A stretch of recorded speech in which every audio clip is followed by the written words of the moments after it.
Destiny Gift, the Everlast series, Book 1, written by Juliana Haygert, narrated by Aricka Parent. Chapter 1.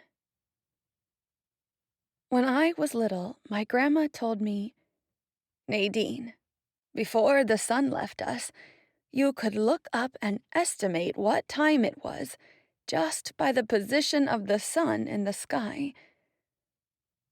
Holding my breath, I walked out of the subway station into the street and looked up. All I saw were tall buildings, most of them in need of some love and care, reaching up to thick, dark gray clouds, the same ones that had been a permanent fixture in the sky for my entire 19 years. I wasn't sure why I kept trying. Exhaling, I focused on my task, on why I was uptown and not safely behind the gates of the university. To be honest, I wasn't letting myself think about it too much. Otherwise, I would freeze. I would turn back around and flee. I would go home and pretend everything was all right. One measured step in front of the other, I walked from the subway station to the next block. All the while, my eyes stared straight ahead, and I breathed through my mouth. Even then, I caught a sniff of the rotting smells of the city. My eyes drifted to the broken sidewalks, to the fallen street lamps, to the dying trees and dry dirt, to the homeless people hiding at the edge of alleys. I swallowed the fear building inside me. As far as I knew, this had been a nice neighborhood until a couple of months ago. As nice as a neighborhood could be in this world. Larger companies and businesses moved out as soon as it started getting bad. Poverty and robbers and bats. But not everyone could afford to pack up and move. Like the psychiatrist I had scheduled an appointment with. At first, I pushed my problems aside. I ignored them. But now I couldn't anymore. And this was the only psychiatrist from the over 20 I called who had an appointment available. The others wanted to put me on a wait list at least 3 months long. No, thank you. I stopped at a corner and waited for a green light to change. I glanced up at the tall building with a mirror-like exterior across the street, reflecting more buildings and the dark clouds. There. Right there was the psychiatrist who would be able to help me with my problem. The faint sound of wings flapping echoed through the street, and everyone looked up, including me. Among the reflection of buildings and dark clouds, I saw the blurred line of a bat cutting through the sky. Thankfully, it disappeared with my next erratic heartbeat. These damn bats. The people in the street seemed to relax all at once. A sigh escaped my lips. But the bats weren't the reason I was here, coming to this shady neighborhood after a psychiatrist. I needed help because I had dreams. Dreams was the word I used to calm my mind. Visions was a more appropriate term. The first one happened right after my arrival in New York 9 months ago. At first, the visions came once a month or so, but now they assaulted me once a week. I blacked out every time I had one. I could be cooking, studying, walking down the street, and I would simply zone out. I saw whatever the vision brought me. Then I would wake up as if nothing had happened, as if I had not spent the last 30 seconds or 15 minutes daydreaming. I was reluctant to call my visions hallucinations. Yet now, heading toward a psychiatrist's office, I guess I should. Hallucinations could be stopped with medication, right? That was why I was here, to ask the doctor to put an end to them. The visions were hindering my life. Last semester, I failed a class because I had visions during too many lectures and exams. 3 days ago, I dropped a tray on a customer at the cafe where I waited tables. My boss almost fired me, accusing me of being distracted all the time. I was losing control of my life, and that made me scared. On the other hand, if I stopped hallucinating, I would stop seeing him. Every time I forced myself to think about this, about the dilemma of my life, I felt my soul ripping into two big chunks. But in the end, his chunk was always bigger. I could feel the smile taking over my lips. It was impossible not to smile when thinking about my Prince Charming. A shove cut through my thoughts, and I scrambled to keep my balance. "Move," a deep voice said. A big man walked by with long steps rushing through the crosswalk. "Crap," I muttered, gathering my wits and hurrying before the light became green again. There weren't many cars on the streets anymore, but people had gotten crazier, more violent and aggressive. Drivers didn't respect pedestrians like they used to. Or at least that was what I was told. A shrill cry brought a chill to my spine, and I froze in place, halfway through the crosswalk. Oh my God, it could only be the bats. "Rain!"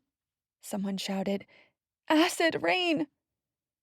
Screams rang all around me. Everyone started running. Another shove sent me stumbling back and into someone else. "I'm sorry," I said, turning around to whoever I had bumped into, but the person had already dashed away. My heart sped up and my hands shook. Then it happened. A little drop of rain fell on my cheek, burning as if I had extinguished the end of a cigarette into my skin. The pain radiated over my face, jerking me awake and into action. With erratic movements, I pulled my jacket over my head, trying to keep my hands under the leather, and raced back to the sidewalk. There weren't many places to hide, as most shops weren't open to the public anymore. So I ducked under the awning of a small newsstand, pressing myself into a sea of bodies just as the rain intensified. The sizzling sound of the rain hitting metal and the people who still ran for cover was agonizing. I shut my eyes, wishing I could silence my hearing for a minute, too. Small and thin, I was easily pushed back and pressed against the cold wall of the stand. I laid my hand flat against it, realizing it was made of metal. I sure hoped there was something else underneath the metal, or that this specific kind of rain didn't melt this kind of material, as it sometimes did. It was impossible to know until after it started and caused damage. Meteorology was a profession from the past. No one could predict anything about the crazy weather or the world anymore. Something bright above my head caught my eye, and I looked up. A set of wooden numbers was nailed high on the metal wall. From the 3 numbers, only the 8 shone as bright as a lantern. "Help!" A broken scream reached my ears, and I forced my attention away from the freaky shining number 8. "Please, help me!"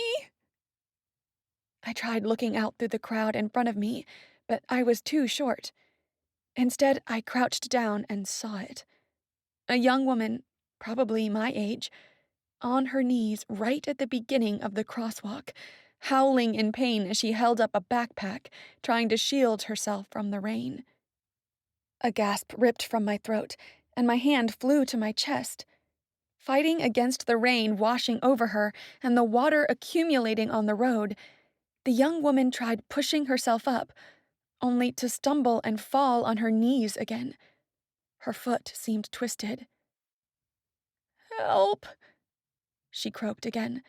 Her skin was marred with tiny red spots. Her clothes were sizzling away, and her backpack was practically melting in her bruised hands. I looked at the big men in front of me. "Do something!" I said, over the heavy sound of the pouring rain. Nobody paid attention to me. "We have to do something!" A tall man, who looked to be in his late 30s, looked over his shoulders, his eyes never meeting mine. She's lost. If you want to help her, it'll be your doom too. I clenched and unclenched my hands as rage built inside my chest. I couldn't believe these people would just stand there and watch. I didn't think, I just acted.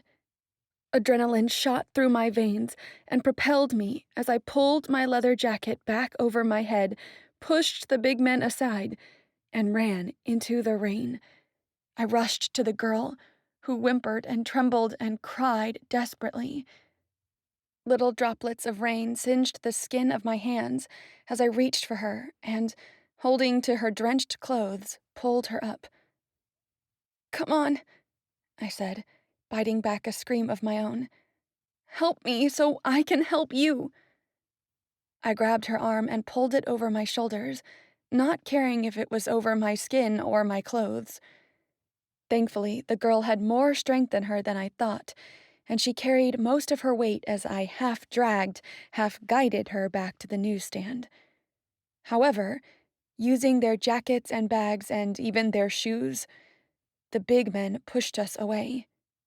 "Hey, let us come under the damn awning!" I cried, but they just pushed us back again. The rain continued falling, and my jacket was only scraps of fabric by now. My chest tightened as I realized we couldn't stand here and keep fighting. The girl and I had to move, so without wasting another breath, I tugged on her waist and guided her to the building behind the newsstand. There was no awning in sight, no porch or cover, and the ones I saw at a first glance seemed full of people. I didn't want to waste time asking them to let us squeeze with them. Instead, I went directly into the narrow alley beside the building. There had to be a place to hide in there. I was right. The moment we stepped into the dark alley, the rain was gone. I looked up and saw balconies jutting out from both buildings, providing cover. Relieved about our good luck, I helped the girl down to the dirty but dry ground, and she slumped against the wall. My breath caught as I knelt in front of her and looked over her. There were nasty red blisters everywhere, mostly second and third-degree burns. Her clothes were in tatters. Her pants were gone from her knees down, and her shins were bleeding in several spots. Her shoes weren't in much better condition, and I bet her feet were in even worse shape inside them. Even some of her hair seemed to have been burned away with the acid rain. Blood soaked in her scalp. Her face, I gagged, realizing her face would never be the same. Thanks, she croaked, her eyes half open. This girl needed medical attention right now. Hang in there. I fished my phone from inside my purse and... Her hand shot up, grabbing my wrist and pulling it down. Her touch, still slick with the water from the rain, burned me, and I bit back the scream that rose in my throat. "Talk to me," she whispered. "I would rather call for help." I jerked my hand free from hers so I could call 911. "It's too late." "Don't say that." "What's your name?" I blinked. This girl was crazier than I was. Why the hell did she want to know my name when she was too hurt to even talk? "Tell me," she insisted. "Nadine. My name is Nadine Sterling. Now just rest and hang in there. Save your breath. I'm gonna call for help." "I'm Rose," she said, her voice a thin murmur. "Thank you, Nadine, for coming for me. You're a good person." Then she closed her eyes. Heavy, her head rolled to the side and her body followed. Mouth open wide, I just stared at her limp body. A sob rose in my throat, but I swallowed it. I hadn't known this girl. I shouldn't care. except that I did. I always cared. I hated seeing innocents get hurt, and this girl had done nothing to deserve this horrible, horrible death. I didn't know how long I stayed there, staring at her, wishing I could have helped her sooner, wishing I had seen her before I had first reached the newsstand. Then maybe, just maybe, I would have been able to help her. Eventually, the rain stopped, and the people and traffic started moving again, as if nothing had happened, as if they weren't hurt at all by the few droplets of acid rain that had hit them, as if there weren't debris of melted awnings or signs in the middle of the streets, as if there wasn't a dead girl in this alley. Hands shaking, I stood and took a large step back. I inhaled deeply as something sharp prickled my skin. No sudden movements. A deep, coarse voice said from behind me. I didn't move, but I could feel him. A tall man with a knife in his hand pressed against my back. I whimpered. Hand me your purse. Okay, I muttered, trying to clamp down my fear. Slowly, I reached for the strap across my shoulders. I sucked in a sharp breath and prayed the man was paying attention to the hand over my shoulder and not the one I snuck inside my purse. My fingers wrapped around my pepper spray, and I slowly drew it out before pulling the purse over my head. Here! The sharp sting of the knife loosened, and I acted. In a rush, I stepped away from the man and turned around, swinging my purse in his direction.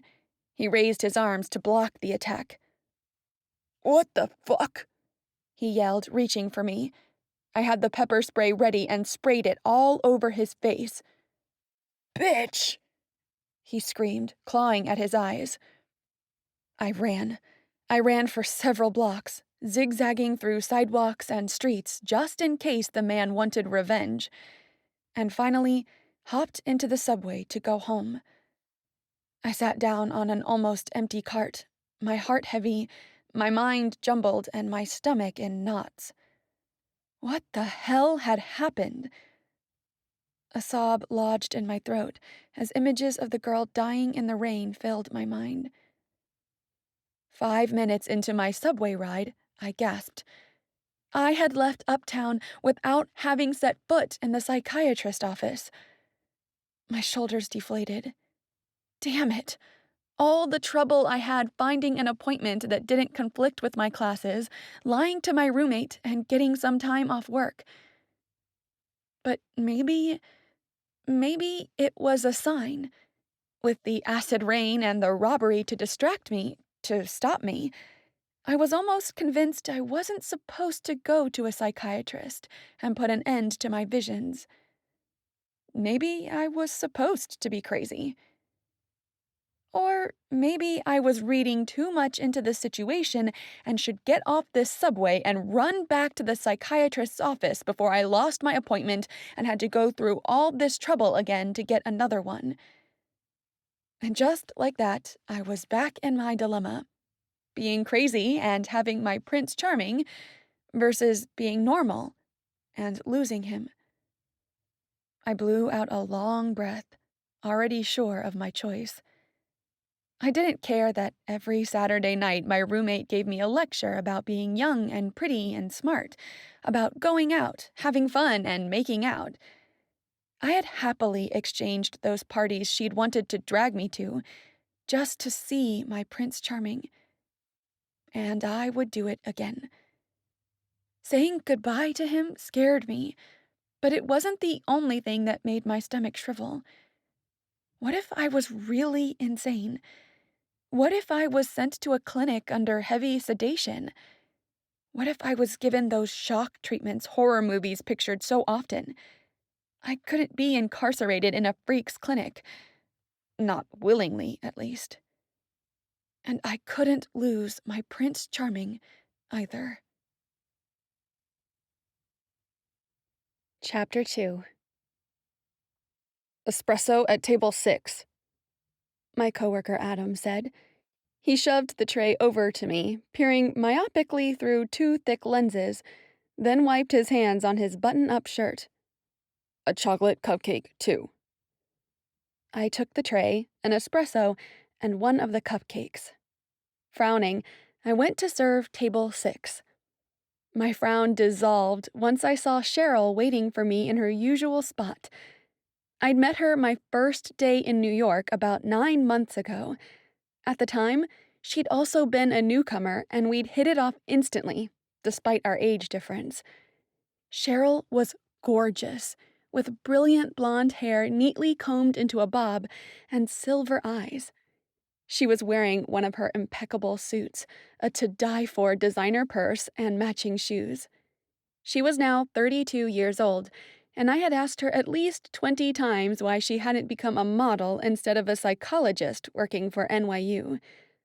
Before going to the psychiatrist's office, and running away from it, I considered talking to Cheryl about my visions. I'd given up when I realized she was one of the few friends I had, and couldn't afford for her to think I was crazy. She might never come to see me again. That thought scared me. "Hello there." Cheryl smiled and patted the chair beside hers. I glanced around.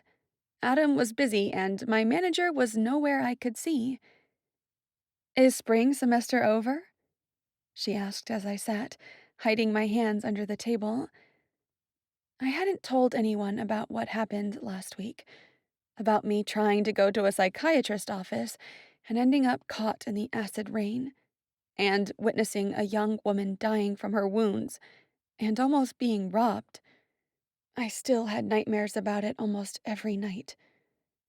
Besides my ruined jacket and boots, my hands had been bruised and burned, but nothing some first-degree burn cream couldn't take care of. I made sure to wear fingerless gloves on the first 2 days so my roommate wouldn't notice it. Thank goodness it had been chilly and she didn't question it. "Not yet," I finally answered. "One more exam tomorrow, then it's over." Being accepted into NYU with financial aid made it possible for someone like me, who came from a poor background, to get a good diploma. Since it was rare to get financial aid to such an esteemed school, I figured my education should be the priority in my life. "Deserved vacation, huh?" Cheryl munched the cupcake with inexplicable grace. Somehow she never got crumbs down her blouse the way everyone else did. "Vacation?" I chuckled with a forced, dreadful tone. "I'll be working full-time during the next 2 weeks, till summer classes start." "I get that you have to work." She folded her napkin neatly, and I wondered if she had been a princess or a queen in a previous life. "So why not get a job doing what you like?" "Like singing? In a bar or some other place?" I was in the pre-health program, but my true dream was to sing for a living. My voice was good, but I'd chosen a career path that would give me stability and guaranteed money. I felt like I owed it to my parents, like I should do this to please them and give them a better life when they got older. They'd sacrificed so much for me, and now it was my turn. "I bet it pays better than waiting tables at the university cafe." I glanced through the large windows and sighed. It was mid-afternoon, and the streets were already too dark, too full of creepy figures lingering outside the campus walls. I couldn't risk singing in a bar, working until late at night, having a vision in the middle of a street, and waking up robbed or raped or being attacked by a bat. So I offered my second excuse. "Most of my classes are early in the morning. I would never be able to keep up with them singing late at night."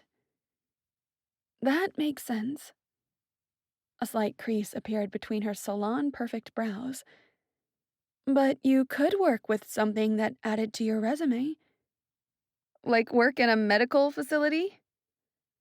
"I saw an opening for a patient care technician at Langone in the newspaper, and remembered you have that certificate." "I do." I bet they have regular shifts. Her gaze fixed on mine, as if she were trying to spy on my soul. So, what's holding you here? Without a good answer for her, I shrugged. Promise me you'll at least look into the position. I knew she wouldn't rest until I agreed. I promise. Her eyes gleamed in victory before she abruptly changed subjects. Now, why didn't you go out last week? I gaped. Raisa put you up to this, didn't she? My naughty roommate loved a good party, and she never understood my reasons for skipping them. She's looking out for you. You're young and beautiful. You should go out more. No. I raised my hand in protest and quickly hid it away. The worst of the burns were gone, but if someone looked too closely, they would know. Not you too, please. Someday you'll meet a guy who will rock your world. He'll ask you out and you'll barely be able to mutter a yes. We'll see, I said, my mind yearning to meet with the guy from my visions. I missed him so much. I imagined him by my side, drinking coffee before my classes, his arm around my waist, pulling me close to him. I glanced at Cheryl. While I imagined him with me in real life, I had never seen Cheryl with anyone. During the time I'd known her, she'd never mentioned a boyfriend or talked about her family and friends. I'd never tried pushing her to tell me, though. Who was I to demand the facts of her private life when I didn't share all of mine with her? She reached for her tablet over the table. I hadn't noticed it there before, but now that she swiped her finger over the screen and the main page of CNN showed up, displaying many horrific headlines, I couldn't stop staring. This is so sad, Cheryl said, leaning in closer and allowing me a better view. In Australia, a terrorist entered a train station and blew himself up, along with hundreds of innocent people. In Brazil, the gangs of favelas in big cities had declared war, and innocents were caught in the crossfire every day. In Canada, rabid doves invaded a church, killed the priest, and injured several devotees. A new virus was discovered in Africa that seemed worse than Ebola.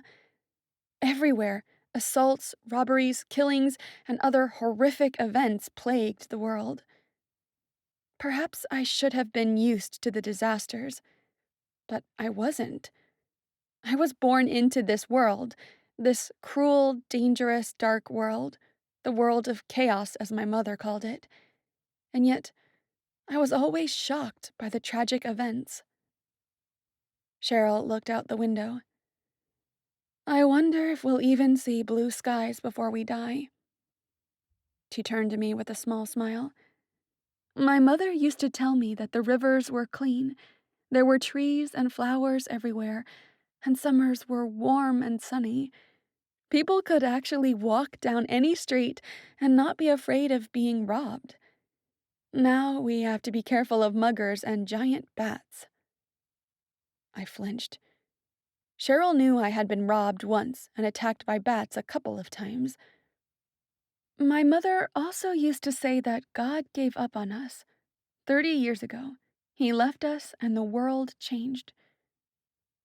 Her words echoed in my mind, bringing forth an old memory. My grandma and little me strolled through the field where my dad worked. The lake had dried out, and the plantation was dying from lack of water and sun.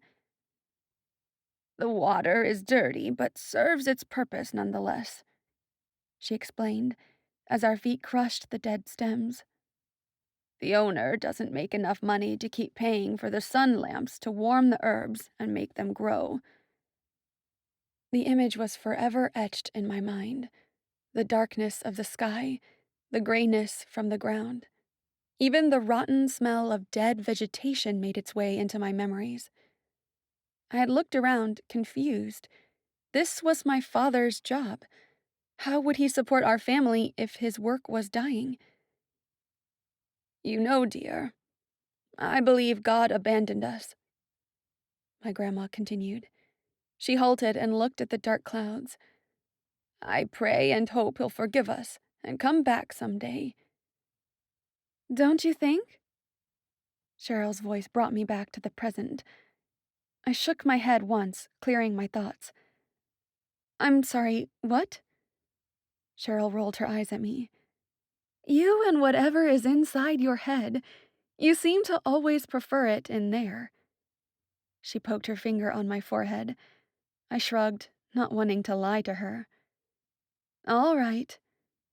She shoved her tablet inside her purse and stood. I gotta work too, you know. See you later. She threw me a kiss and left, strolling through the coffee shop like a famous actress crossing the red carpet.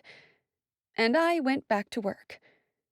I recognized a lot of the faces that came for a coffee, a snack, or simply to hook up their laptops and work all day long, even if I didn't officially know them all.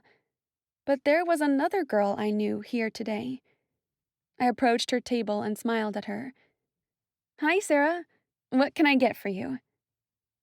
She looked up at me from her laptop. Hi, Nadine. Just a black coffee.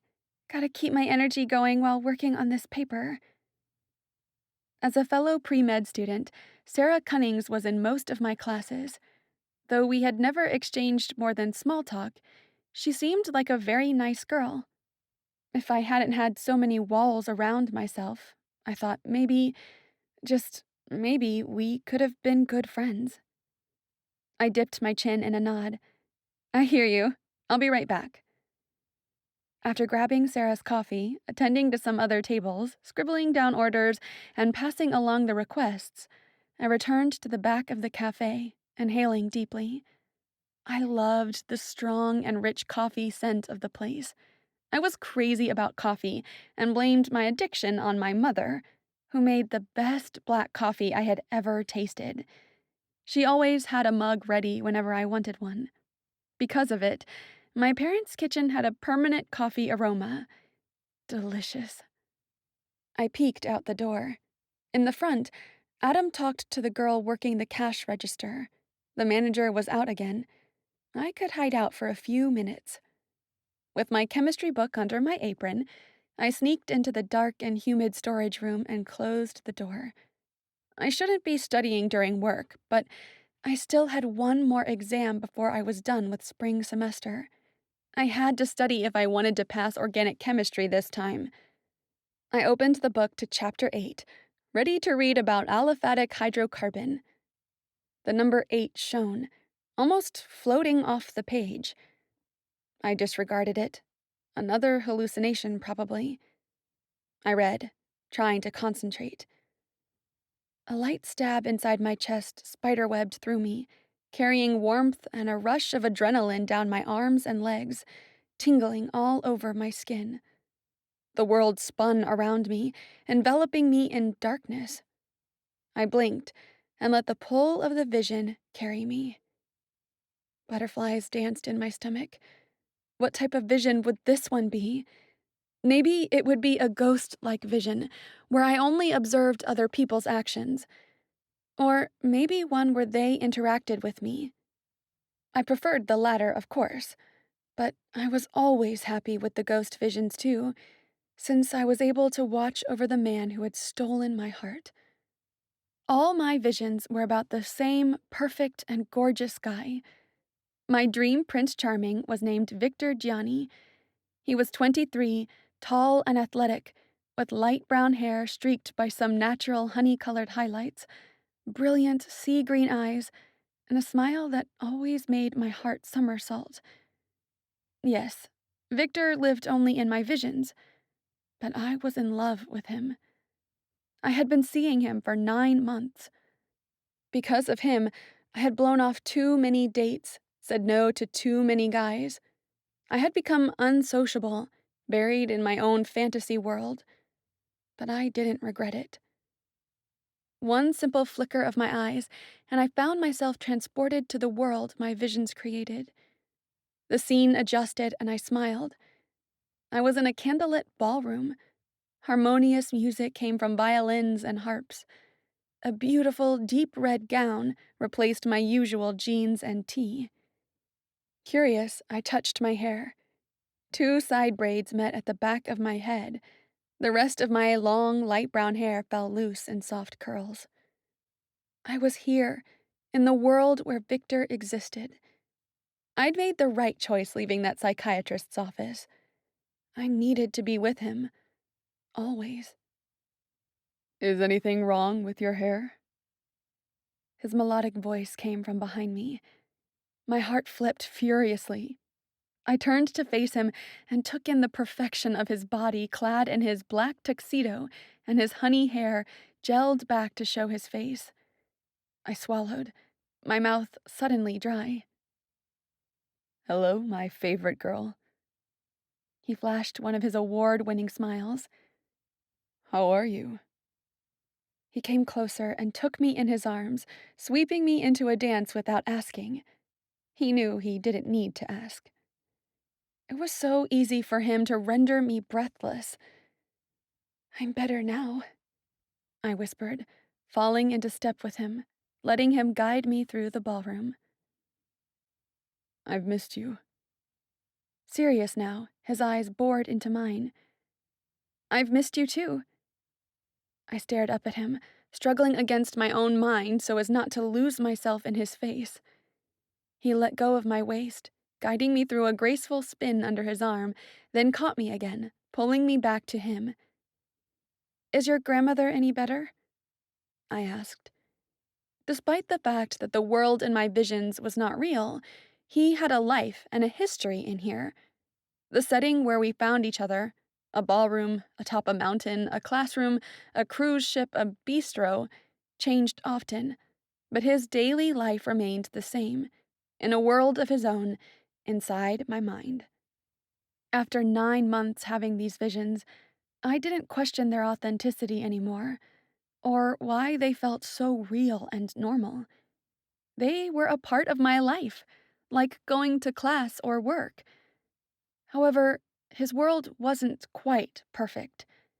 His grandma had stomach cancer, and the diagnosis wasn't good. She was the only family he had left. His face fell a little, but he kept spinning me across the floor. She woke up better this morning, but the doctors want to transfer her to a larger hospital, one with a specialized cancer center. What are you going to do? What can I do? If they think the move will be better for her, we'll go. The scholarship you were offered to join that school's research team.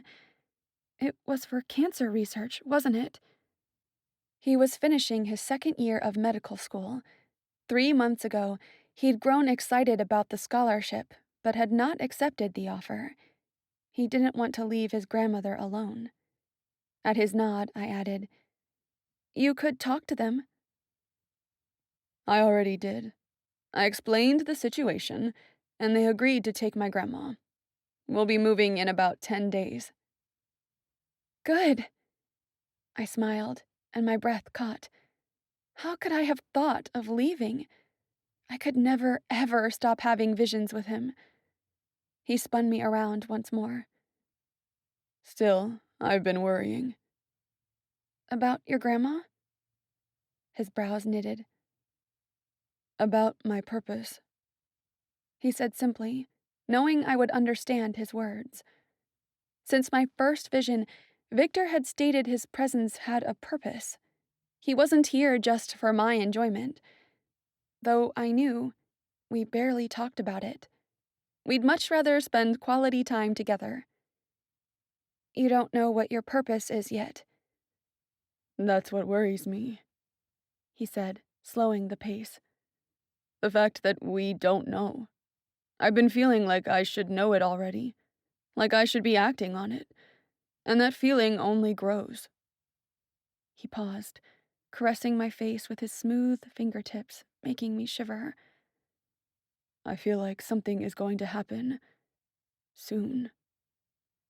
Something?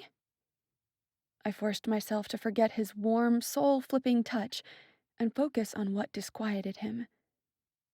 You don't know anything? Not even a clue? Nope. He stopped dancing, but his grip around my waist tightened. I have this feeling. He paused and put his hand over his chest. This increasing sensation, we should be ready. He chuckled, startling me. Though don't ask me for what. I don't know. Lowering his head, my Prince Charming kissed my forehead. You will be by my side, won't you? You know I will. Always. I whispered, closing my eyes and relishing the touch of his warm lips. Sing for me? He asked in a low, husky tone, his warm and fresh breath brushing against my skin. I shivered. I love it when you sing. I will.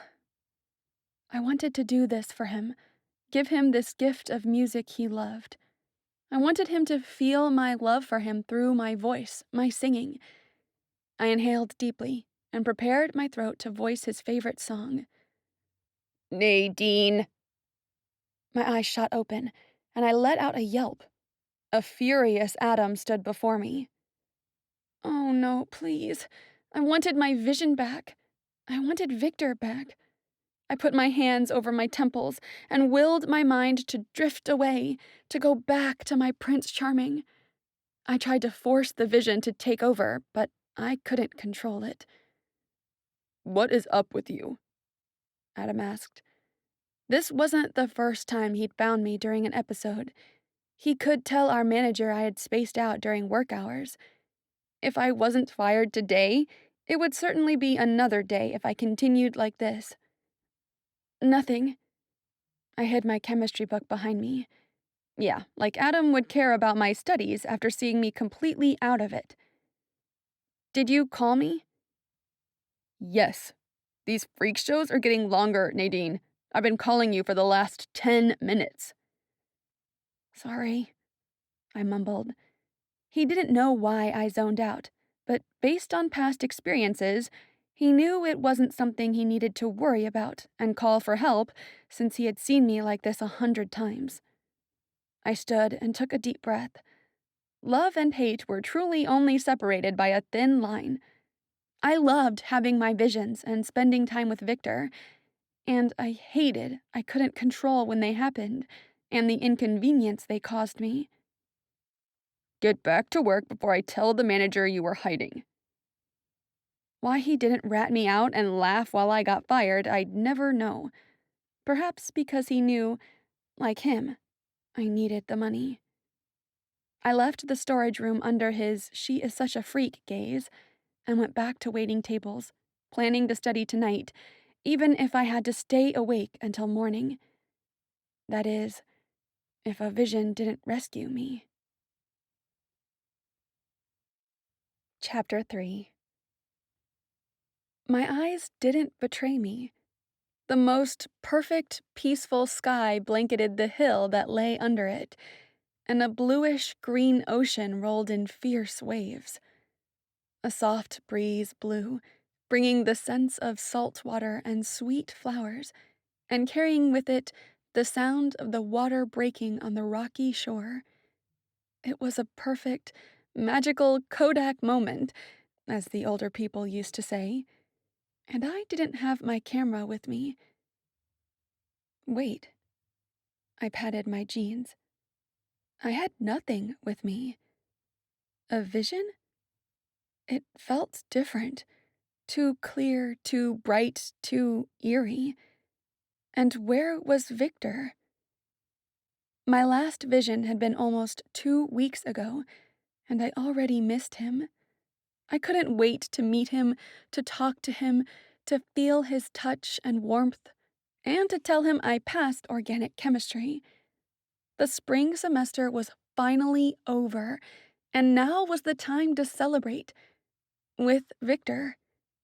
Looking for my Prince Charming, I pivoted, only to see a palace, but not one of stone like those seen in history books.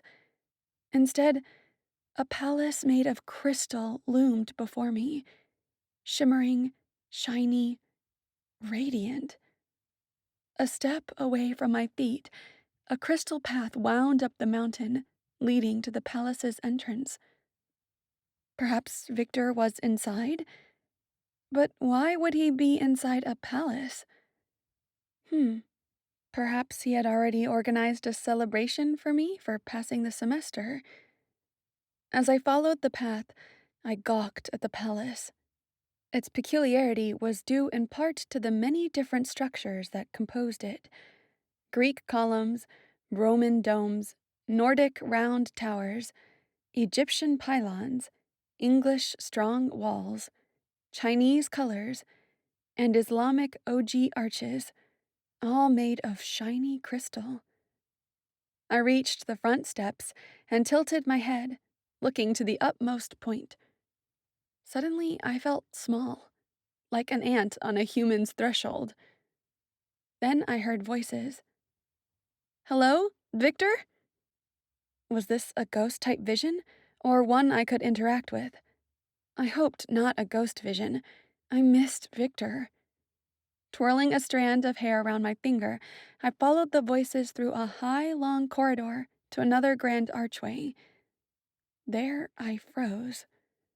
5 men and 5 women stood around a circular reflecting pool right in front of imposing crystal thrones. The sound of their soft steps was overridden by their firm voices. They appeared to be in their 40s, clad in modern suits or gowns, each holding intricate, sparkling crystal staves. The air around them smelled of flowers, gardenias. They were planted in several tall, round crystal pots next to the thrones. The elegant men and women argued and didn't seem to be aware of my presence. I let out a slow breath and tension eased from my joints. A ghost-type vision. And one without Victor, apparently. How odd. But what did this mean? I tiptoed closer, confident they couldn't see me.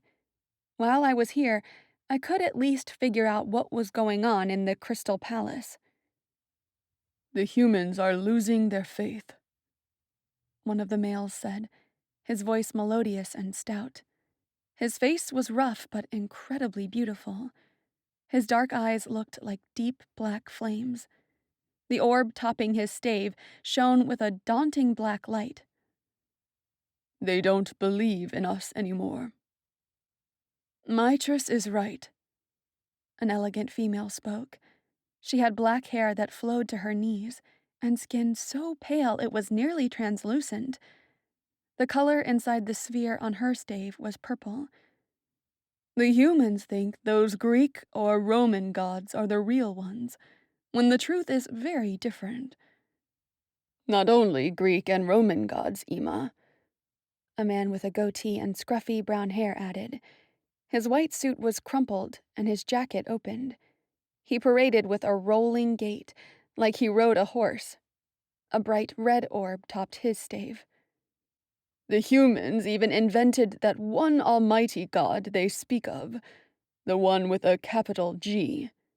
Soon we'll be forgotten. Who were these people? And where the hell was Victor?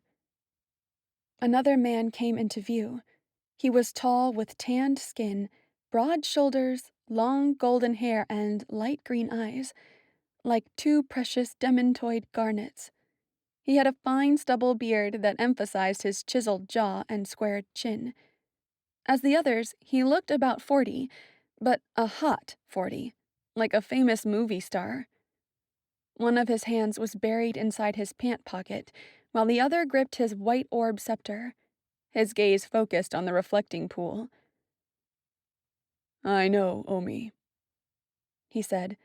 His voice was strong, sure, and smooth. I wish we could do more, but we cannot interfere with their lives. Nevertheless, we can prove our existence. Mitra said. Think about it, Levi. We need to do something. We won't cease to exist, Mitress.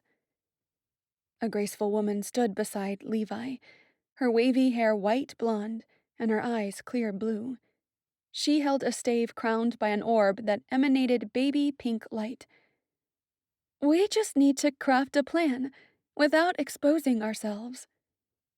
I agree with Ceres, Levi said, taking the woman's hand. We should start talking about plans to increase our popularity among humans.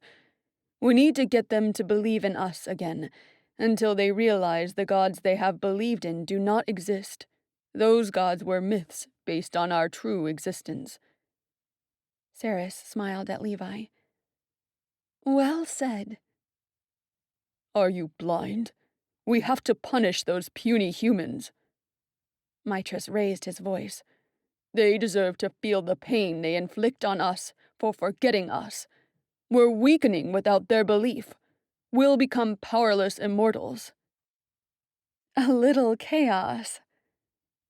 Ima let out a hollow chuckle that sounded heinous while playing with her hair. I like that. Yes, chaos, Omi said, and death and destruction until the entire world comes to us, on their knees, begging for our mercy. Wait, what? They were talking about destroying my world? Could my world get any worse? I hoped whatever they were and whatever they were saying was a figment of my imagination, or just another hallucination. Listen to yourselves. Levi let go of Ceres's hand and faced Ima and Mitras and Omi square on, no fear on his features. If we scare them, they won't trust us. We have to help them, bring them joy, show them that every hard time will be compensated. I don't want their trust, Mitras exclaimed, fisting his hands. My stomach clenched. Was it just me, or had the crystal walls shook? I want their reverence, their obedience. You won't get those without their trust and respect, Levi said, his voice low but embedded with steel. Only you care about their respect, Mitras shouted. Of course I care about their respect. The muscles on Levi's neck corded and bunched. You should too. Every good thing in life comes with respect. Civilization can be organized and just only if people respect each other. I don't know how you can be in charge, Mitras spat between gritted teeth. You're weak and pitiful, like the humans. I think it's time for a change in our leadership, Ima suggested with a wicked smile. The cruelty of it, added to the ardent shine in her eyes, sent goosebumps over my arms. I embraced myself as if I could protect myself from her. You know it's not that simple, Levi said, letting his shoulders droop. Being the leader is not my preferred pastime, but it is one I take seriously. I'm the balance between us. If we change that balance, the whole world will change. Not a bad idea, Mitras murmured. With a sudden but subtle movement, he cast a shadowy bolt of energy at Levi.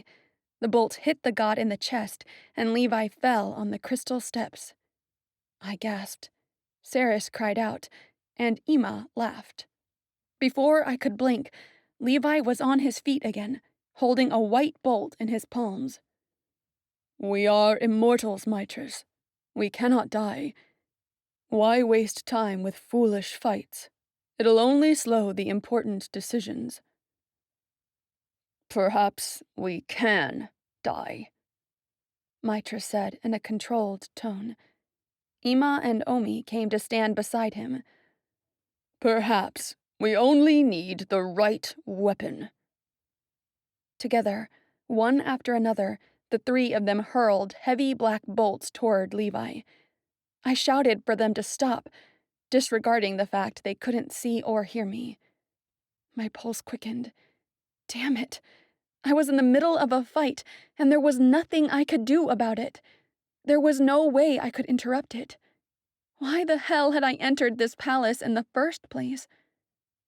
Saris tried to protect Levi, but was flung back several feet. Levi had been disarmed. Each new assault hindered his attempts to stand. She ran to him, waving her stave, casting what seemed to be a magic wall around Levi, giving him enough time to sit up and take a deep, shuddering breath. "Come on, love. Respond." Saris rested her hand on his shoulder. He stood. "Stop it, Mitress. We're just wasting our stamina. You know these bolts don't hurt. But they annoy and weaken."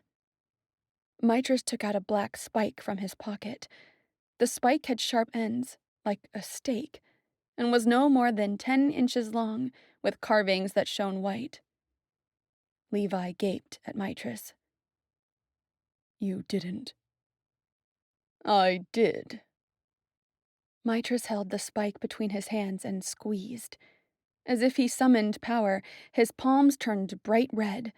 The ruby glow transferred to the spike, its carvings now shining. Mitress threw it at Levi. Levi whipped around and cast a shield before him. He grabbed the spike with his hands before it could hit his body. He turned the spike toward Mitress, putting it in the center of a huge white bolt, and hurled it at his foe. Mitress did the same with another stake he had hidden.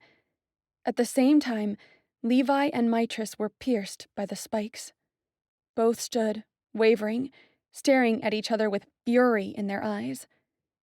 Then their bodies shivered, shimmered, and disappeared. All the noise and the movement in the room ceased. For a couple of moments, nobody breathed. The gods seemed petrified. Levi and Mitress were gone. Not just dead, but gone. Bodies and staves just gone. "I can't feel them," Ema whispered, as if she hadn't trusted they would be able to kill Levi, though I was sure killing Mitress hadn't been a part of their plans. A scream, desperate and piercing, ripped from Saris's throat. I flinched and closed my eyes, unable to bear the pain and the wrath carried by her cry. "Nadine?" Someone called me. "Nadine, wake up." My eyes fluttered open. Cheryl. My rushing heartbeat waned.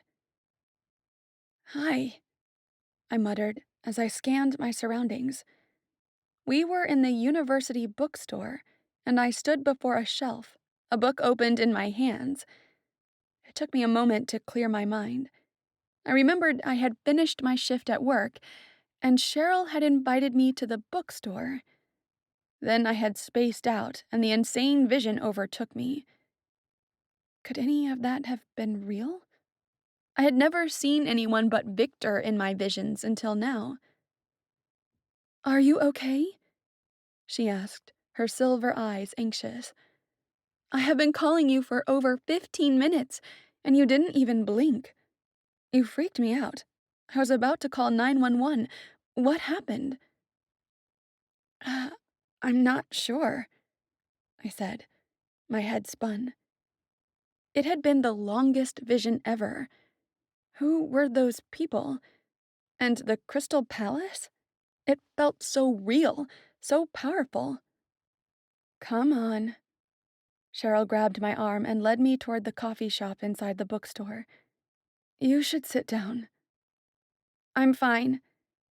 I pushed her hands away, but didn't offer any more protest. I needed some time to think about what I saw. Oh, God, was I losing it? Besides visions of Victor, now was I going to see gods and goddesses I had never heard of? I sighed and considered telling Cheryl, who sat across from me, looking as if she expected me to blurt out some horrible news. I opened my mouth.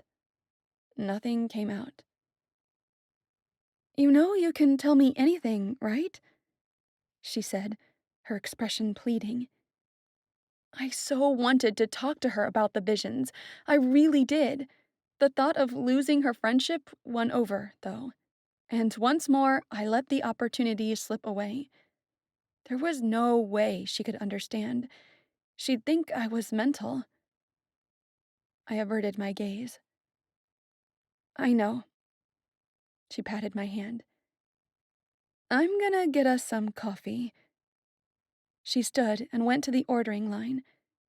My mind spun through the images of the Crystal Palace and the impeccably dressed gods. Not that I knew why I had visions about Victor, but why the hell had I seen those gods? Chapter 4. I walked out of the university cafe into the street and took a deep breath.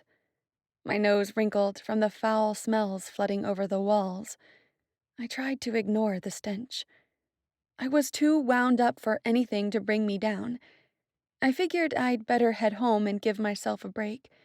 Maybe I was working too hard. Maybe the visions were from exhaustion, not some psychiatric disorder. Maybe I just needed to sleep the whole weekend. After 10 days of working 10-hour shifts, I was relieved it was Friday and I had the weekend off. To keep my spirits high, I had to block from my mind the knowledge that on Monday, the summer semester would start, which meant more studying, more work, and more crazy-hour shifts. But maybe soon I'd be working with something more satisfying than coffee grounds and bagels. Following Cheryl's advice, I had applied for the patient care technician position. I was told I'd hear from them in a few days.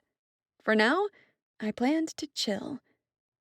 I greeted the security guard at the university's gate with a quick nod and stepped outside the protected area. I always felt safe inside the walls. Besides providing students with an outstanding education, the institution emphasized security, earning the vote of trust of many parents throughout the country and around the globe, including mine. After the darkness took over, NYU changed too.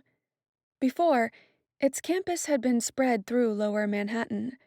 Now the university was confined to the area around Washington Square Park, the entire site contained within a 5-block radius, protected by thick 16-foot walls. Cameras and security guards kept watch. Only Langone Medical Center was outside, but it was also heavily protected and watched. At least my apartment wasn't far.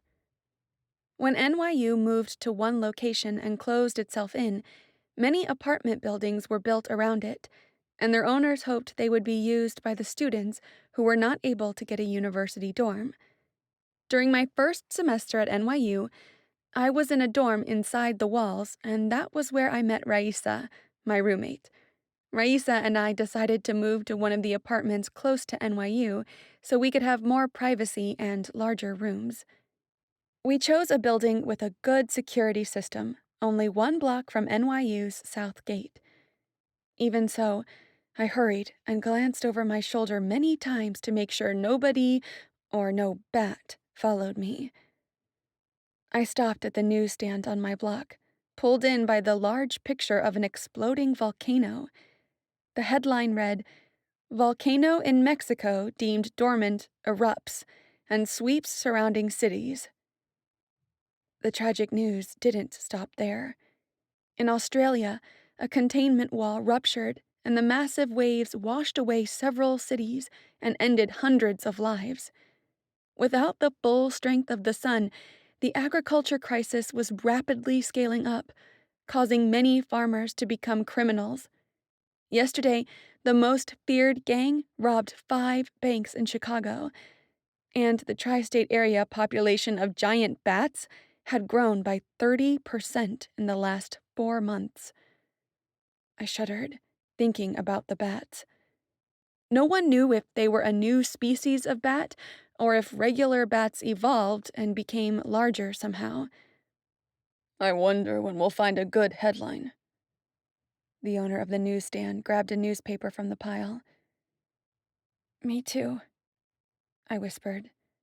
I turned and ran the 30 feet to my building's door and quickly put my index finger on the biometric lock. A second later, I was inside the foyer, inhaling the fresh lemony scent from recently applied floor wax. Good evening, Miss Sterling. The concierge welcomed from behind his tall desk. Hi, John.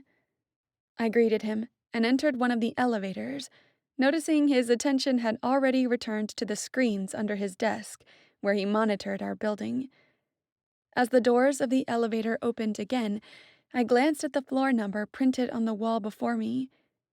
I always tried to avoid it, but the more I fought against it, the more the pull to stare at it grew stronger.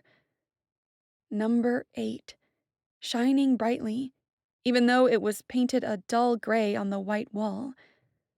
I sighed and stepped into the corridor, wondering if it was time to face a psychiatrist once and for all. But then I heard my neighbor Olivia's voice, lilting and warm as she sang one of my favorite songs. I smiled. Singing with Olivia would be a perfect way to relax. I rushed toward the end of the corridor and knocked on her apartment door. Her beautiful singing died. "Who is it?" I could already see the small frown forming over her round brown eyes. She was always suspicious of everything and everyone. Who wouldn't be living in this world? "Your partner," I answered. The door flew open and Olivia stood before me, her face split by a huge grin. "Come in!" She pulled me inside her loft and disappeared into the kitchen. I followed, then stopped. In the kitchen, she drained a soda, then put the can down on a pile of dirty dishes and draped a towel over the mess. I winced, though part of me wished I could drape a towel over all the messes in my life. But dutiful daughters always did the dishes. "When was the last time you cleaned your apartment?" I asked, pushing a pile of shoes to the side, trying to make room so I could sit on the couch. I forced myself not to look at the rest of the apartment. If I did, I would start cleaning for her. I moved a guitar to the side and pitied the many instruments she had. If they were mine, I would take good care of them, not dump them in a pile. "Hmm," Olivia said, putting a finger on her chin. "When I moved in, I think?" I rolled my eyes and sat down on the little space I was able to create. "Almost 2 years ago." Olivia shrugged and flipped her wild chestnut curls. "It's not bothering me." She sat on the floor, crossing her legs. "I heard you singing." My voice carried a dreamy tone. It became like that whenever I spoke of music. "Were you rehearsing?" "Not really. Just killing time." "You're so lucky. I wish I was in the music program with you." "You aren't in the music program because you don't want to be. With your voice, your audition would last 20 seconds tops." "I can't.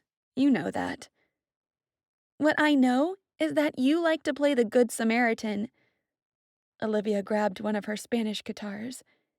"If you were a little selfish, you would follow your dreams." If I could follow my dreams, I would wake up and see Victor by my side every day. "How is the new piece going?" I changed subjects, drawing her attention away from my lack of backbone and to her upcoming composition class. "It's good, but I need a break." She handed me the guitar, an impish smile radiating across her face. "Let's sing." Smiling, I took the guitar and positioned myself at the edge of the sofa so I had better control over the instrument.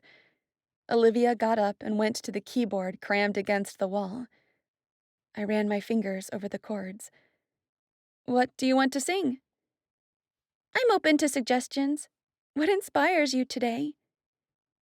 An image of Victor smiling at me flashed in my mind. I named a popular love song featuring deep, haunting melodies and a seductive tone. Romantic." She winked, and I blushed. We sang and played as the world outside melted away. While singing, there was no chaos, no violence, no darkness. I closed my eyes, and the world was almost perfect, only missing Victor. Olivia and I were a good duo, not only while singing and playing, but in our friendship too. I met her when Raisa and I moved in next door. I couldn't believe my luck when she had told me she was a music major and had invited me to sing with her. Every now and then we would get together just to sing. But on weekends, Olivia usually went out with Raisa. The two of them insisted upon my presence, but I always declined. I preferred to remain home and wait for a vision. We were on our fourth song when a knock on the door made us stop. "Who is it?" Olivia asked, getting up. "The only one who can bear you two singing," Raisa said. Olivia went to open the door and paused. "Apologize or you can't come in," she threatened, portraying a faux serious face. I laughed. "Ugh, get out of my way." Raisa barreled in. She stuck her tongue out and walked past Olivia, winking at me. She was a tall brunette with hazel eyes and short brown hair. She had almost killed the poor hairdresser who took off too much, then demanded her money back. Olivia wished I had Raisa's strength and would go for what I really wanted, to major in music. But Olivia didn't have a family in need. Medicine would provide me with enough money to help my family. "Bah, I'm gonna call your parents. Where are your manners?" Olivia asked, pretending to be outraged. "I left my manners at their house when I moved here." Raisa pushed a pile of books from the love seat, not caring when they scattered across the floor, and sat down. For a moment, I wondered if Olivia would complain, but observing the state of the rest of the loft, I doubted it. Raisa took off her shoes. "Do you have anything to eat?" "Raisa," I said, amused, "there's plenty of food at our house." "I know, but it's always the same stuff," she complained. "Olivia has some different snacks and candies." Laughing, Olivia beckoned toward the kitchen as she sat back on the stool. "Help yourself. If you want to wash the dishes too, I won't protest." "In your dreams," Raisa yelled from the kitchen, already opening the few cabinets, digging for whatever she could find. "So there's a party tomorrow. You coming with us, Nade?" She came back into the living room carrying a bowl of chocolate-covered cookies. I chuckled. "You know I'm not coming, but I admire your persistence." "I'm going to give up on you one of these days." Raisa threw a cookie at me. She'd been saying that for almost a year now. "Come on, just this once. I know you'll love the party." And that was when I saw her. The world flew away, and her flawless face appeared, almost hovering in front of me. "Go," Sarah said, her voice firm, chin set, eyes flashing, determined. Then gone. "Hello, Nadine?" Raisa snapped her fingers in front of my eyes. "Everything all right?" "Yes," I mumbled, looking around to make sure Sarah's had been just a vision. "I hate it when you do that," Olivia said, kneeling before me. She must have approached when I was out. "Are you sure you're all right?" I detested having visions while in the girls' company, but it was inevitable. I couldn't pick when and where they took over. Though, at that moment, hating that I had no control over the visions was the last thing on my mind. I had seen the goddess, Ceres, and she'd specifically told me to go to the party. That had never happened before, a vision telling me what to do. What did that mean? That I was truly becoming insane? But curiosity about what could happen at the party won out, even over the nervousness. I had to know what the goddess wanted. Now, for the first time in months, I couldn't wait to go to a party. "I'm going," I said, not quite believing my own words. "What?" Raisa squealed, surprised but pleased. Are you serious? Yes, I'm going with you two. Giggling, she threw herself over me, hugging me tight. Yeah, I can't believe it. Olivia smiled. Me neither. This is going to be great. Raisa sat beside me again, but she jumped up and down on the cushion, almost bursting with excitement. I can't wait! Olivia and I started playing a song and singing, and Raisa settled down, joining in, her voice sounding like a flapping chicken, while my mind swirled around Ceres's image and the possibilities of what could happen at the party. Sleeping the weekend away was a dim memory. Nade, are you ready? Raisa knocked on my bedroom door again. I had been ready for almost 15 minutes. I was hiding in the dim light of my table lamps, afraid to look in the mirror. It had been a long time since I'd gone to a party, and tonight, a Saturday night, I was going out. My hands shook, but I wasn't about to give up. I had a purpose behind the simple, I'm going out excuse. I had to find out why a goddess, vision or not, wanted me to go to this particular party. What did she want me to see? The truth was, I wanted to make sure I wasn't going crazy. If I went and there was something there for me, then I would know. I'd tried on multiple outfits, the results of which lined the floor of my room. My hand itched to pick up, to organize, but I forced myself to step over the mess and join Olivia and Raisa in the living room. I am, I said. Ooh la la, Olivia exclaimed, approaching me and pushing my shoulders, causing me to spin around in place. Nade, you should dress up more often. She should, shouldn't she? Raisa sounded proud. Of course, it had been her hard work that put me together for the occasion. Is it too much? I asked, looking down at my outfit. Skin-tight, low-rise black jeans with a few rhinestones running down the sides, an olive backless top, and black peep-toe pumps. The last two items provided by Raisa, the fashion diva, completed my outfit. She also supplied the makeup. No, not at all. Olivia smiled at me. You should wear green more often, Nade, Raisa said, coming over to us. It emphasizes your eyes. It does, Olivia agreed. I glanced at the mirror near the entrance. Yes, I could see the green in my eyes from across the room.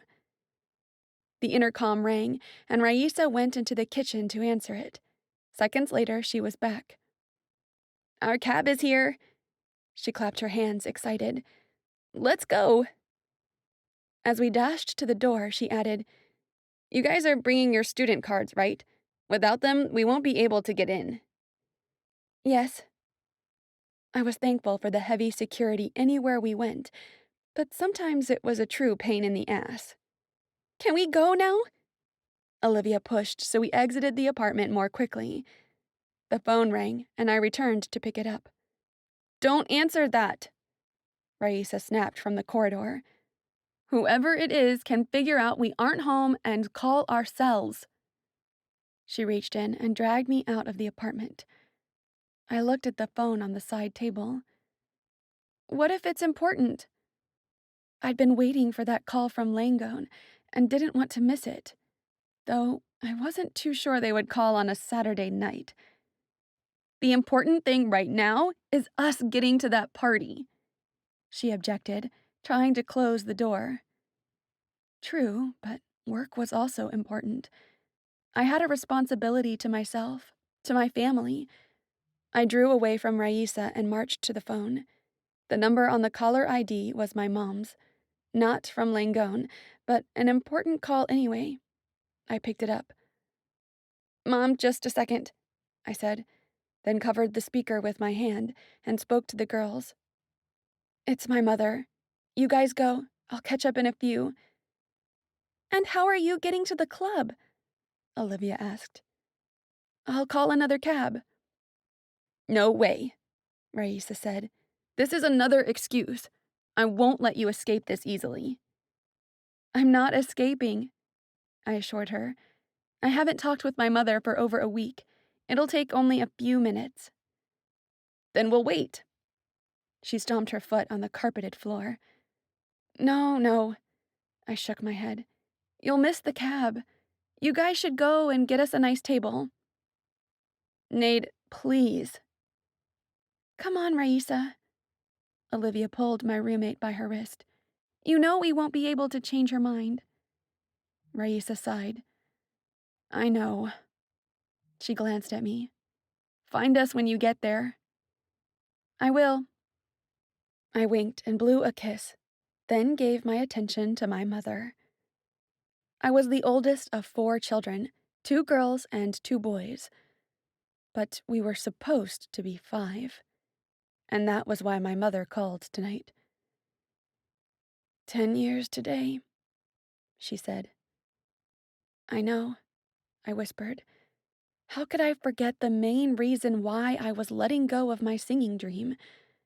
I had been the oops baby. My parents had just started going out when my mother got pregnant, but they'd decided to give marriage and parenting a try. My mother left her teaching job and moved to the farm where my father was an employee. Life on the farm wasn't easy, especially since the agricultural crisis was getting worse. Our shack was small, simple, cold, and huddled together with the other employees' houses, like old tenement houses we used to see pictures of in history books. Being an only child, my mother dreamed of a huge family, though, in my opinion, poor families shouldn't have more than 1 child. How were parents supposed to care and provide everything for their children? I was 8 when my mother got pregnant again. Once I went to the doctor with her, a rare visit as we had so little money. The doctor told my mom she wasn't eating well, and the baby would be born underweight. What did he want us to do? The farm wasn't doing well, and my father struggled to keep our plates full. Troy was born weighing only 3 pounds. Soon after his birth, he began losing too much weight. Since she was malnourished, my mother's milk wasn't nutritious enough, the doctor said. We couldn't afford baby formula. He died before he was 6 months old. I went to his grave this morning, my mother said, yanking my thoughts from the past. I wiped the tears away, thanking Raisa for her waterproof makeup. Yeah, Mom, that's good. I cleared my throat. The pain ate at me the way it did when he'd first died. She quickly changed the subject and filled me in on what my 3 siblings were up to.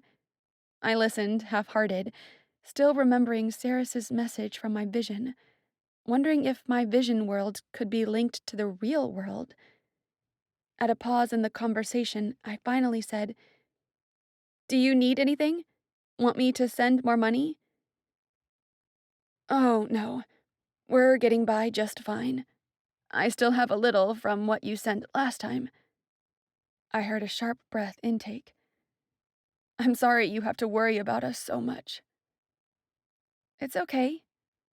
I shifted on my seat. I didn't like talking to her about this. Not so openly.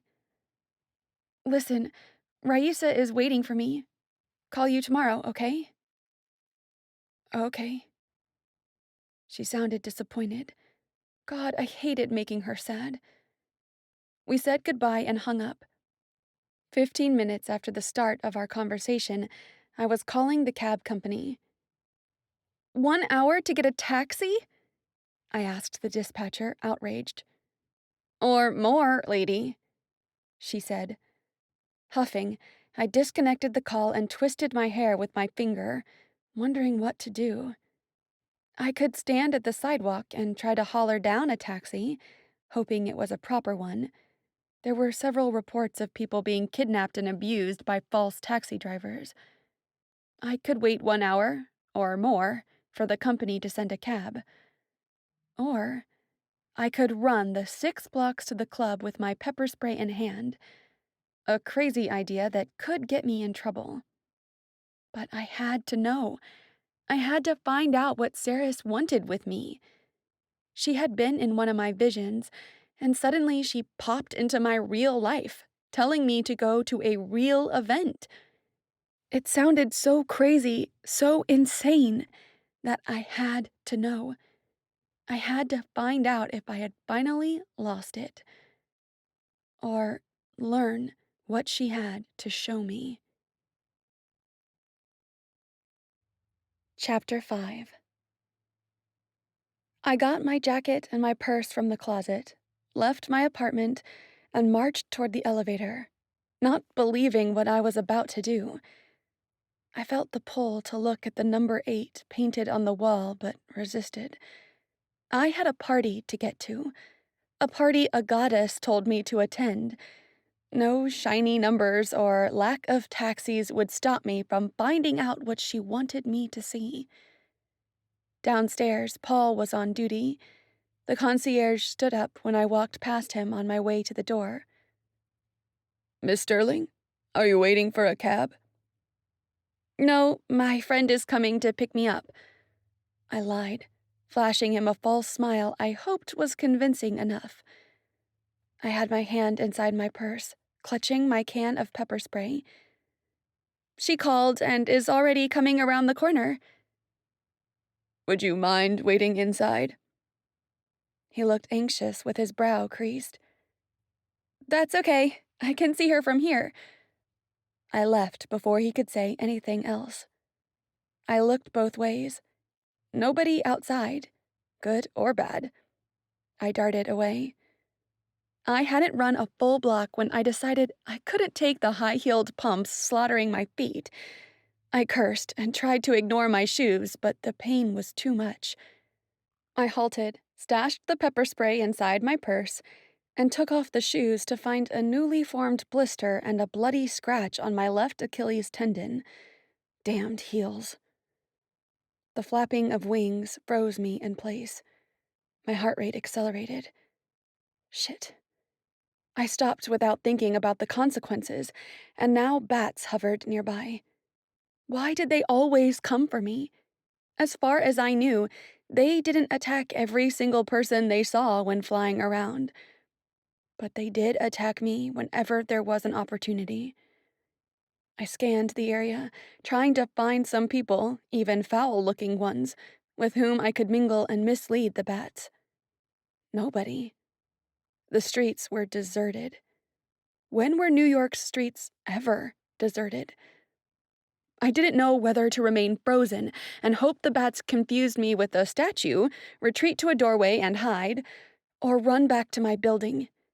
Even if I hid, they would find me. I decided for the third option and bolted. The flapping noise increased.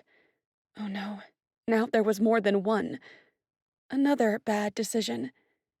I glanced over my shoulder to see how many there were and gasped. My legs wobbled and collapsed. I fell onto my back to the paved ground, fear choking my throat. There were no less than 7 bats coming for me. They were hideous and nasty, as large as a person. Their bony bodies were covered by a viscous gray skin, countless teeth bared and sharp, and wings large and bristly. I cringed, unable to scream. 4 of the bats landed before me and hobbled closer. Their talons scratched against the concrete surface of the sidewalk, making a dreadful screeching sound. Their fetid stench of slobber and decay and rotting flesh reached me, and I fought the urge to puke.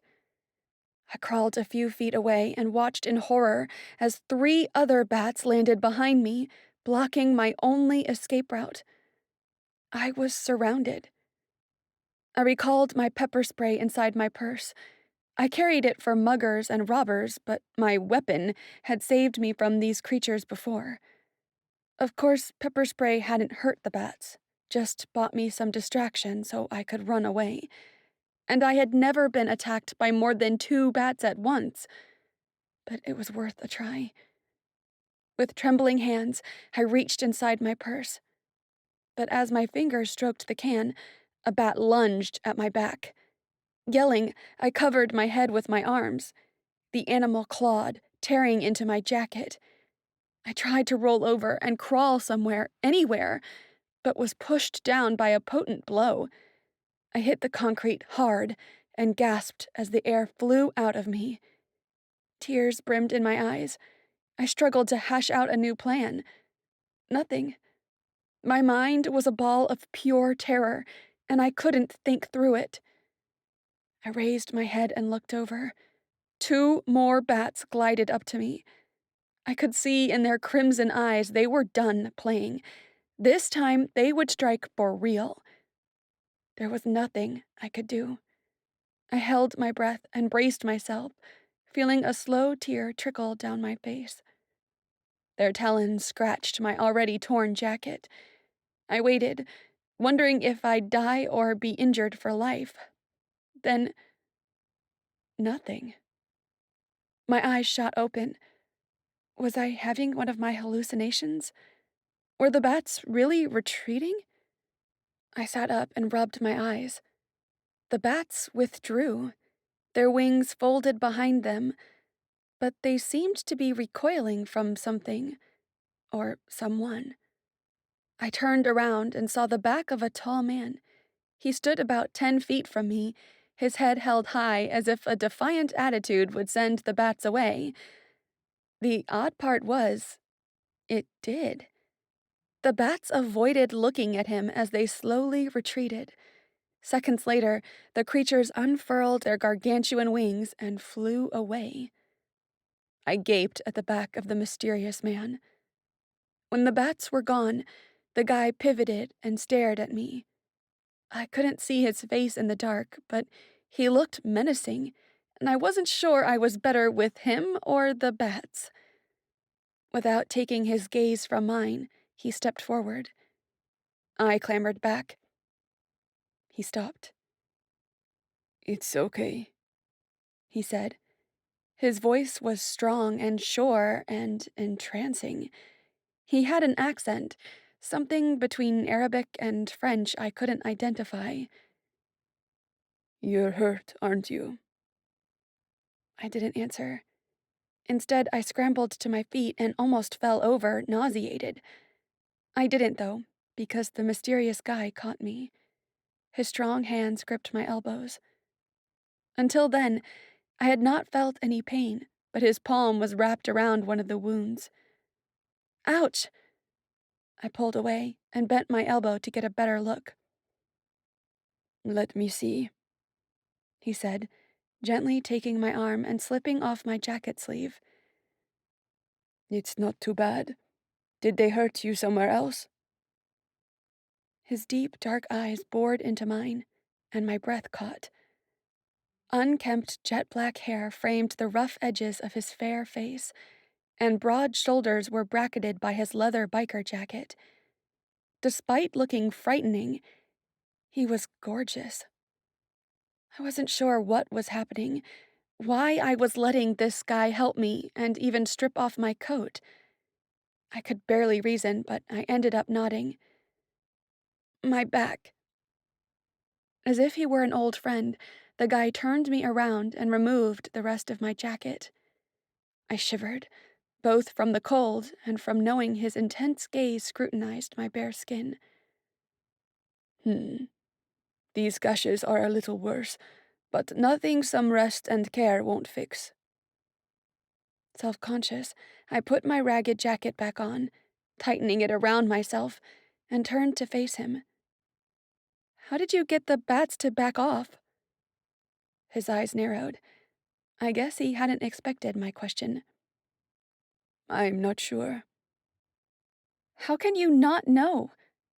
I almost shouted, irritated with his calm stance. Who the hell was this stranger? And how the hell was it he didn't know how he'd saved me? You just came over and those bats fled. They were scared of you. "I don't know why they keep their distance from me, but that's been happening lately." He extended his hand. I'm Micah. And you are? I was surprised by his statement. Was he lying, though? I couldn't be sure. I frowned at his hand, not sure I should take it. But then again, he had just saved my life. Nadine. I took Micah's, hand, and cold clutched my skin where it contacted his. I quickly pulled my hand back. His eyes were wide. You felt that too? At my nod, he whispered. That's odd. He stared at his hand as if it had been contaminated by my touch. Perhaps my hand was contaminated too. But by what? What had been that cold jolt? My adrenaline finally settling down? I looked up at the sky again. No bats. That was something. But it was still dangerous outside, and this guy was a stranger. Who knew what he was up to? I twined a strand of hair around my finger. I should get going. I retreated a few steps, fighting to stay upright against the pain. Thanks. Wait. Micah came up to me again. You shouldn't be outside alone. Those bats seemed to like you. The corner of his lips twitched, as if the situation were funny. I glared at him, and he grew serious again. I can give you a ride. That's not necessary. I resumed walking, but a jolt of pain ricocheted through my back and arms. I winced and tripped, almost collapsing. Come on. He grabbed my wrist. If you don't want to fall or get attacked again, it's important I give you a ride. All right, I mumbled, hating myself for accepting his offer. Over here. Still holding on to me, he walked to the other side of the street, where a black and red Harley-Davidson was parked. That's your ride? I gaped. Wow. The motorcycle was stunning. I had never seen a Harley before, other than in pictures. There weren't many bikes around since it was easy to get robbed or attacked when riding one, and Harleys were especially rare. He offered me a grin. Nice, huh? It's my baby. Without releasing my wrist, he put his other hand on the small of my back and gently pushed me forward. Come on, let's get you home. If he hadn't assisted me, I wouldn't have been able to cross the street. Each step sent painful jolts through my back. I winced, then squeezed his arm, which I only realized I held after I dug my nails into his jacket.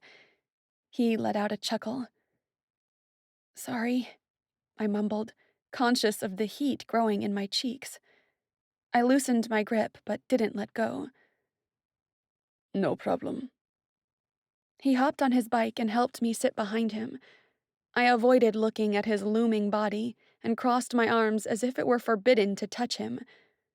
From over his shoulder, Micah glanced at me and laughed. It was one perfect sound. What? I snapped, tightening my arms over my chest. I won't bite, he joked. I had no intention of moving until he reached behind his back, grabbed my arms, and put them around his waist, pointedly resting my hands over his rigid abdomen. I had a hard time controlling my breathing. His sweet scent was intoxicating. The impulse to run my fingers over his lean muscles, and the urge to scoot closer to him. He turned the Harley on, and it revved to life. Where do you live? At the next block. I pointed behind us. A white and blue building near the corner. You were attacked 1 block from your home? He sounded amused. I remained quiet. At least he wasn't accelerating, and I didn't have to hang on tighter. Boy, those bats must love you. Shut up, I snapped, then felt my cheeks burn with anger and embarrassment.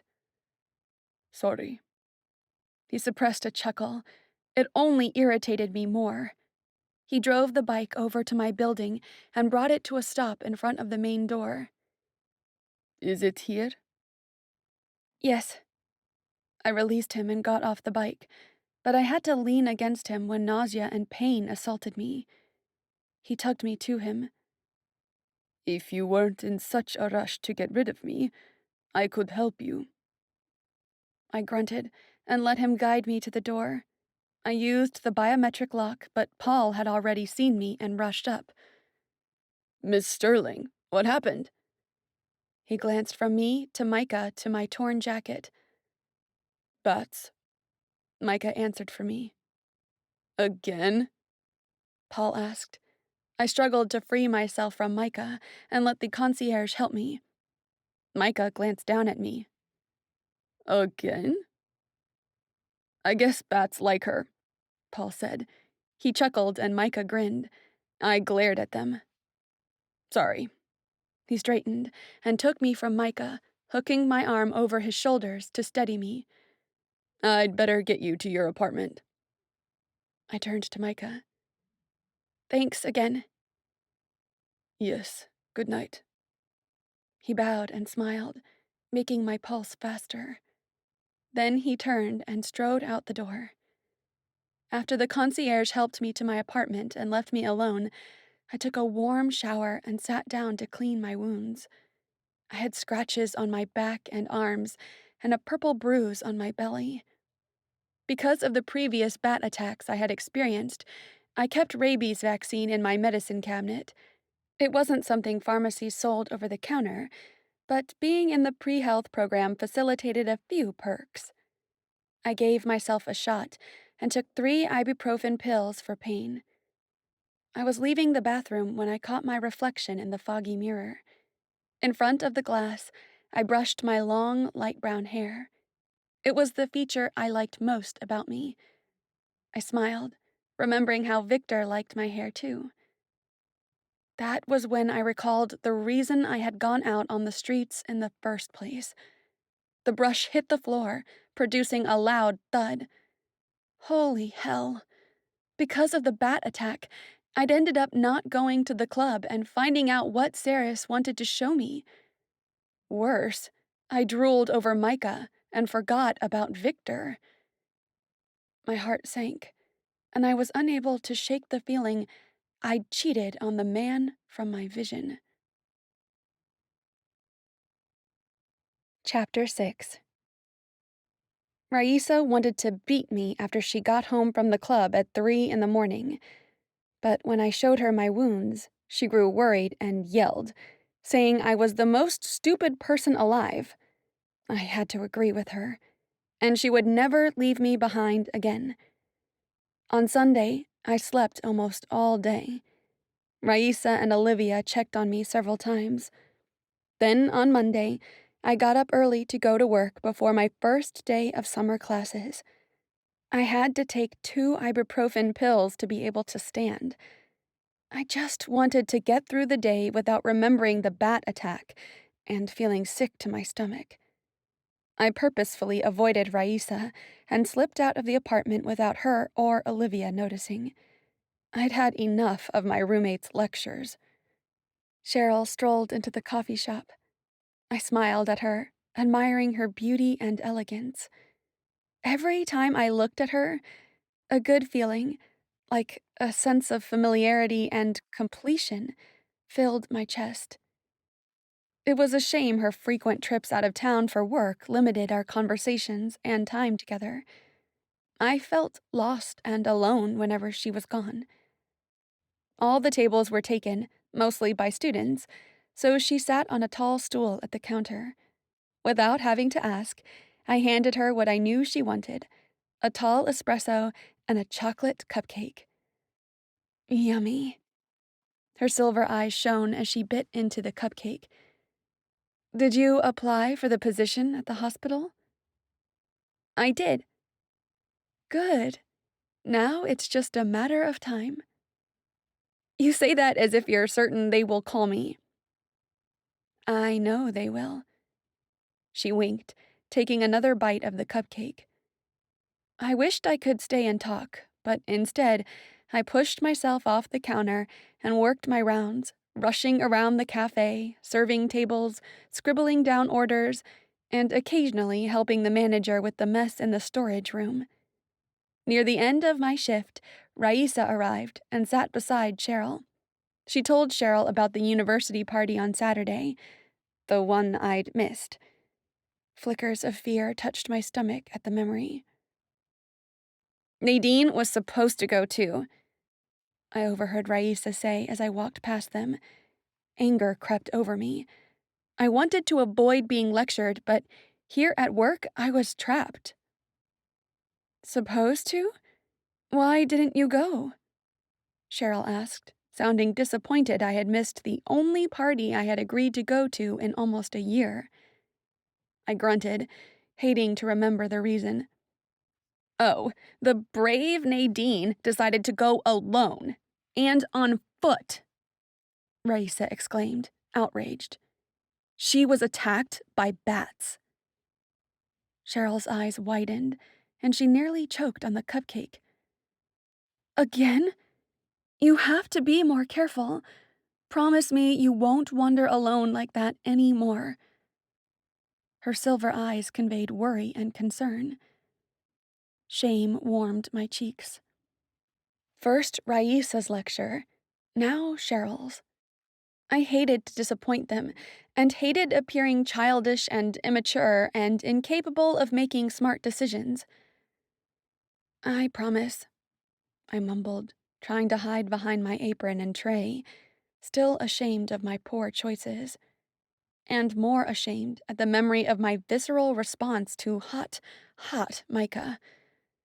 For some reason, I hadn't told my friends about him. The truth was, I was trying to pretend he didn't exist, that I had not met him. My heart still contracted every time I thought about Victor, as if I betrayed him by noticing how handsome Micah was. When my shift was over, Raisa and I walked to the science building for the first class of summer session. I sometimes struggled in biology, but I needed to ace this class to keep my grades up. No medical school would accept a student who flunked biology. Besides, I needed the distraction to stop thinking about Ceres, the bat attack, and Micah. Being on campus always felt uplifting. The sidewalks were clean, the fake flower beds were colorful and released a sweet scent, part of the perfume stored inside the plastic plants. The streetlights were brighter, and the safety was incomparable.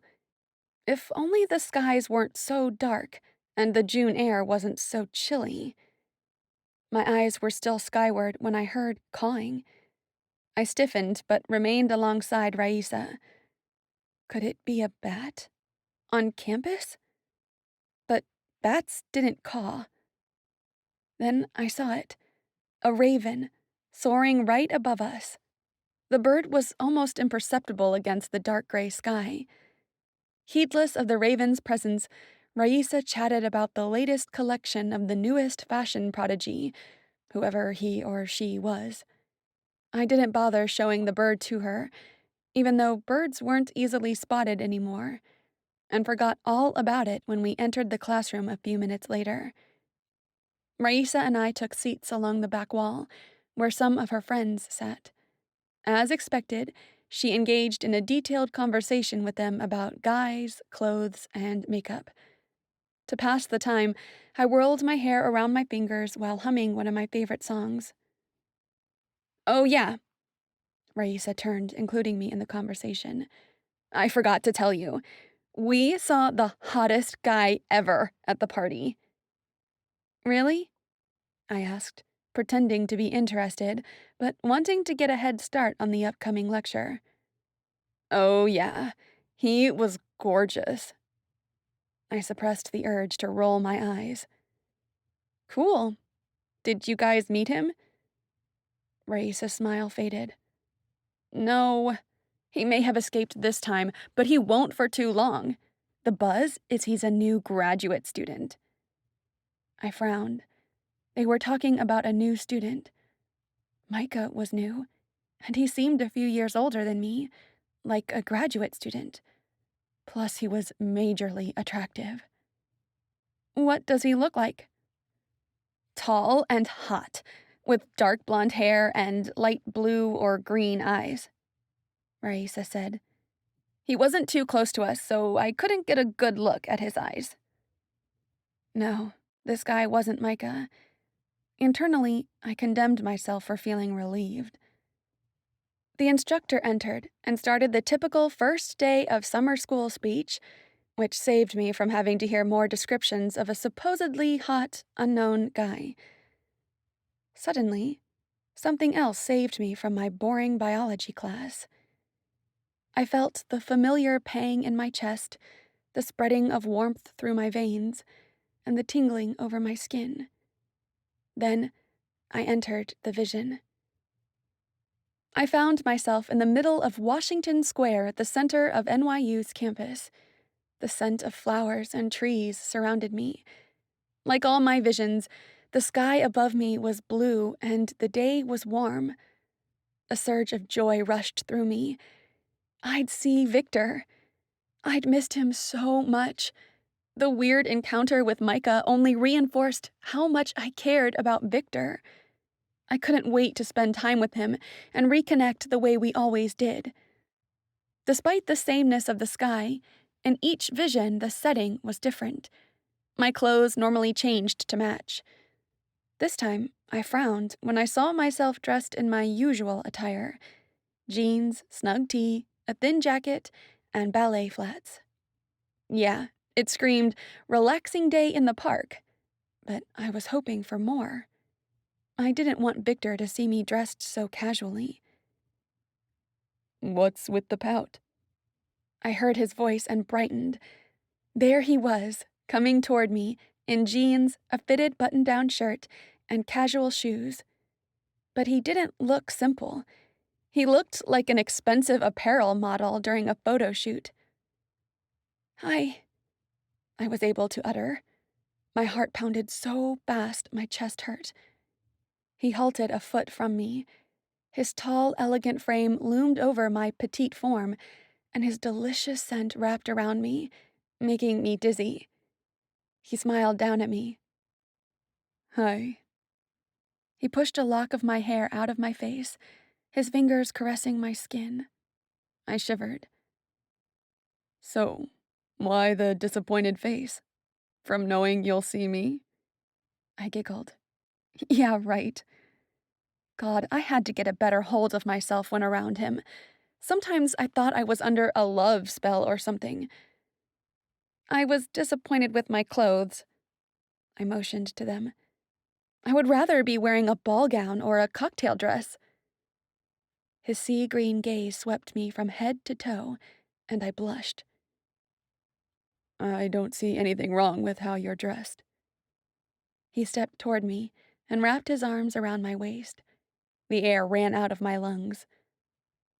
In fact, I think you look beautiful, he whispered in my ear. I shivered again. His warm breath washed over my neck, making butterflies dance in my stomach. His lips touched my skin, setting it on fire. I could faint. I went to lay my head against his shoulder, but he pulled back, although keeping his hold on me. Unfortunately, he said, I have to go.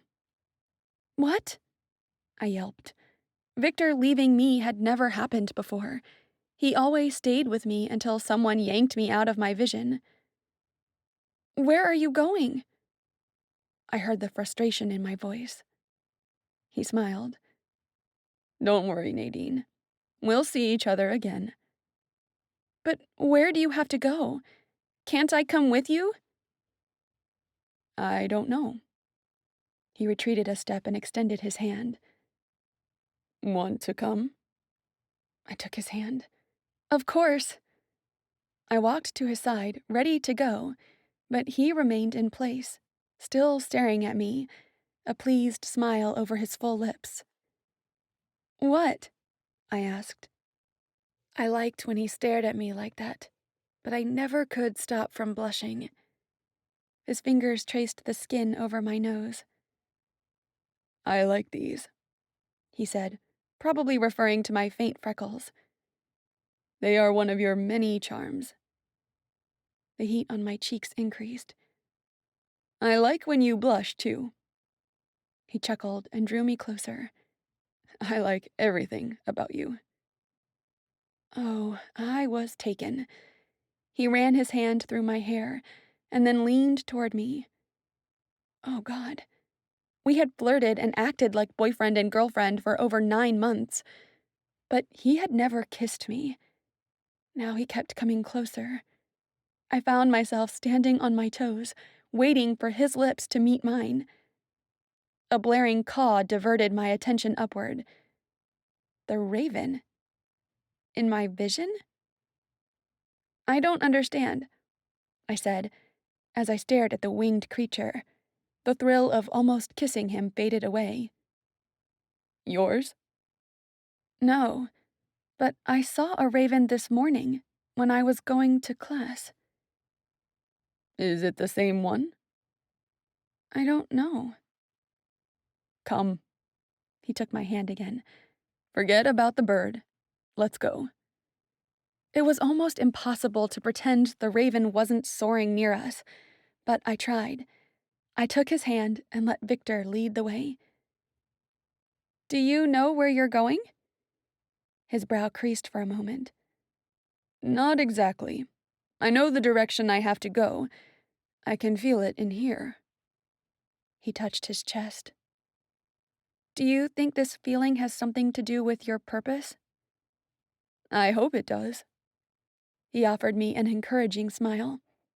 Side by side, we walked toward NYU's North Gate. In my visions, even the world outside the protective campus walls was clean, warm, and perfect. There were trees and flower beds, all alive and well. The people who strolled through the street seemed happy and friendly. Pleased, I squeezed his hand. Where to? I asked after we crossed the North Gate. I feel as if I should go that way. He pointed northeast. We were crossing the street when Raisa's voice cut through my vision. Nadine. I looked around and found myself back in the now empty classroom.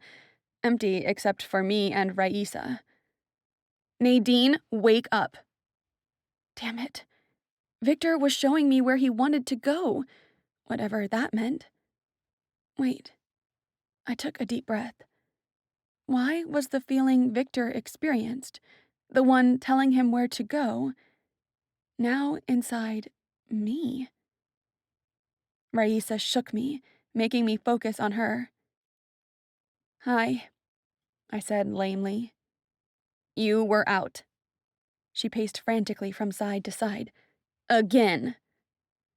Sorry. It was the only thing I could say. I didn't want to talk to her about this. I needed to be alone to follow this irresistible pull, to follow it in order to find what Victor was after. But first, I had to reassure Raisa all was well. I guess class is over. She plopped her hands on her waist and shook her head. For over 5 minutes now. You know, I promised you I wouldn't worry about these episodes, but I'm not sure anymore. Did the others notice? I asked, worried I would soon hear rumors I was insane. Then again, wasn't I? I don't know. Some might have. She threw her backpack over her shoulder. I stood. I'm sorry. Whatever, she mumbled as she accompanied me to the exit door. I'm going to sociology now. See you at lunch? Yeah. I watched her walk down the corridor until she left the building, headed to her next class. Instead of going to my chemistry class, I marched toward the exit that would lead me to the North Gate. The feeling inside my chest, the odd sensation threatened to explode if I didn't follow its directions. Outside, I stopped and looked skyward. Where was that damn raven? I waited a few moments for the bird to show up. Nothing. Had I imagined it before? Had it been an innocent bird just passing by? Had the raven appearing in my vision been left over from seeing one before? I shrugged and started walking again. The chilly air of the dark exterior made me shiver. 30 years ago, New York would have been sweltering this time of the year. Now I had to tighten my jacket and cross my arms over my tote bag to stop the persistent shivering. It hadn't been my intention, but I halted at the north gate. The streets of the city never ceased to make my insides turn. Few street lamps, some broken, caused the streets to be dark on a scary level. Litter all around left a tainted scent. Homeless people peered out of every corner. Shady figures with suspicious and malicious eyes ambled by. Shattered sidewalks, barricaded windows, and steel gates on every door completed the urban decay look. I swallowed hard and summoned what was left of my courage. I needed to follow this pull I felt inside, this sensation that would lead me to where Victor wanted to go. I needed to know if there was something for me there, too, if I was going to find the pot of gold at the end of the rainbow. But what would be my pot of gold? The answers to why I had the visions? Or maybe the answer to how to stay in them with Victor forever? I took a step forward and bumped into something, like a hollow wall that somehow neutralized my feelings. Someone blocked my way. I looked up. "Hi again," Micah said, wearing a sly grin. I had forgotten about him, about how dangerously handsome he was. At my silence, he asked, "Won't you greet me?" "Hi," I blurted, somewhat irritated. I didn't like the way I reacted around him, the way my heart lurched or my palms dampened. "How is your back?" He buried his hands inside the pockets of his leather jacket. I shrugged. "Better. I've been on painkillers." "So," he glanced at my tote full of heavy books, then over my shoulder to the campus. "Skipping class?" "Maybe. And?" I didn't like the way my subconscious responded to him, making me annoyed and on the defensive. "Nothing." His smile widened. "Actually, I'm glad you did. Otherwise, I would have had to wait until you were done with chemistry and math. And I would have had to time it right to catch you before the start of your shift at the university coffee shop." My eyes bugged, then narrowed. "How do you know my schedule?" He advanced one step, towering over me. "I go after things that interest me." I shivered. "What do you want?" He frowned. "To be honest, I don't know." His voice resonated, deep and somber. His gaze found mine, but I could see he was hiding something. Oh, heck, he'd piqued my curiosity. "What do you do, Micah?" "You mean for a living?" He was back to his shrewd and charming self. I nodded, and he leaned against the campus wall. "Well, nothing." I laughed, figuring he was joking. He didn't laugh with me. "You're serious? How do you, I don't know, pay your bills? Or do you still live with your parents?" His eyes darkened. "My parents died when I was 18, he said, his strong foreign accent clearer. I put my hands over my mouth. "I'm so sorry." "That's okay. That was 5 years ago. I use my inheritance to pay my bills.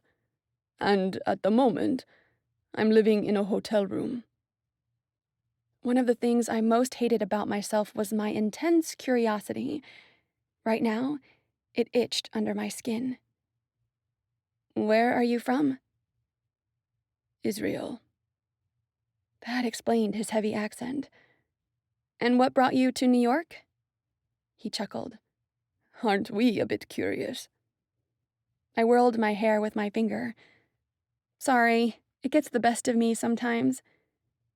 He didn't answer, but instead kept staring at me. Self-conscious, I leaned on the wall beside him and pretended to watch the dreadfulness of the city. We stood like that for a few moments, quietly observing the movement before us. It's like this everywhere, you know, he said, sounding sorrowful. I've traveled quite a bit since. He swallowed. Affected by his parents' deaths, I guessed. I felt the urge to touch him, to comfort him.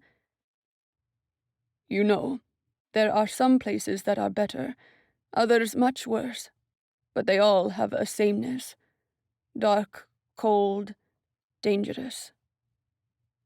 My grandma's theory is that God gave up on us.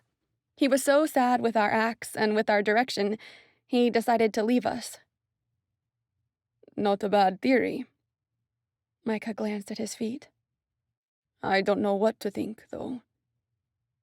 I could almost hear the wheels inside his mind whirring, but I held my tongue. Showing how curious I could be would do no good.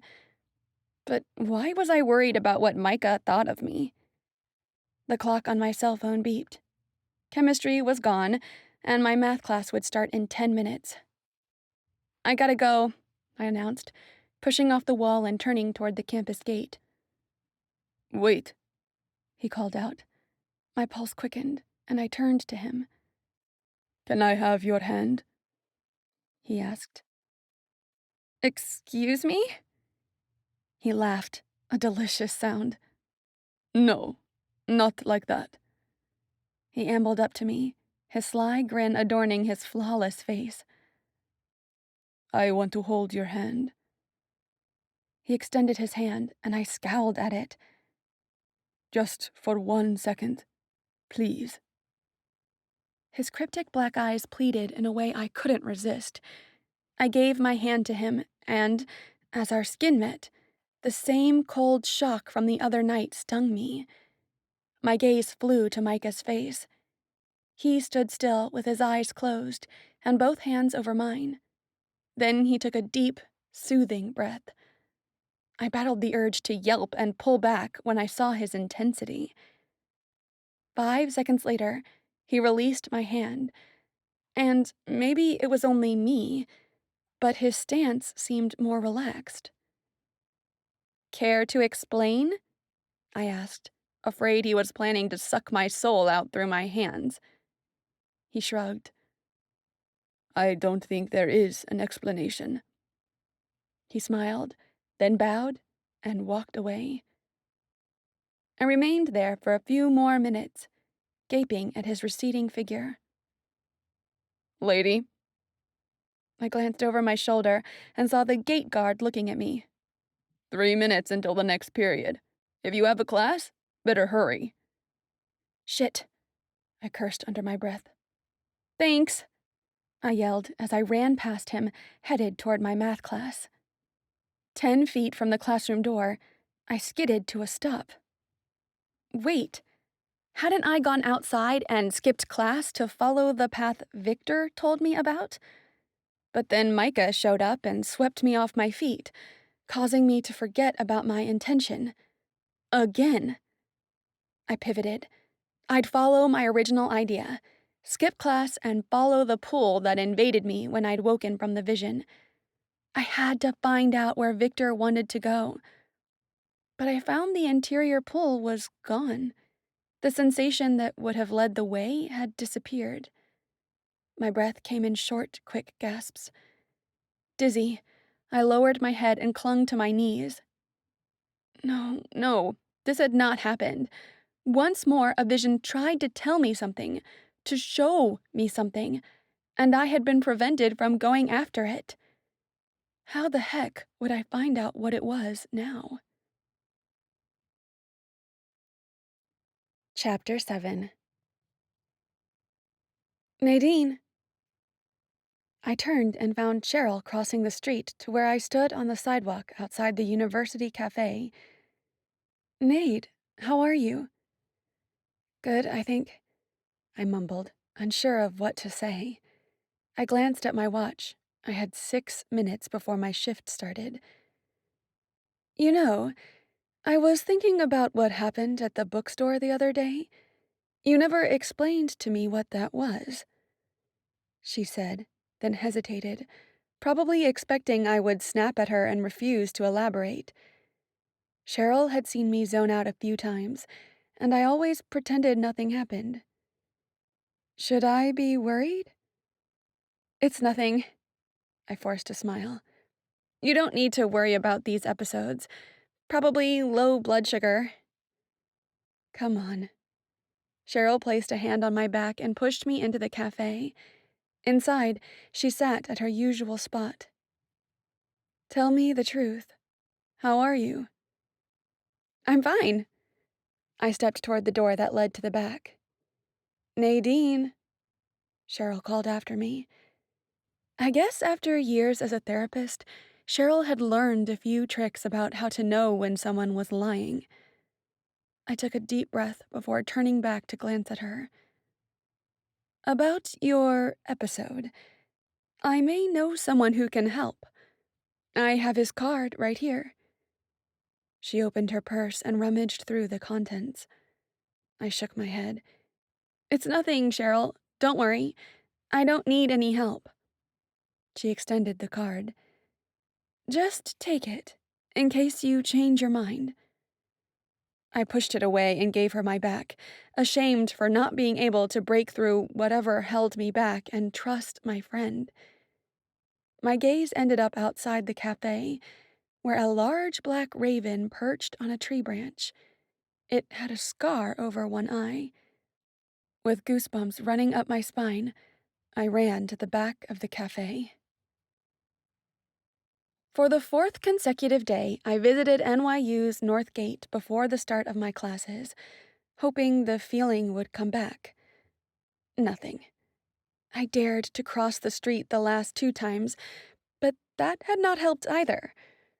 Perhaps the weird tug inside me hadn't meant anything. I was about to head back inside the campus when a taxi passed me with a number painted on its side, 816. The light radiating from the number 8 was strong and pure. I approached the guard at the gate. Do you see anything unusual about that cab? About its number? I asked, pointing toward the passing taxi. Jim, the same guard who saw me speak with Micah the other day, shook his head. No, ma'am. What should I see? Nothing, I answered quickly. I think my eyes are tired. Should I give in and admit I was hallucinating? I could always open up to Cheryl and accept the card she offered the other day. Focused on my dilemma, I walked on, not paying attention to anything. The sudden sound of cawing startled me. I fought against the urge to look up. I didn't want to see the raven. I didn't want to think it was following me. I told myself it was a harmless black bird, lost and hungry. I didn't realize I had been running until I entered the building and rested against a wall, wheezing and shaking. Did you see a ghost? Micah's voice startled me. What are you doing here?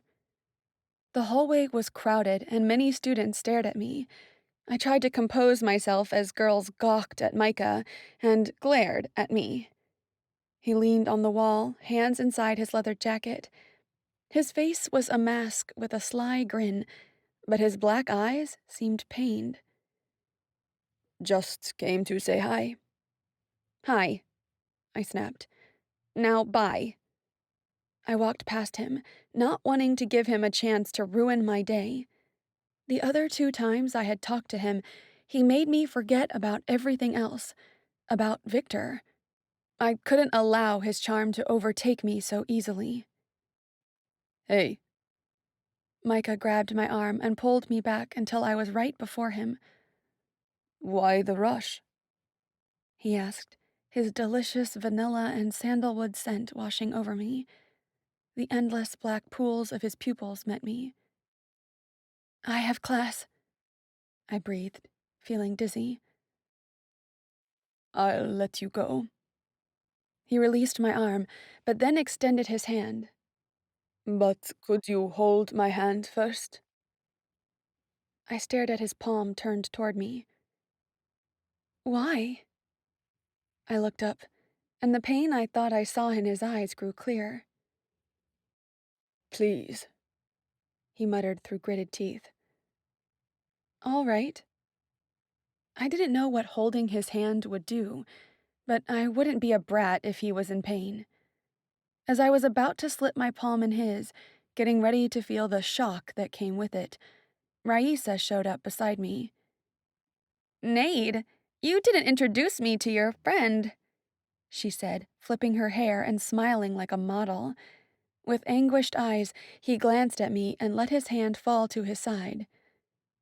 So? She bumped her shoulder against mine. Raisa, Micah. I beckoned from her to him. Micah, this is Raisa, my roommate. Our moment already forgotten, he turned toward Raisa with a wide and perfect smile. Raisa let out a dreamy sigh. Nice to meet you, Raisa. Nice to meet you too, she giggled. How come I've never seen you before? I'm new in town. It seemed he had pressed a button that was labeled Pain Off, Charm On. I intruded before Raisa let her boldness take over and invited him out. For some reason, I was afraid of hearing Micah's answer to her request. We should be going, or we'll be late. I pushed her, trying to pry her from the gorgeous Israeli model standing before us.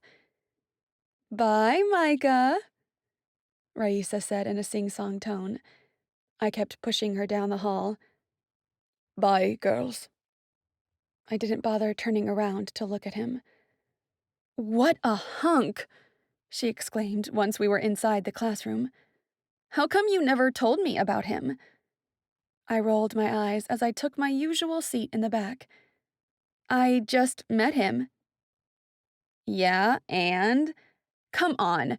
No girl would meet a guy like him and not report to her best friend. That was the thing Raisa didn't understand. She was a good friend, but I wasn't sure I had any best friends. I didn't feel comfortable talking about my classes, my grades, or my family. I didn't like to gossip and get together to talk about hot guys. And I certainly wasn't going to confess my visions. I just wanted to be alone with my visions of Victor. Besides, if she knew how crazy I was, she wouldn't want me to be her best friend. Raisa's friends walked into the classroom and ran to us, huge smiles wreathing their faces. You guys won't believe who we saw yesterday, Martha said, taking her seat beside Raisa. Who? Raisa asked. The blonde guy from the club. Martha clapped her hands together. Folks, the instructor called. He waited until the class settled, then spoke in a somber tone. The university has been informed of some disturbing news, and students will be dismissed from school for today. General ovation took over, but with raised hands, the instructor managed to shut everyone up. This isn't for fun, people. Early this morning, the body of a student was found outside campus, near Madison Square. It seems the girl was assaulted, raped, and then killed. Like me, the whole class gasped. My stomach hurt as if I'd been punched. Someone asked, What was her name? I think most of you knew her. The instructor swallowed hard. The victim was Sarah Cunnings. Oh my God. Nausea swirled in my stomach. Sarah had been at the cafe the other day. I had just spoken to her. More students asked questions, including where she'd been found and when and where her funeral would be. But I seemed to have lost my voice. The professor continued talking about Sarah's death and her family's arrangements for her funeral. That's it, he finished. You may go now. And please be careful." He left, followed by my classmates, who all exited silently. I remained glued to my chair for a few seconds longer, trying to make sense of the news. In my backpack, my cell phone vibrated. Shaking off the awful images in my mind, I picked it up. Having missed the call, I listened to the voice message. "Who was it?" Raisa asked from behind me. I hadn't registered she'd stayed. "The hospital. They lost my resume and want me to go there and give them a new copy." "What time does your shift start?" I was still baffled, my mind moving in slow motion. It took me a moment to think it through, to figure out what time it was now and what time my shift started. "After this class." I looked at my wristwatch again. "In about 40 minutes. "So you're going to the hospital right now?" "I think so." "I'm going with you." "You don't need to." "Are you kidding? After what happened to Sarah? I'm not leaving you alone." I flinched. I had already forgotten about Sarah. I felt sick. Guess my mind is somewhere else. "I'll go, but we have to get a cab." The cab dropped us off right at Langone's main door. "It won't take long, right?" Raisa asked, crossing her arms. I did the same, wishing I had a thicker jacket. "Your shift starts soon." "I know." For some reason, my head snapped to the right just as a silver car drove around a corner. It approached the hospital and advanced toward the garage, right beside the hospital's main door. When the car was close enough, I realized it was a gray Audi A3. I froze. It couldn't be. The vehicle cruised to the garage's entrance. Its dark windows prevented me from seeing the driver. Paralyzed, I watched it proceed to the end of the first level, where there were a few empty spots, and park near an employee-only entrance. The driver opened the door and stepped out. My breath caught in my throat. My heart skipped a few precious beats. Raisa stood beside me, and I clutched her arm, steadying my wobbling knees. "Hey, that's the guy I told you about," she said. "The one at the club last week. Martha and Susan told me his name. It's Victor." Chapter 8. Victor Gianni, with his honey-colored hair, entrancing sea-green eyes, imposing figure, and his impeccable posture, stood next to his car. In my world, the real world, not in a vision. "How do you know his name?" Raisa asked. Unable to find my voice, I shrugged. Besides, how could I answer that I had dreamed about him for the last 9 months? And, until now, I had no idea he actually existed. Nonetheless, there he was. I squinted, analyzing him. His physical appearance, the car, and the setting were known to me, and yet he seemed different. In my dreams, he was buoyant and romantic. He smiled and winked and spun me around imaginary ballrooms and danced with me in the middle of the street. He was my Prince Charming, born to make me happy, be my best friend, and someday be my lover. All in all, he was a very different guy from the one standing before me in the real world. The in-the-flesh Victor wore a worried crease on his forehead. He seemed to carry the weight of the world on his shoulders. I wanted to reach out, to comfort him, to help him. With blue jeans, a stark white polo, and brown boat shoes, he looked more like a mama's boy than Romeo.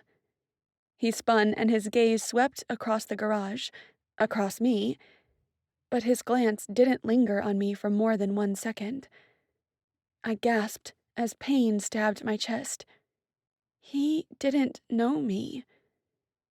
He turned his attention to his car. From the back seat, he fished out a brown jacket, which he folded over his arm. He retrieved a card from the pocket and used it to open the hospital access door. That was when my legs regained energy, and I ran like crazy. I forgot about Raisa, about my job, about everything. I dashed toward that door. I couldn't let him get away. I had to find out why he didn't know who I was. I almost didn't reach the door in time, but a nurse stepped outside and propped it open. I inched my way inside Langone. In the cold atrium, I found myself disoriented. Too many people, too many corridors and doors, and an intense smell of anesthetics that made me nauseous. He was nowhere to be seen. My breath came in short gasps as I searched for him. This was too much. The dizziness and the anxiety took over. I found a staircase, sat on the lower step, and put my head between my knees. "Are you okay, miss?" a woman asked me. Moving cautiously so I wouldn't puke, I lifted my head and saw a chubby nurse with a kind smile. "You're very pale." "I'm fine," I lied. I knew too well I wouldn't be all right until I found Victor. "Are you here alone?" she asked, patting my shoulder. I shook my head. "I came with my friend." "Do you need help getting to your friend?" "No, I just need a few minutes alone." I tried smiling, though I was sure it didn't look good. "Well, if you need anything, the nurse's station is right over there, at the end of the hall." She pointed to her right. I nodded, and when she walked away, I returned my forehead to my knees. Oh my God. My head spun, and there was no way I could think this through rationally. Desperate tears filled my eyes as I considered the possibility I was really losing my mind, and I wondered whether I should get up and head toward the psychiatric ward. My mind now played tricks while I was awake. No visions needed anymore. How much of this could I take? I didn't want to find out. "There you are!" Raisa sat beside me. "What the hell was that?" I shrugged, not sure what to tell her. My cell phone rang. It was Adam. Reluctantly, I took the call, only to listen to him ream me out. "You're 12 minutes late," he yelled. "Drag your butt here right now, or I'll tell our manager about the freak things you do." "I'll be right there," I mumbled, disconnecting before he could scream even less pleasant words. My mind whirled with confusion as Raisa and I left through the same door. I had hallucinated. No way was Victor real. Nonetheless, in the garage, I realized two things. First, his car was still parked there, so I had not imagined that. Second, Raisa was beside with me, and she had seen him and confirmed his name. Still, I felt heartless, soulless. Victor didn't know me. At the cafe, the minutes dragged on forever. I couldn't concentrate on any task. I prayed for Cheryl to show up and help distract my busy mind, but that didn't happen. 3 hours passed, but with 3 more to go, I couldn't take any more. Pretending to be sick, I asked to go home. When my boss let me leave, I ran to the nearest campus gate and took a cab back to the hospital. My hands sweated, and my whole body shook when I entered the garage. I was afraid Victor's car wouldn't be there anymore. What now? I had felt compelled to check if his car was still there, but now that I found it was, what next? I hadn't thought my actions through, and now I was outside the hospital in the cold and dark. God, what was happening to me? Was I losing all reason? The need to know if the man I'd seen was Victor prevented me from going home. I hid along a wall where people would not see me while I kept an eye on his car. And I waited. To pass the time, I got out a book and tried to read. After rereading the same paragraph 6 times, I gave up and stashed it inside my tote. Next, I tried playing a silly game on my phone, but kept messing it up. Then I hummed some songs I liked. Cramps shot up my legs at the same time that damned bird cawed from outside the garage. I left my hideout and stepped onto the sidewalk, ignoring the fact it had become night while I was standing watch in the garage. Not that the darkness was much different from daytime, but there were more sinister individuals haunting the night. Trying to find the raven and keeping an eye out for the bats, I looked around. The raven flew toward me from out of nowhere. I yelped and fell on my butt. "Stupid winged thing," I cursed under my breath. I got up and looked around to see if it would charge again. The bird was nowhere I could see. "Damn it," someone muttered from behind me. The hairs on my arm stood on end. I knew that voice. Victor. It was him. It was Victor. God, he was here.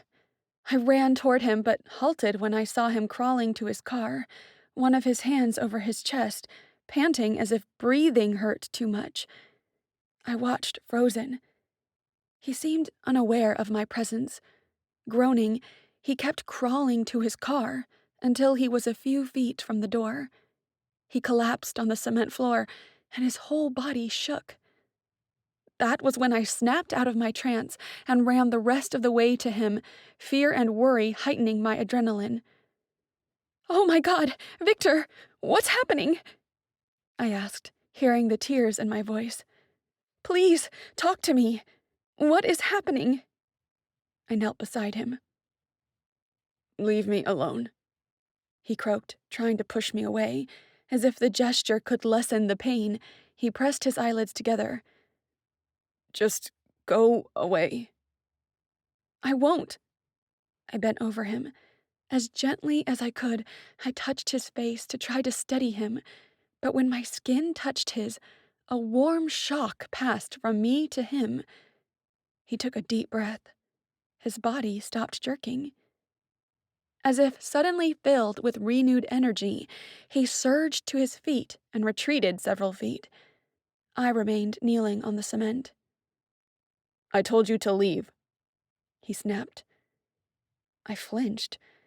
Not in all the months of dreaming about him had I thought Victor would ever snap at me. "You seemed to be in pain, Victor. I couldn't just leave," I said, finally standing. "How do you know my name?" he asked, groping at his jeans.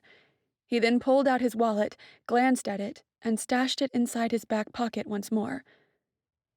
"What did you do?" He touched his face, where my hands had been a second ago. "What do you mean? What did I do?" I asked, more confused by the minute. "Tell me how you know my name." He glanced down, and I followed his gaze. His hands still shook. He hid them behind his back. "Have you been following me?" "You don't know me?" My voice, barely audible, sounded both hurt and hopeful. He tilted his head. "Nope," he said, then turned toward his car again. "Wait!" I called as he opened the door. "Don't go. Please, Gotta go." He cut me off. A second later, he was inside his car and backing up. Unable to move or breathe, I watched Victor leave the garage, leave me, as if I were some revolting parasite. Chapter 9. I cried myself to sleep. Raisa noticed I wasn't well and didn't force any information out of me. Even if she managed to make me talk, would she have understood? My alarm clock blared early the next morning, warning me it was time to get dressed and go to class. I didn't. Instead, I went to the hospital. Perhaps I was just deluding myself, but I had to try again. I couldn't let Victor, A real flesh and bone Victor escape so easily. Besides, I knew too much about him, and I could use the information to find him. At least I had an excuse to go there, since, with all that had happened, I had forgotten about taking my resume in when they had asked for it the previous day. Once at the hospital, I checked in with the receptionist and handed her my resume. Taking advantage of the moment, I asked to visit Bianca Gianni, Victor's Italian grandmother. The receptionist confirmed my suspicion that his grandma was real too. She asked if I was a family friend. I lied, saying that I was. Otherwise, she wouldn't have told me that Mrs. Gianni had been taken for an examination, but should be back to her room on the 8th floor in about an hour. So everything Victor had told me in my visions was real? Why? I figured I didn't have time to waste mulling over that. I took an elevator to the 8th floor to wait for him there. He was bound to show up at some point, and I didn't care if I missed my classes or my job to speak with him again. On the 8th floor, I dismissed the wooden number shining brightly on the wall and walked down the corridor looking for Mrs. Gianni's room. It wasn't far. I raked through my mind, trying to recall another episode in my life when I had been this nervous. Besides my brother's funeral, no memories came. To steady the trembling of my body, I leaned against the white wall, letting the anesthetic smell impregnated in the corridor fill my lungs. Maybe the drugs would help calm me. They didn't. I tucked my sweaty hands inside the pockets of my hoodie, another ineffective attempt to calm my senses. Expecting to see Victor with each door that opened, each new footstep that drew closer, each new voice that crossed the corridor caused my breath to catch. I knew he would have to pass through this place sooner or later. I had to have patience. Not much time had passed when I saw an old lady with white hair and bluish-green eyes being brought in by a nurse in a wheelchair. I had never seen or spoken to his grandmother in my visions, but he had showed me pictures of his family, and those eyes were enough proof that this woman was his grandmother. I was shaking again. Holy hell, there she was. She was real. Like Victor was real.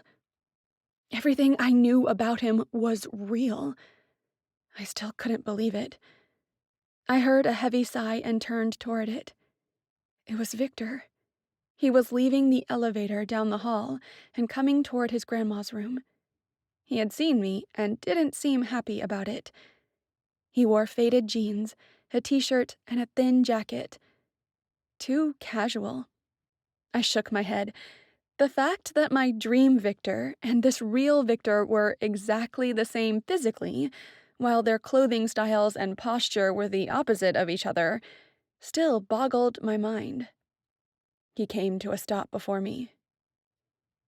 You again. There was disdain in his tone. I cringed. How are you? I managed to ask, and immediately felt silly. I had planted myself here in this hallway for over an hour waiting for him, and when he finally arrived, I didn't know what to say. Though I really did want to know how he was. The last time I had seen him in the flesh, he'd been jerking on the floor of the hospital's garage, in pain. What was that, before? I trailed off, hoping he would understand what I was referring to. He shrugged, his sea-green eyes still staring at me with suspicion. I don't know. By the way, how do you know my name? I twirled a lock of my hair around my index finger as I considered my answer. I wanted to answer him. I wanted to be honest, but he would never believe me. As if my answer would pop out of the walls, I scanned the hallway. At the end of the corridor, a nurse left a room and entered another. The nurse! I almost shouted, hoping he wouldn't notice my sudden lie. I avoided his inquisitive eyes. I heard a nurse calling you earlier that day. His deadpan expression hid his thoughts and didn't let me know if he was buying it or not. What did you do to me last night? He asked, crossing his arms. God, I hated how his voice and his posture were so guarded and mistrustful. I wasn't used to it. What do you mean? When you touched me, the shock and the pain went away. How did you do that? I don't know. This time I wasn't lying. I really didn't know. He frowned, clearly still suspicious. Seriously, I have no idea. His shoulders stiffened. What are you doing here? What do you want? My eyes widened as I retreated a few steps, trying to avoid his toxic tone. Yes, he looked like my Victor. The same voice, the same hair, the same face, the same mouth that had offered me smiles and rendered me breathless many, many times. I wanted to touch him, to embrace him, to tell him everything was going to be okay. Maybe if I touched him, he would remember me, and he would want to touch me, too. I came closer to him, looking deeply into those wary green eyes, my fingers itching to stroke his skin, to feel it smoldering under my caress. But I didn't. He was like my Victor, but he wasn't my Victor. The Victor from my visions would never speak to me like this. He would never snap at me. No, no. My Victor loved my company, loved to hear me sing, loved to embrace me and inhale my scent. I'm sorry, I whispered, my voice croaking under the heavy pressure inside my chest. Then I walked away. At first, each step was heavy and slow, but as forlorn tears spilled over and shook my body, my pace increased until I was running. I ran as if the strides could erase the agony slowly consuming me. How could I have been so blind? How could I have believed Victor truly existed and that he loved me? Why had I tortured myself by looking for him? I knew the answers to these questions. If I could make one wish, I would ask for my dream Victor to be real. When I'd seen a guy that could be his identical twin, I thought my soul's wish had been fulfilled. It had been too good to be true. Nobody could be so lucky. Still, I couldn't believe I found a guy that looked like my Victor. But he would never be my Victor. I had to stretch the not feeling well lie for a few more days with work, since I didn't have any strength to get up from my bed. Adam was livid for having to fill in for me, while Raisa and Olivia were left worrying. On Friday, after I spent 3 days in bed barely eating or speaking, the girls called Cheryl. I heard you've been hiding in here since Tuesday, she stated. My face was buried in my pillow, but I felt the bed wobble as she sat next to me. You're not eating, you're not going to class or work, and you aren't speaking to your friends. Through the pillow, I smelled them. Cinnamon rolls, my favorite snack. That's not fair, I mumbled. Cheryl chuckled. I'm not above using all weapons available to me. Grunting, I turned to her and instantly saw giant-sized cinnamon rolls on a plate beside her. They were still hot, with extra sugar icing, exactly the way I liked. And the fact I was starving added to the temptation. God, you're playing dirty, I kidded, my first joke and half-smile in nearly 5 days. She passed me the plate. I'm glad you decided to talk to me. We sat in silence while I ate.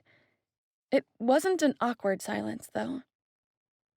Thanks, I said, After I devoured 3 rolls, I was feeling better and cozier. I figured it was Cheryl's presence, her sure self and kind smile.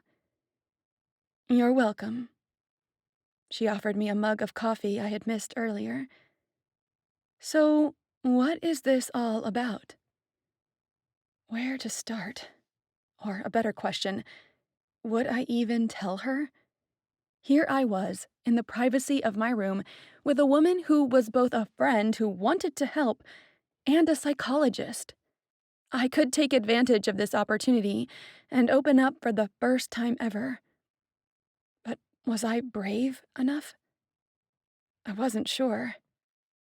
I decided to give it a shot and opened my mouth to let the words come out naturally. "Uh, I I stuttered, not ready to confess how insane I was out loud. I tried another route, not far from the truth. "I met a guy." I swallowed hard. "I feel very, very attracted to him, but he has been sort of rude to me. He hasn't let me get close." "Hmm, all of this because of a guy?" She smiled. "Tell me about him." I stood and smiled. "He's gorgeous. Perfect. His hair is dark blonde and he is very tall. And his body." Cheryl chuckled. "It's easy to see when you are nervous or excited." She pointed to my hair. "You start doing that thing with your hair and don't even notice it." I looked down at my hand near my shoulder, where my finger was entwined in a strand of my hair. I hid my hands behind my back, holding them together to stop my nervous habit and to steady their trembling. Still smiling, she beckoned for me to continue. I took a deep breath and plunged on. "Well, I just feel this pull, this incredible need to be near him. I talked to him on Tuesday." She seemed surprised. "How was it?" My brows contracted. "He was rude, actually, and that's why I've been hiding in here. Maybe my reaction was a little childish." "Oh, Nadine, maybe it wasn't childish at all. How do you feel about him? Strongly?" I thought about it for 2 seconds before answering. "Yes, very much. I'm no godmother from a fairy tale, but I think love is worth it. If you feel like you should be with him, then don't give up. Go after him. Show him you're a great girl. Show him what he's missing." Cheryl sounded like a motivational speaker. At her tone, a reluctant smile appeared on my face. "Cheryl, I've never heard you speak like that before." "Well, I believe that when you think you found the one, you shouldn't give up easily." I had always wondered if she'd ever been in love. I started whirling my hair again, but stopped a second later. I had to stop with this habit. "And you, Cheryl? You're talking like you know the feeling. But I've never seen you with a guy and never heard you speak of anyone special." Her silver eyes became dull. "I lost the love of my life many years ago." "Oh my God, I'm so sorry." "I've never told anyone. I don't think I'm ready to go looking for another romance. The truth is, I don't think I'll ever be ready to love again." I reached for her hand and squeezed it. "I think I understand. If Victor kept rejecting me, I knew I'd become lonely and bitter fast." "The past is past." She perked up. "Now, we must do something about your case." I chuckled at her renewed spirit. "What do you suggest?" "Find out where he will be, what he will do. Be there, stare at him, practice some hair flipping and lashes batting. Ask some pointers to Raisa. I'm sure she knows all about those. Nadine, you have to try." My chest still ached from Victor not Victor's rejection, but what Cheryl said was true. I had to try. I truly felt like he was the one for me, at least the one from my dreams. And until I was convinced this Victor was not the one I thought he was, or he remembered who I was, I wouldn't give up. Chapter 10. Somehow Adam found out I was feeling better, and after talking to our manager, informed me I was to work double shifts on Saturday and Sunday to compensate for the days I'd missed during the week. As a result, when I arrived home Saturday night and was invited by Raisa to go to the club with her, I had to refuse. I felt exhausted and useless. There was no way I could go out, even if there was a possibility of the real Victor being there. As it was, I found out on Sunday he'd been at the club with 2 classmates. He's totally hot, but Nade, please. He has this permanent I'm mad with the world look. Raisa also told me a few girls tried to talk to him, and he turned them down. I think he was rude to them. Then she mentioned how his stance was stoic and detracting at the same time. He doesn't look like a bad boy. He just looks antisocial and annoyed. So I wasn't the only one he mistreated, or the only one who noticed how his posture shouted, "Back off." That was sort of a relief. When the hospital called me to schedule an interview, my hands started sweating. There was a big chance I would run into Victor there. Despite the fact I wanted to see him and talk to him, I didn't know if I was ready to face him just yet. But there was nothing I could do. I needed this job.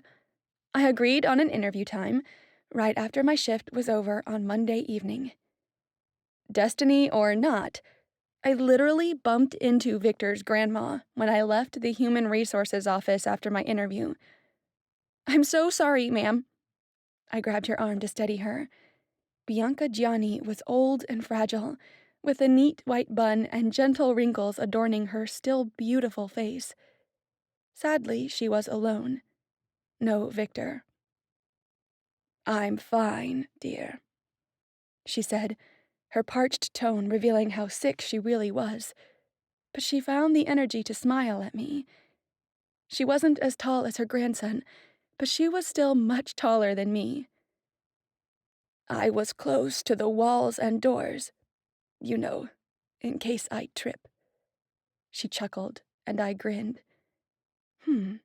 Ideas sprouted in my mind. "Do you need any help getting somewhere?" No, dear. I'm just stretching my legs. I get tired of spending most of my day in these damned hospital beds." Her dull laugh became a couple of dried coughs. "I apologize for my inappropriate words." "No need to apologize." I stepped back, letting her pass me and get on with her walk. If what my vision Victor had told me was right, she stumbled over her feet all the time, and I would be there to offer her my arm for support. Not even 10 seconds later, Bianca did trip, and when I offered assistance, she accepted it. "There aren't many nice young ladies around anymore," she said with a gentle smile. "You know," I said, prepared to use bribery to find out what I wanted to know while we strolled through the hospital's sterilized corridors. I had a chance to prove if all I knew about the Gianni family was right. "I was on my way to the cafeteria to buy a cocoa cappuccino. Would you like one?" Her green eyes brightened. "I would love one," she exclaimed, then lowered her voice. "My grandson would kill me if he knew I had one. You see, I shouldn't eat chocolate or drink coffee, and certainly not both at once." I chuckled at the old lady's enthusiasm.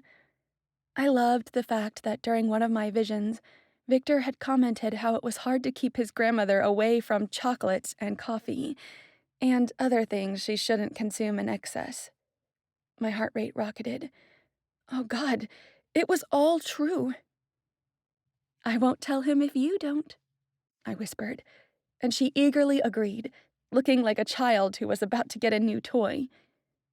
After getting cocoa cappuccinos, Bianca and I sat at one of the cozy internal gardens the hospital had built after the darkness had taken over. By then, we had formally introduced ourselves, and she had told me about her illness. Like in my visions, she had stomach cancer.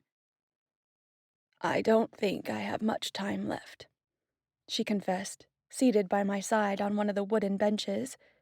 She had on a heavy wool coat, but she looked cold. I considered getting her inside, but she seemed so relaxed next to the living plants. I try to be strong, you know. I have to. Otherwise, I don't know what will become of my grandson. To keep her talking, I pretended I didn't know what she meant. I asked questions I knew the answers to, just to make sure we were talking about the same Victor. Where are his parents? Oh, they died when Victor was 13, dear. Her voice was strained. My husband, my son, and his wife were in a store that was robbed. The criminal became nervous and shot everyone. I nodded, recalling when he had told me the same story. I'm so sorry. I was going to ask more, but a shadow fell over me. I glanced back and found Victor glaring at me. Grandma? His tone was dangerously low. What are you doing outside? And with a stranger? She isn't a stranger, Bianca said. Her name is Nadine, and she's a nice young woman. She's in the NYU pre-health program and just had an interview for a position within the hospital. His grandma sounded like she was trying to sell him on me. I didn't like it. And from what I could see, neither did Victor. She turned to me. I apologize for his behavior. You don't need to apologize for me, he retorted. I'll apologize when I think it's necessary. Then at least be polite, she chided him. I guessed this was a regular situation, seeing as she had raised him since his parents' deaths. He puffed up but remained quiet. I'm sorry, I muttered, smiling feebly at Bianca. It was nice meeting you. Oh, it was nice to meet you too, dear. She reached out and patted my face. If you ever come around again, I wouldn't mind your visit. My weak smile widened, but it was short-lived since Victor's glare made my whole being wilt. Afraid of answering, I just nodded. Goodbye, I said. I stalked away, wanting distance from this rude, cruel Victor whose sharp voice I could hear behind me. He reproached his grandma for talking to me and trusting a stranger. Even as tears brimmed in my eyes, I hummed to myself to mute his offensive words. How could the two Victors look so alike, yet be so different?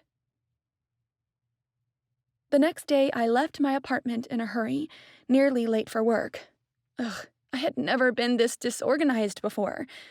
I was usually the most punctual, organized, and responsible person. Now I was a jumble of messy thoughts and goals. I just wanted to get on with my life, to make it to the end of a normal day like a normal person with normal problems. When Micah stepped in front of me, I realized my normal day would have to wait. The air swept out of my lungs. With thoughts of Victor consuming my energy, I had forgotten about Micah and how gorgeous he was. Like some dark stallion, he was dressed in all black, except for the t-shirt, which was white. Black pants, boots, and leather jacket. Added to that combination was his endless ebony eyes, jet black hair, full lips, and tanned skin. I wondered if he was real at all. Like Victor, he was too handsome to be true. Perhaps he was another trick of my mind, another hallucination sent to haunt me and make my legs tremble. "What do you want?" I asked, walking past him. Why did I become irritable every time he was near me? What? Can't I just want to see you? With his long strides, it didn't take him more than 3 seconds to catch up with me. "Last time I checked, no," I snapped. Poor guy. I was releasing my anger and frustration on him. Was it because I was mad real-life Victor wouldn't give me the attention Micah did? Mad because I wanted the attention to come from Victor, not Micah? Micah grinned slyly. Come on.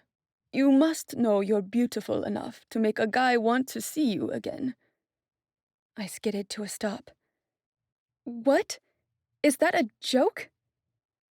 He stepped toward me, closing the gap between us, and ran his fingers over my cheek, taking my breath away. An ice-cold shock came with his touch, but it was much fainter this time. I shivered and realized he was taking advantage of my vulnerability to make contact with my skin. I pulled away. "Back off!" He was laughing, but, oh God, he was so sexy when he laughed. Sorry. Couldn't resist. "I knew it," I stomped on. "You're after my touch." He fell into step with me easily. Will you stop running from me? I didn't answer him. Instead, I asked, "Why do you need to touch me?" I kept my gaze fixed ahead. I've told you. You're too beautiful to resist. Cut the crap. I halted and faced him. If you're not going to give me real answers, then leave me alone. Well, he raised his hand as if he were going to touch my face again, but gave up and buried his hand inside the pocket of his jacket. I just wanted to see you. My heart skipped a beat. No, you want my touch. He leaned closer, his intoxicating scent making me dizzy, and whispered, That wasn't the only reason. My throat was suddenly dry. My pulse accelerated. It was impossible to resist him. Here. I extended my hand, curiosity corroding my stomach. I wanted to find out if the touch of our hands would bring that bizarre effect again. For a second, his black eyes shone with surprise. But soon eagerness took over, and he clasped my hand. The icy shock that returned with the contact made me gasp. I watched him close his eyes and tilt his head back. I was hallucinating again, wasn't I? How could a person touch another and, I don't know, gain energy from it? Drink from it? Feel better because of it? I hadn't thought of this before. Victor said my touch made his pain go away. Was this what happened to Micah, too? He released my hand. Thank you. What does it help you with? I asked, the wheels in my mind starting to function. Pain? Is that it? You feel constant pain and my touch relieves it? His eyes bugged. He closed his mouth. How did you know? Why didn't you tell me? I resumed walking toward the cafe, Micah by my side. No more stomping now that he'd told me the truth. He shrugged, his hands inside his pockets. You would think I'm crazy. I laughed out loud.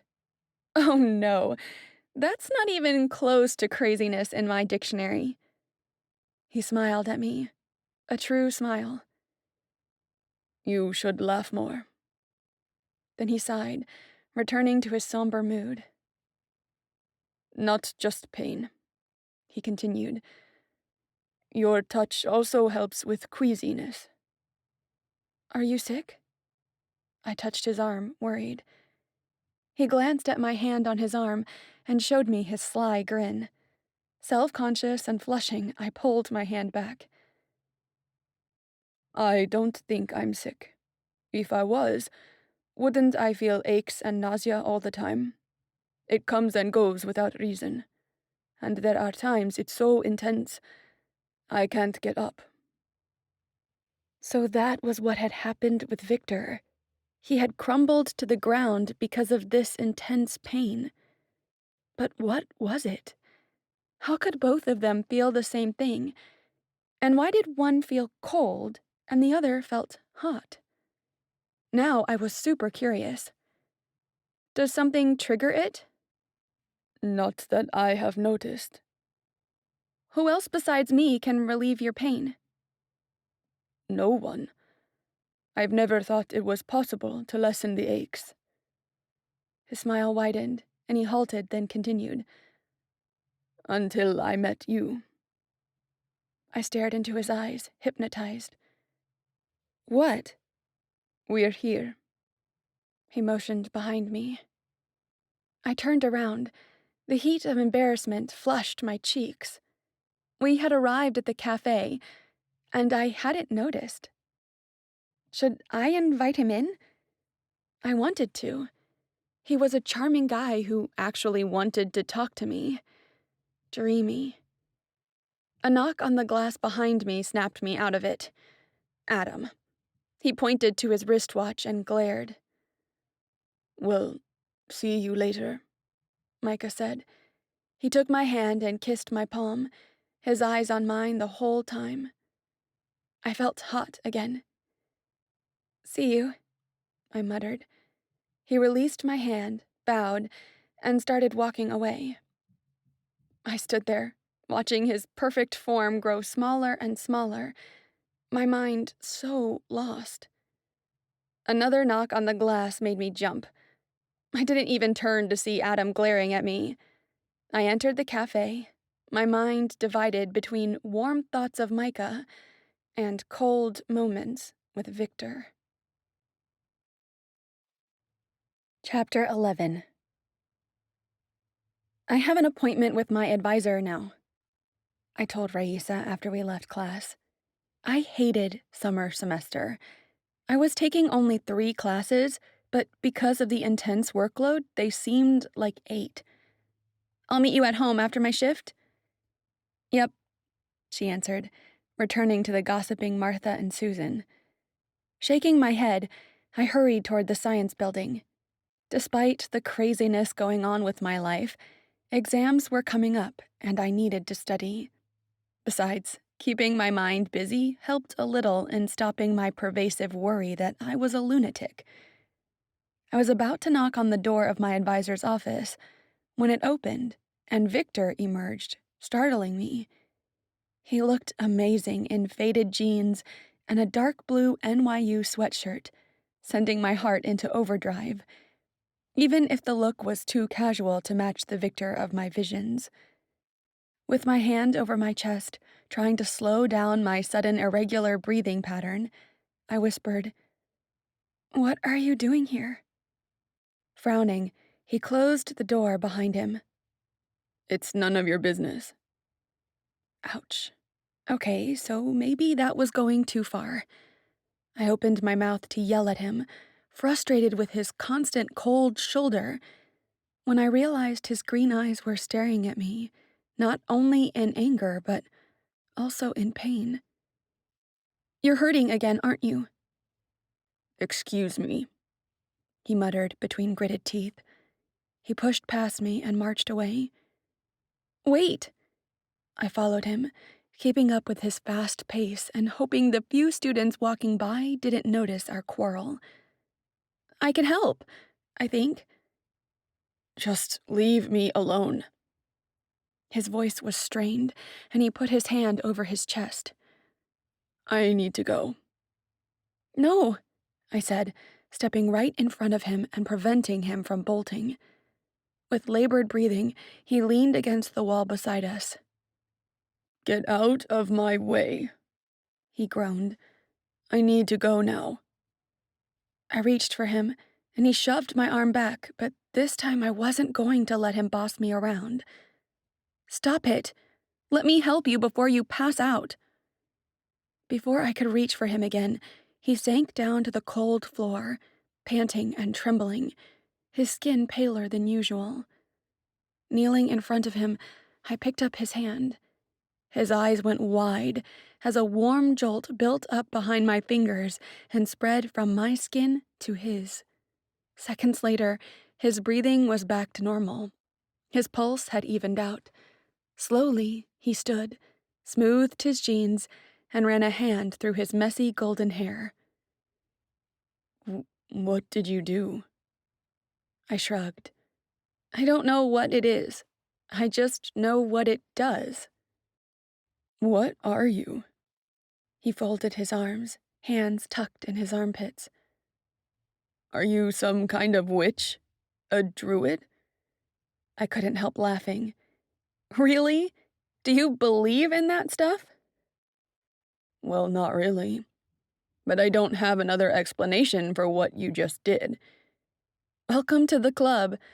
I have no idea how it works or what exactly it is."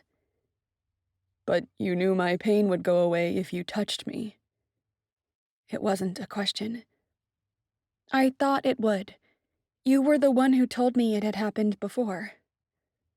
"I did," he muttered. With wary eyes, he kept staring at me.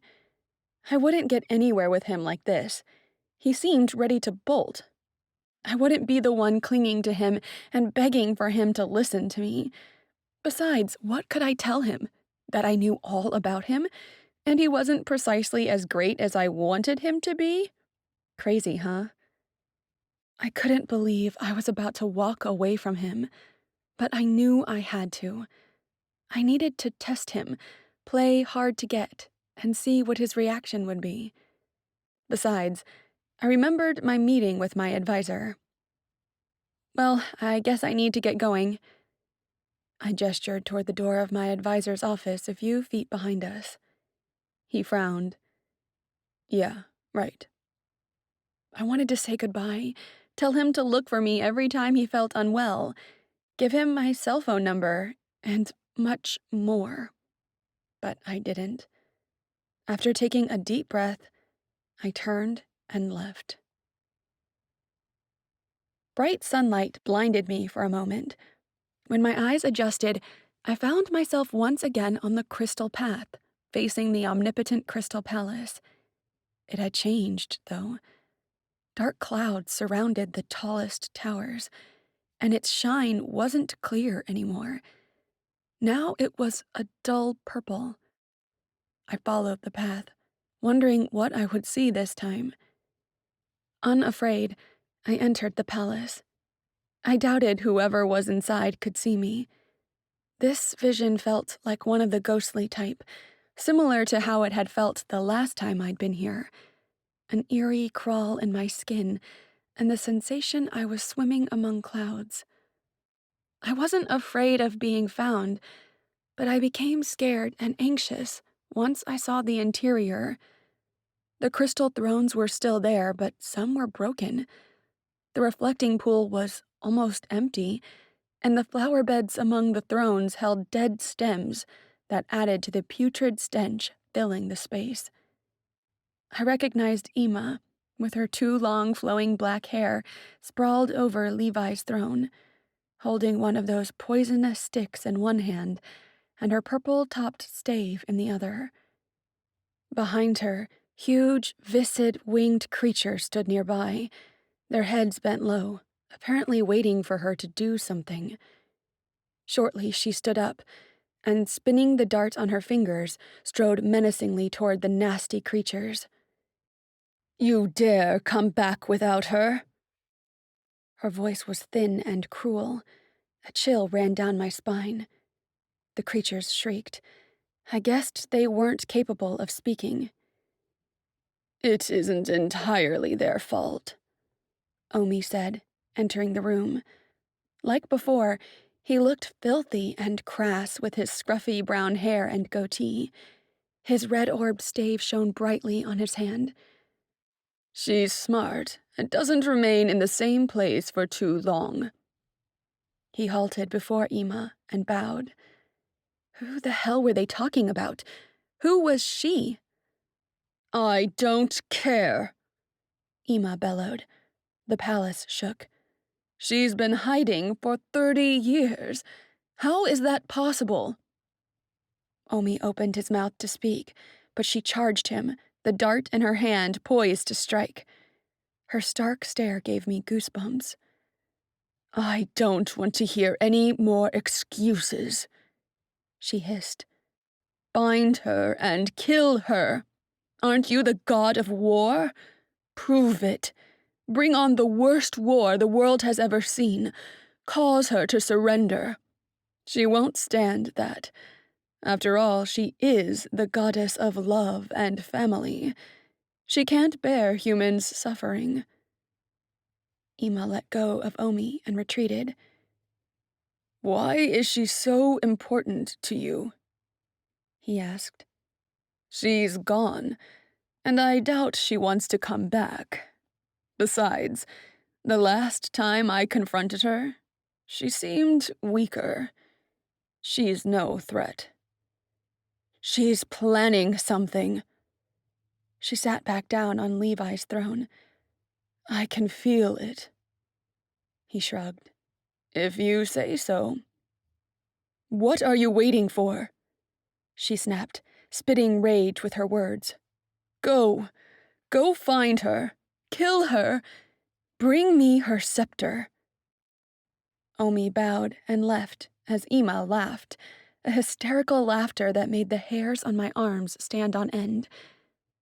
That was when the palace walls started melting and fading, along with everything else, taking away the surroundings and replacing them with my familiar room. I was seated in my lilac armchair, quaking and dizzy, my biology book on my lap. I sucked in ragged breaths. Holy hell! What was that? Gods wanting to kill other gods? My head was spinning, and I couldn't think clearly. What had been the meaning of that vision, if it had any meaning at all? I snapped the biology book shut. I was getting tired of this. I had to do something, to look for help. It was difficult for me to accept, but if I were hallucinating, it would be better for me and everyone around me if I sought assistance. I stood, picked up my cell phone, and called Cheryl. She cared about me.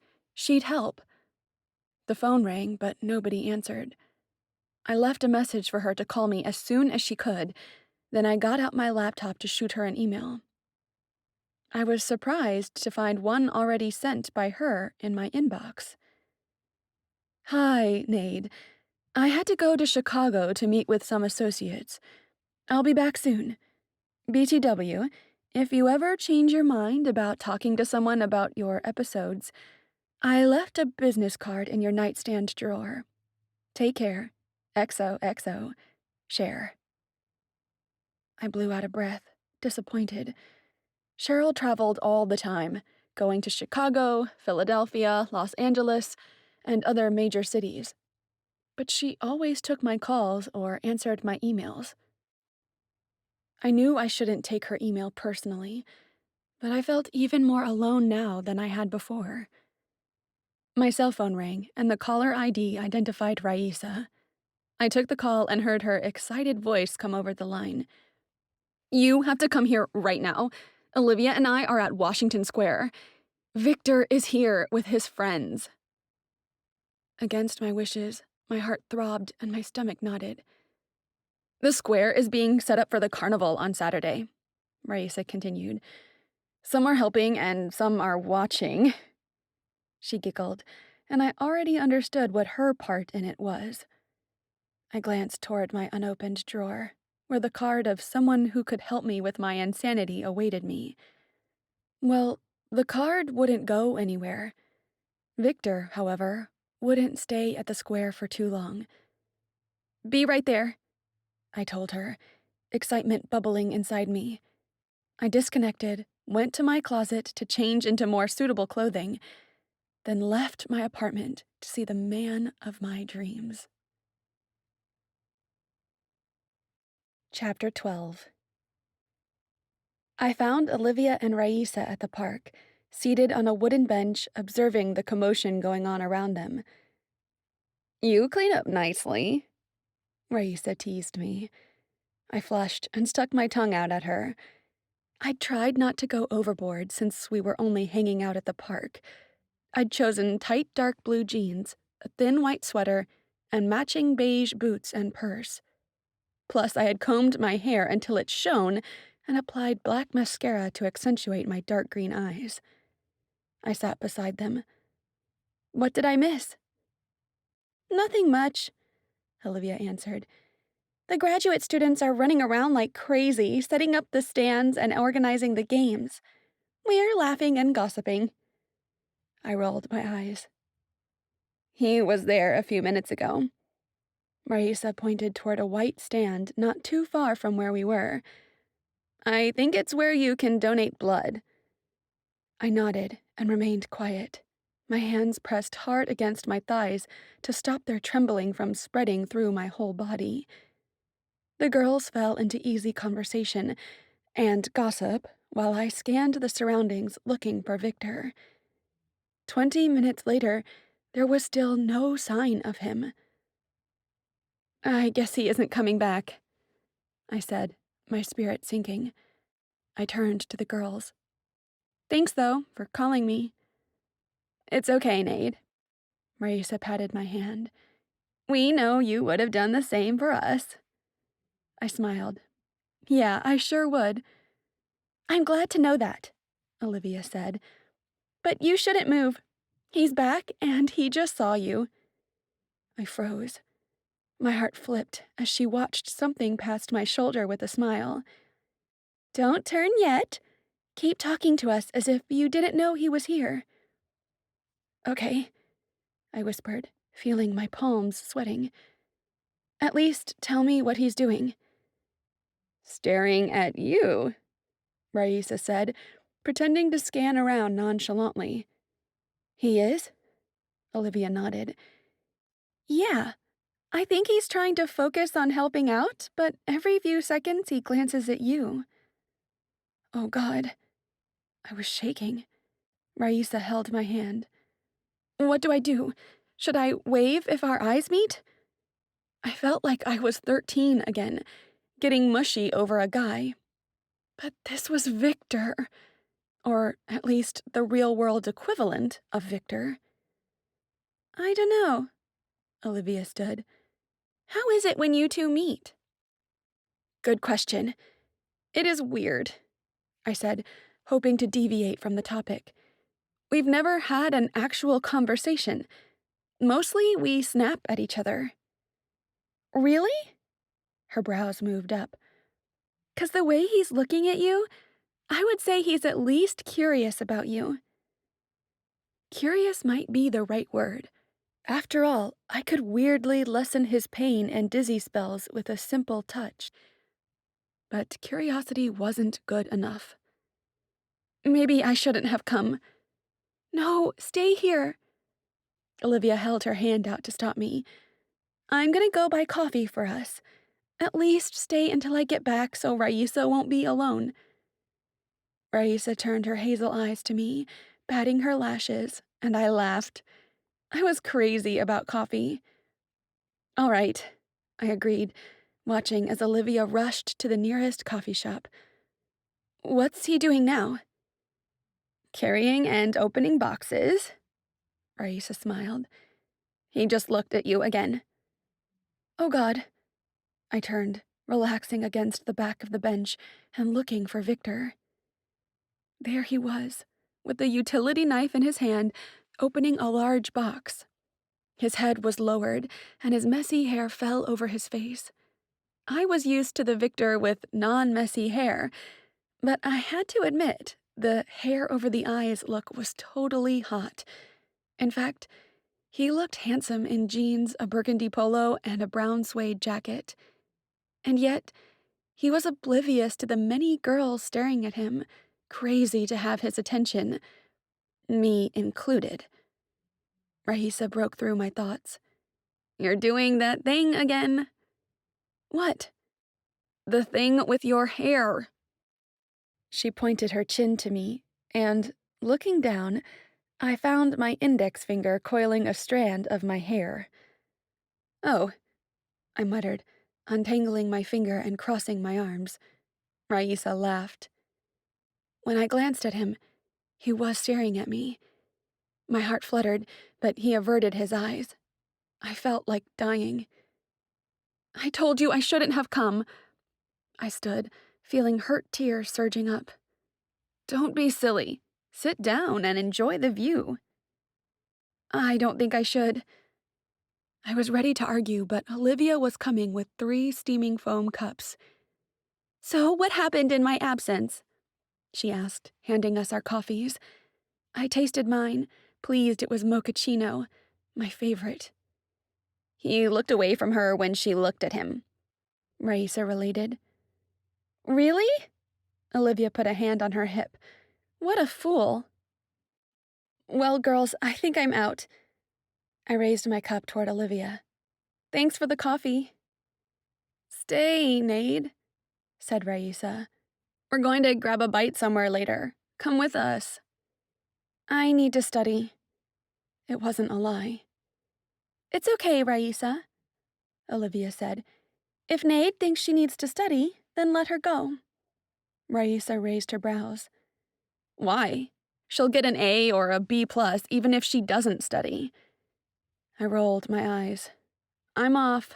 Bye." They waved goodbye, and I walked back home, feeling even worse than before. Why did I have to come here?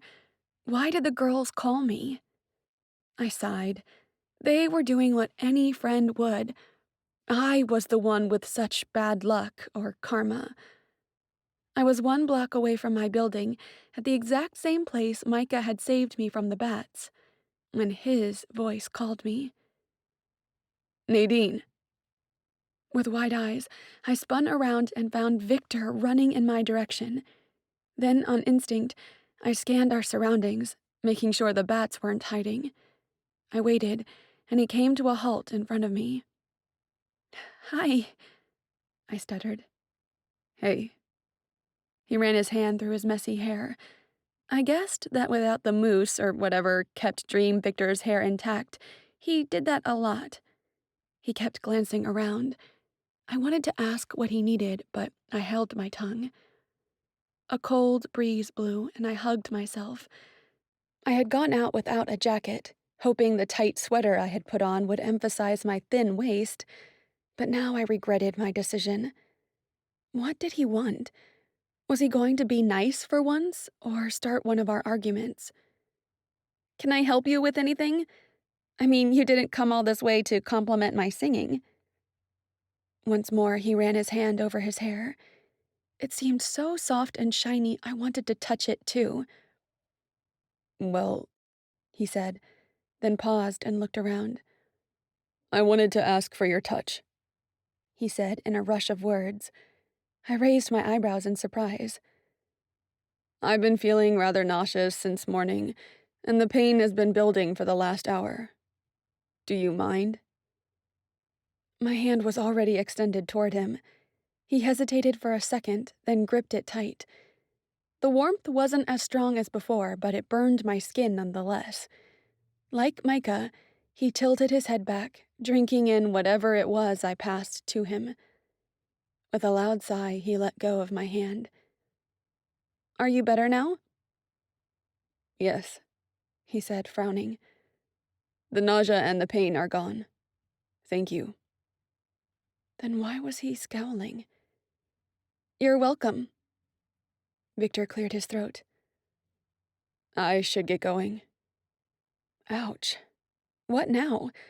I was a disposable object? "Yes, of course." I tried to hide the hurt in my voice, but didn't think I was successful. "Good night," he said, before marching back the way he had come. Guess I had been used. Chapter 13. The day after the biology exam, I was in the chemistry lab, working on a project that was due in a few days. I didn't think I'd failed the test, but I was certain I could have done better if Victor hadn't been taking up 99% of my mind. I moved to put away my experiment, but bumped the edge of the desk and dropped the beaker. Acrid smoke irritated my eyes, and the scent of burning rubber clawed at my lungs. I gasped and clutched the lab bench. The antiseptic white walls of the lab loomed, threatening to close in on me. I gagged, then coughed, then berated myself. I couldn't let things slip out of control. I had to get good grades. No, perfect grades, if I ever wanted to go to med school and provide a better future for my parents and my siblings. But I wasn't able to concentrate on anything.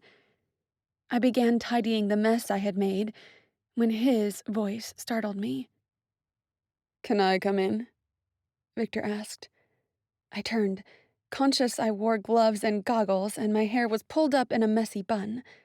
I yanked off the goggles. As far as I know, the lab isn't mine. Beautifully clad in jeans and a black sweater, he stepped into the classroom. "But you're the only one in here." He halted across from the table where I was working. Hoping he didn't notice the accident that had occurred before his arrival, I continued cleaning up the mess while we both remained silent. The silence was killing me. What was he doing here? Why was he looking for me? I glared at him. "What do you want?" "What do you think?" he asked. That was when I realized his hands were trembling. "God," I muttered, taking off my gloves and offering him my hands. "Why didn't you say anything before?" He shrugged, placing his hands over mine. The warmth spread. He gasped, and the quivering eased. Once it was done, he pulled his hands back and placed them inside his pockets. "Thanks." "You're welcome." And he walked away, just like that. My legs gave out, and I found a stool to sit down before I fainted from breathing the toxic substance I'd been working with. Or because of my response to him. Oh my God, I was just an object to him, a thing he could use whenever he wasn't feeling well. I felt like a recyclable soda can he used up and then threw away. A tiny explosion forced me to return my attention to the lab and my project. Shit. I cleaned up the mess and, fighting tears, went back to work. Then, after a light pang in my chest, warmth and tingles filled my body as the room revolved in darkness, and I wasn't in the lab anymore. I was in a forest, among many tall and thick trees, in almost absolute darkness. The heavy smell of moss and wet leaves engulfed me. I jumped back when a spot of light came from my right. I saw a cloaked figure approaching, her arm extended, her palm facing up, a bright pink flame hovering over it. She stopped right beside me, but didn't seem to see me. I was in one of the ghost-type visions. I leaned to look at her face from under the cloak, but that wasn't necessary. Saris. She looked sideways, her piercing and unforgettable blue eyes searching around, anxious and fretful. After making sure she was alone, Saris ran, and I darted after her. We ran fast. It wasn't easy to keep up with her, dodging trees and roots and small animals. I concentrated on her, wondering why I was seeing her and what she was doing in the middle of a forest. The questions distracted me from the fear building inside my chest. The total darkness and the sounds of wild animals didn't help. After a great distance, she slowed, and suddenly, after passing a few more trees, we entered a clearing. A wooden cottage stood in the center. Light emerged from its few windows, and smoke came from its chimney. Appearing relieved, Saris marched to the door. Before she could knock, it opened. In the tiny living room were 3 identical women. They had no wrinkles or age marks, long silver hair, knowing gray eyes, and translucent pale skin. Even though I couldn't tell their age, I knew they were old. Very, very old. They wore simple white clothing. One was seated on a ragged brown love seat, knitting a red scarf. A second sat on a pillow on a faded beige rug and read an old book with torn pages. And the third was knelt before the fireplace, stirring a rusted kettle placed over it. None of them appeared to have noticed Ceres's presence. As the goddess and I stepped in, the door closed, by itself, and the silver-haired women kept on with what they were doing. Ceres took off her black cloak, letting her white blonde hair flow freely behind her. She placed herself among the 3 women. "I need your help." After what seemed an eternity, the one knitting spoke. "We cannot help you anymore." The one reading added, "We already altered too much of the future to help you." "He needs her. I may not know how she does it, but he would have died without her," Ceres yelled, her eyes wide. "Yes," the third one said. The way they kept to their activities and did not look at Ceres was disturbing. "He would have died without her. However, you did not think of her, did you?" "No, you did not," the one knitting said. "What do you think will happen to her once this all is done?" She shrugged. "I promised her life to you.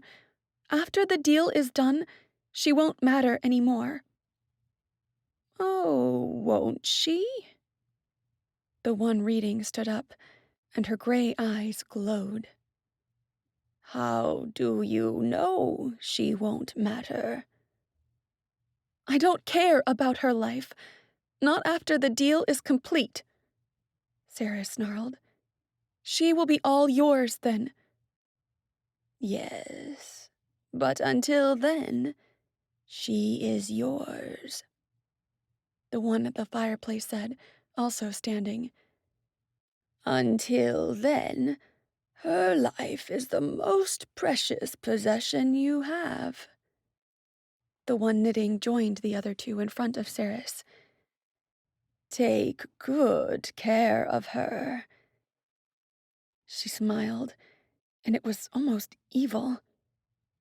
That was when the 3 pairs of gray eyes met mine. My stomach revolved, and I gasped. They were looking at me, directly at me, during a vision where I was supposed to be a ghost. I came back from the vision, still seated at the lab stool, acid dripping over the table. The acid fizzed and popped, melting the wood and making a huge hole. "Shit!" I cursed under my breath and jumped down, frantically trying to clean up my most recent mess.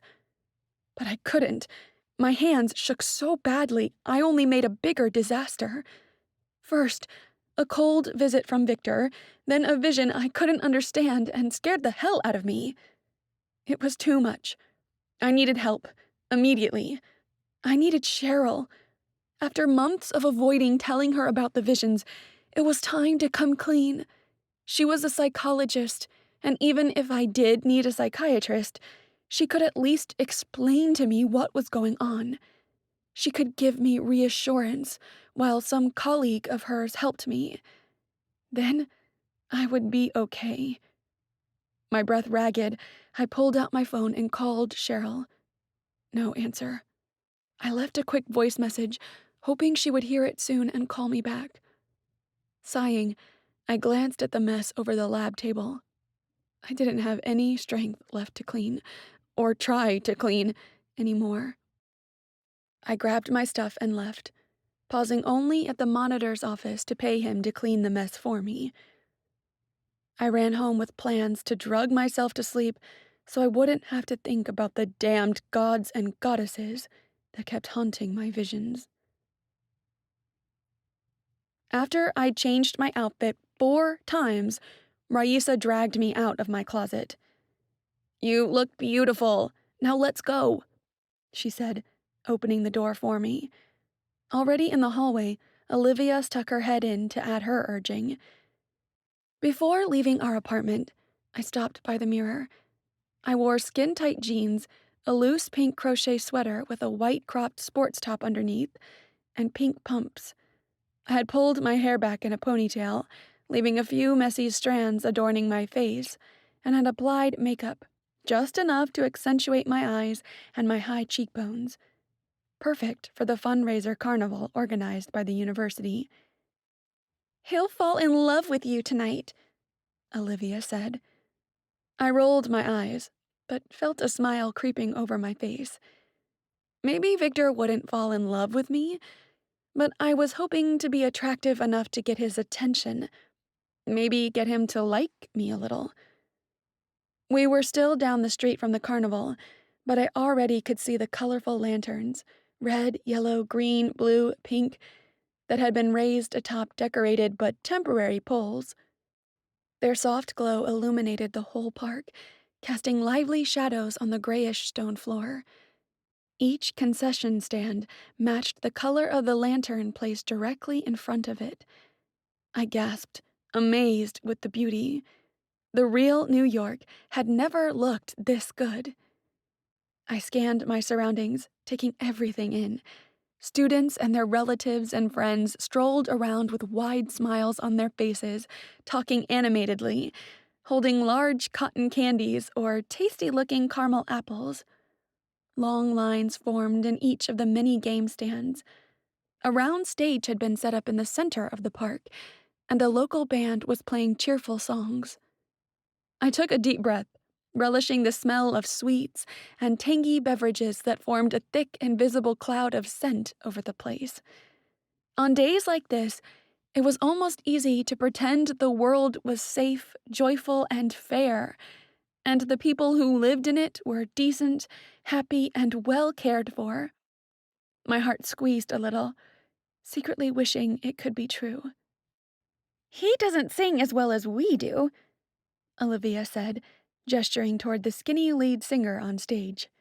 I nodded, laughing. "Let's go grab a hot dog." Marisa pulled my hand, jumping up and down.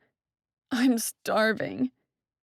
"I vote we go for a hamburger or a pizza," Olivia objected. "There are fewer people in those lines." "And I want a cotton candy first," I said, as my stomach growled. The girls and I parted ways to get what we each wanted and agreed to meet again near the kissing booth. Raisa wanted to see who were the girls giving kisses out and the guys who would pay for them. I nibbled my cotton candy, ambling to our meeting point, my mind distracted by the real world and mundane things. When I saw Victor, I froze. He was headed toward the booth he had helped set up. I couldn't pretend he didn't look handsome in dark jeans and a long-sleeved white shirt. But beside his looks and his sexy do-not-get-close stance, I was disappointed in him. I was starting to think he knew I would never say no to healing him, but that didn't mean I enjoyed being used. Adding to my frustration was the reality that my visions scared me. They made no sense, and they weren't about Victor anymore. In the back of my mind, I could see the answer. It was time to seek professional help. But what if I was hospitalized or interned in a clinic? I'd risk not graduating. If I didn't graduate and get a good job, there wouldn't be anyone else to help my family, to provide a better future for them. Could I do that to them? I would rather call Cheryl, ask for her help, and see if there was a way to cure me of this insanity without being locked away in an asylum. But I couldn't find her, and she hadn't returned my calls. "Nice view," Olivia said from behind me, rescuing me from my thoughts. "He's really cute." Yes, he is. Trying to forget about him, I turned to her and saw she was frowning while munching her pizza. What is it? I have a terrible headache. She rubbed her temple with her free hand. Even ibuprofen and paracetamol aren't working anymore. An idea popped into my head. Let me try something. I offered her my hand, and, frowning even more, she put hers over mine. Nothing happened. At least, I didn't feel any shock or jolt or warmth or cold. I tried thinking about healing her, taking away her pain, but I didn't feel my energy being passed into her. When I saw her suspicious gaze examining me as if I were crazy, I pulled my hand from hers. What were you trying to do? She asked. I shrugged, and she laughed. You've been watching too much TV. The spiritual healers and TV series aren't your style. I forced a smile. They aren't, right? But my mind was elsewhere. I was starting to believe I couldn't distinguish reality from visions anymore. How could I heal Victor and Micah and not heal Olivia? A guy sauntered past us with a sweatshirt from NYU's football team. The number displayed on his sweatshirt was 86, and sure enough, the 8 glowed like a beacon. My pulse rose. Oh God, please, I didn't want to be crazy. I turned around and started walking away. Connecting with Victor didn't matter anymore. Not if I was losing my mind. Even if there was a special connection between real Victor and me, the way there was in my visions. If I was mentally ill, I shouldn't be trying to connect with anyone. Besides, the only connection we had in reality was my healing touch. That wasn't something we could build a relationship on. Me crazy, and him using me. I'd had enough. Hey, Nade, where you going? Marisa asked when I darted past her. I stopped just long enough to answer. Home. I'm not feeling well. I resumed my walk before she could say anything that would change my mind. Then a loud caw came from above. My palms dampened. I looked up and saw the raven flying against the dark sky. The scar confirmed it was the same one. Oh no, not the damn black bird, too. I pressed forward, hoping to get out of the crowd before frantic tears spilled out of my eyes. Every few steps, I glanced up to keep tabs on the bird's location, wishing it would stay around the carnival to prove it wasn't following me. I was almost out of the crowd when Victor appeared by my side. You don't seem well. And what do you care? I snapped before resuming my frenzied stride. He caught up with me. What's the matter? I halted again, and my breath caught when I looked deeply into his wonderful sea-green eyes. They weren't as unfriendly as before. For a second, I could pretend he was my Victor, the one I loved. But just for 1 second. I shook my head, wishing there was a switch where I could turn me off sometimes. Do you need my touch? I asked, a hostile end to my words. No. Good. I turned, and practically ran over Micah. Hi, I whispered, aware I sounded like a breathless teenage girl. With his black eyes shadowed by a scowling brow, he said, Hello. His frown deepened as he glanced from me to Victor. Then he gave a brief nod to Victor, who nodded back. Is everything all right? Micah asked as he stepped closer to me. Yes, I said. I was just leaving. Going home. I'll walk you. He offered me his arm without taking his glaring eyes from Victor's. With all my strength, I tried not to, but I glanced at Victor. As if he had felt it, his gaze briefly met mine, much softer than the scowl he'd offered Micah. I forced myself to keep going. Sure. I linked my arm with Micah's, turned away from Victor, and left without saying goodbye. Only after we had walked about a block did Micah seem to relax. Who is that guy? Just a guy. I glanced up at him. He seemed more relaxed, but not his normal confident self. What is it? He kicked a pebble on the pavement. Nothing. He seemed worried or frustrated by something, but I decided it was better not to press him for answers.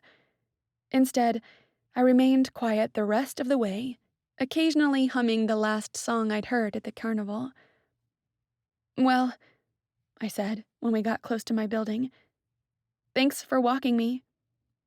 He shook his head and flashed one of his dazzling smiles. He was recovering, definitely.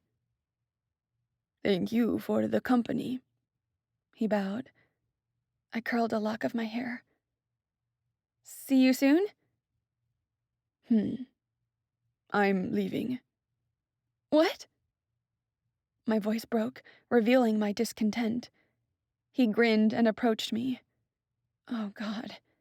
His serious eyes bore into mine. Something came up. I need to go abroad. For how long?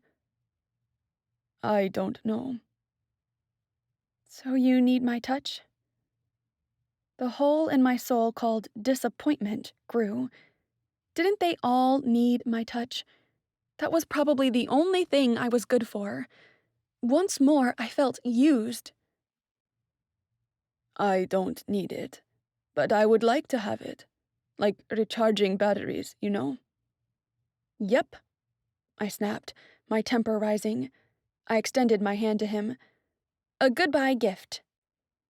As soon as his hands covered mine, the cold jolt spread from my skin to his. I watched as he boosted his energy and sent away all his pain. Then it was done, and he pulled back. Micah glanced at his cell phone. It's time for me to go. Anxiety hit me. I might feel used, but I didn't want anyone suffering. Not if I could do something about it. Even if that meant putting my needs last. What are you going to do if it happens again? What I did all these years. Grit my teeth and endure it. He bowed, retreating. Take care, Nadine. His melodious voice wrapped around me. You too, I whispered, unable to move. I watched as he strode to his bike, about half a block down the street, and left in a cloud of exhaust fumes. Chapter 14. My plan was to remain in bed until the world ended, or until Cheryl called back or came over and forced me out of my bed. If that didn't happen, I would wait until the girls called 911 to take me to a psychiatric hospital where I would spend the rest of my life. But on Monday morning, Adam called, yelling at me that I was late for work. What a familiar refrain. Then my mother called, saying how she was proud of me, of my plans for the future, of the person I was. If only she knew. But it was the hospital's call that finally forced me to get up.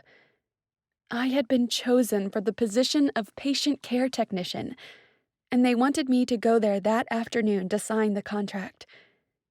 Finally, something good in my life. Perhaps it was a sign that not everything was lost, and I shouldn't let the craziness in my life take over.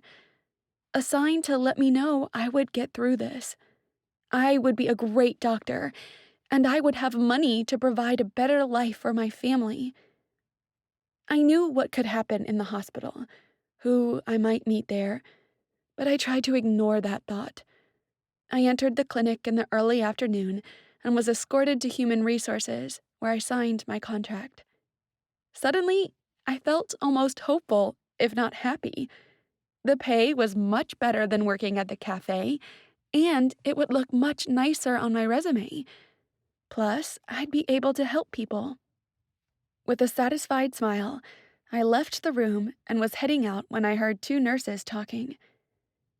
"She just died?" one of them asked as they walked past me. "An hour ago," the other one said. "Her grandson is in shock, poor young man." My heart squeezed. Oh no.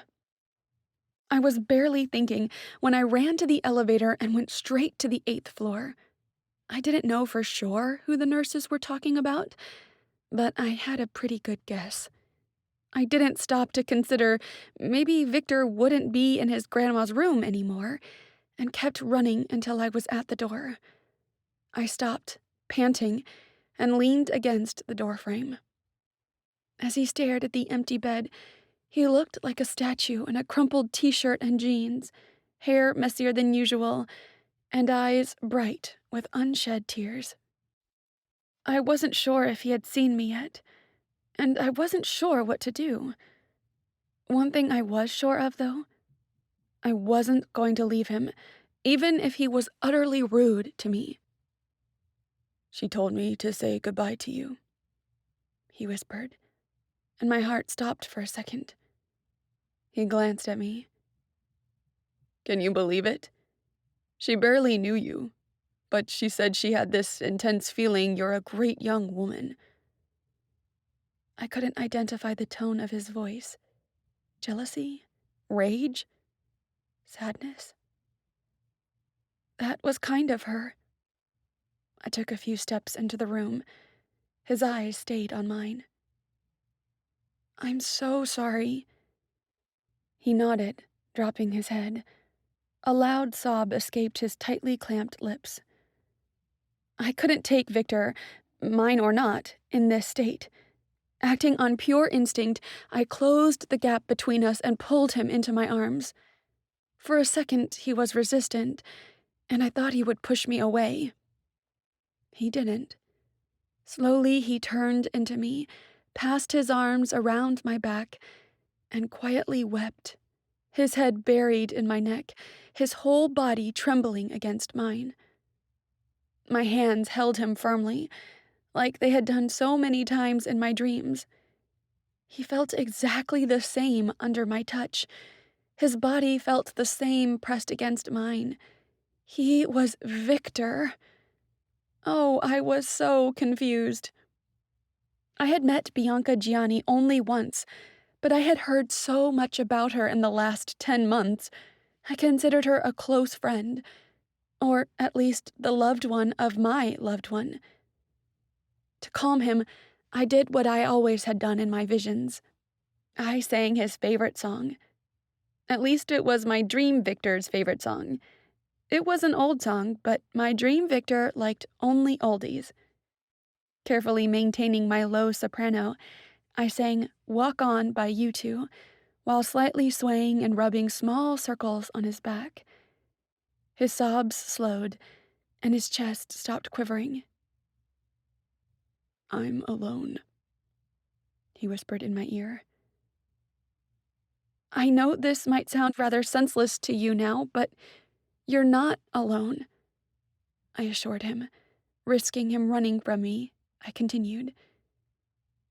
"You've got me." He didn't run. It might have been my imagination or longing, but I thought his arms tightened slightly around me. I resumed singing. Near the end of the song, a nurse entered and cleared her throat. At once, he jumped back and gave his full attention to her, practically ignoring me. But I could easily see he wasn't absorbing a word she said. He was too affected to think things through. So I stepped in and talked to her. Before I knew it, I was planning Bianca's funeral and cremation, earning nods from Victor. It had been Bianca's wish to be cremated, and because she had no friends or family besides Victor, there would be no reception or gathering. Her funeral would be quick and simple. In silence, we left the hospital. I walked next to him to the parking garage. At his car, he stopped. "I can give you a ride home." "Okay," I said, surprised. I thought that once we were out of the hospital, he would push me away and be rude to me as usual. The ride was quiet and tense. I could feel how depressed he was, how desolate. And there wasn't much I could do other than offering my shoulder to him. And that was exactly what I did. Once he stopped his car in front of my building, I turned to him. "Are you all right? I mean, not all right, really. You know what I mean." His eyes fixed on mine. He nodded.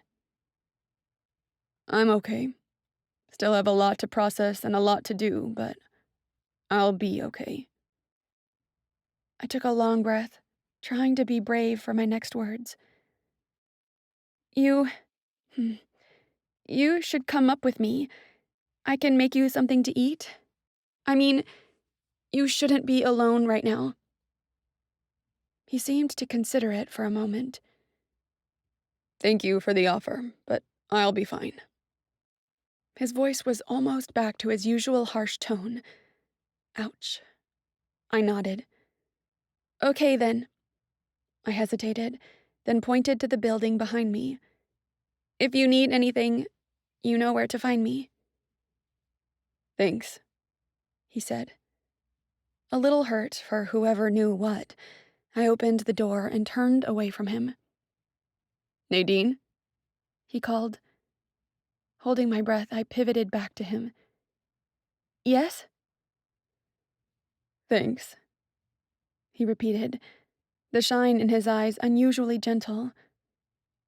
"for being there with me and talk to the nurse and all that.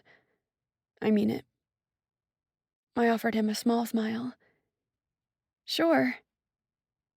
Then, without another word, I exited his car and closed the door. Victor peeled away before I made it inside my building, and, like a stupid, heartsick girl, I stared after him until he turned the next corner and disappeared from my sight. Chapter 15. Apart from the gray skies, the scene was breathtaking. Standing at the edge of a precipice, I had a clear view of the town below, among many hills and mountains. The many European-style houses, few parks and squares, and almost no tall buildings created an inviting mosaic. At the center of the town, a large angel fountain marked where 8 roads met. Water splashed behind me, and as I turned around, I saw several gorgeous women dancing and singing along the shore of a blue lake. Some played harps and others blew in flutes. The women, clad in skimpy white dresses, had long hair adorned by flowers, with pale, shiny skin, cherry red lips, and their eyes shone like torches. They were beautiful in a ghostly way. The lake before me was blue and clean. The scent of fresh water and wildflowers was intense, and I welcomed it. I approached them, certain I was in an observation-only vision. That was when I saw a thick black cloud coming toward them from the opposite direction. With it came the flapping of many huge wings. My blood froze in my veins. Oh no. From among the cloud, Omi, dressed in his usual crumpled white suit, came forward, holding his stave. Instantly, the women dropped everything they were doing and stood together, facing the imposing god.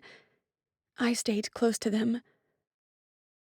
"Oh, mighty Omi, to what do we owe your visit?"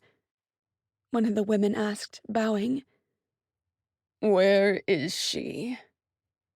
His skittish gaze scanned the surroundings. "I can feel her aura lingering here. Where is she now? Answer me, nymphs." "Who are you talking about, my lord?" another one asked, also bowing. "Do not elude me," Omi snarled. "You know exactly who I am talking about. And you are going to tell me what she was doing here and where she is now." He raised his hand, and the black cloud behind him advanced a little, the sound of ruffling wings increasing.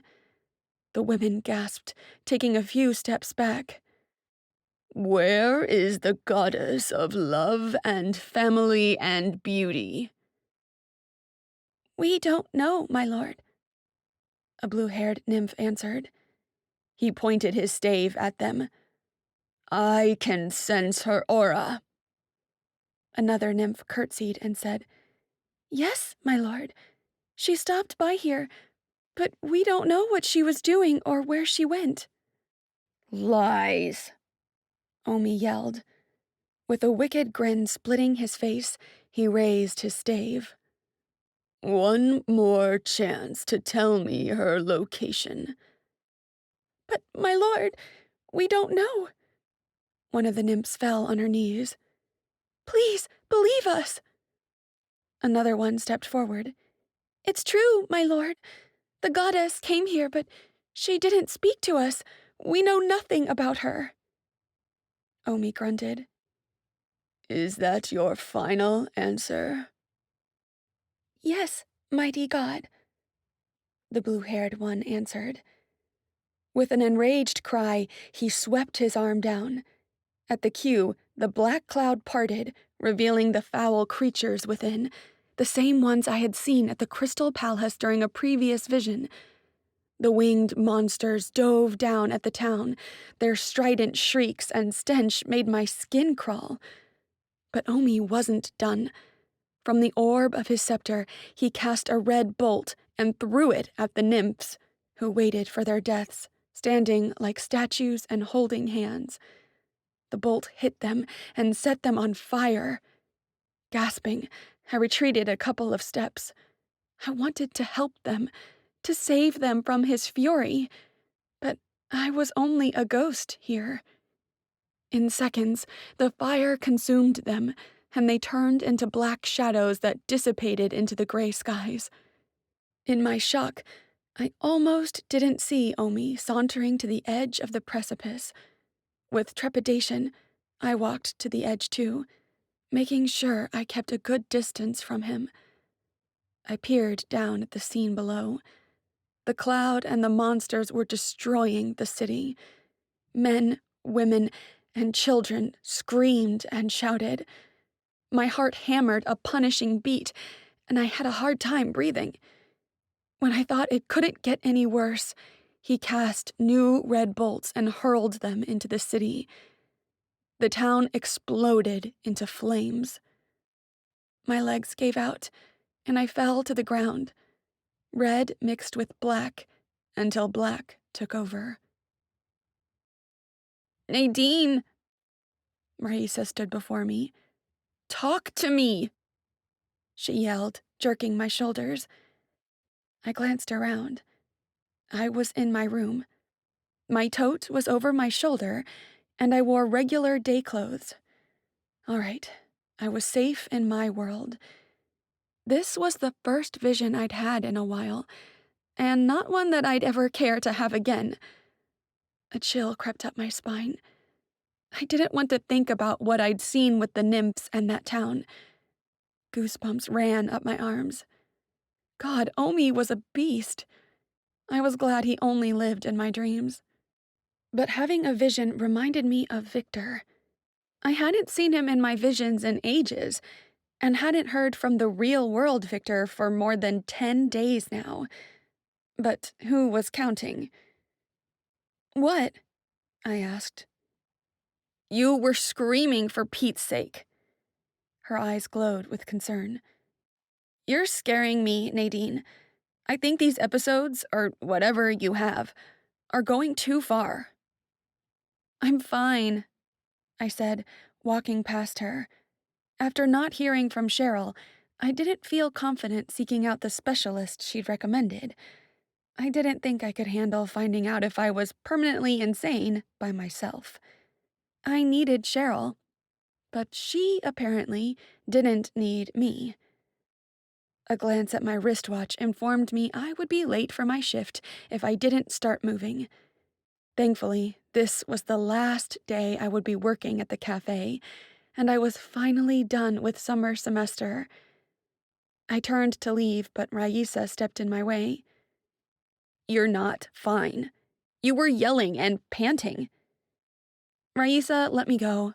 I'll be late." "Damn your job. You're quitting in a day anyway." "Yes, but I have a contract to fulfill, and it says I have to work until the end of the day. So if you'll excuse me, I really need to go." She crossed her arms. "Fine. But be prepared. We're going to talk about this later." I rolled my eyes. "As you wish." Unnecessarily, I slammed the door when I left our apartment. To try to alleviate the anxiety and the rage I was feeling, I jogged to the cafe, glad I preferred wearing ballet flats instead of high heels like Raisa.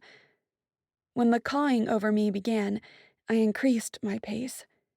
I tried to ignore it, but I glanced up. The scarred raven circled the sky right above me. Inside the campus, I ran past a temporary stand selling flowers. There was a phone number painted in red at the side of the stand. The 3 number 8s that composed the telephone number shone and pulsed, as if calling to me. When I entered the cafe, I was panting and flushed. Adam shot me a glare from across the counter.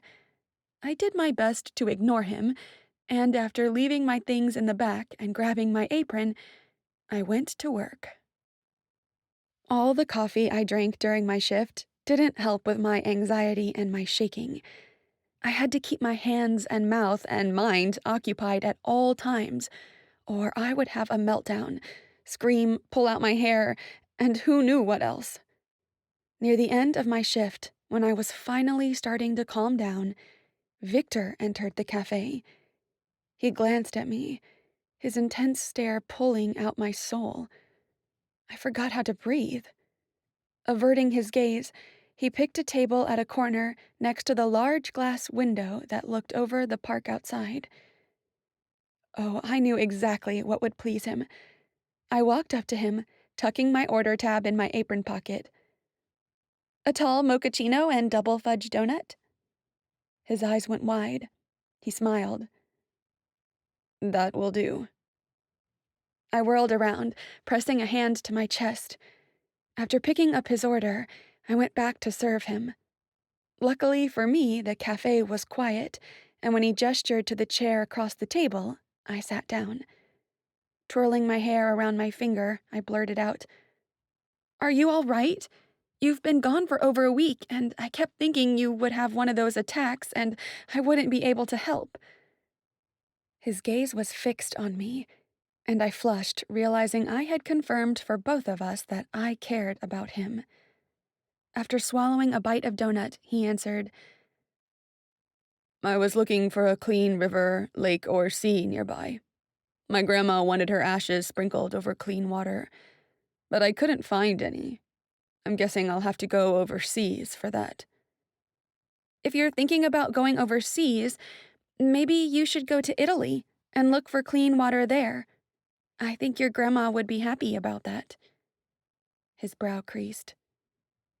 "She would." "You missed your classes last week, then?" "I'll begin at the med school in the fall. For now, I'm only with the research team. Yeah, I know. You should have come to the research team almost a year ago, but you didn't because of your grandma. When the doctors told you to transfer her here, you contacted the school and transferred here too." Realizing what I had done, I put a hand over my mouth. He almost dropped the mug he was drinking from, his eyes fixed on mine. "How do you know that? Not even my grandma knew that." Now the damage was done. Might as well keep going. "I know that too. She argued with you and gave you a hard time until you accepted coming, even if it meant leaving her behind. But you couldn't leave her. She was the only family you had left." "How?" His gaze searched mine for answers, and I could see the lines of suspicion in his forehead.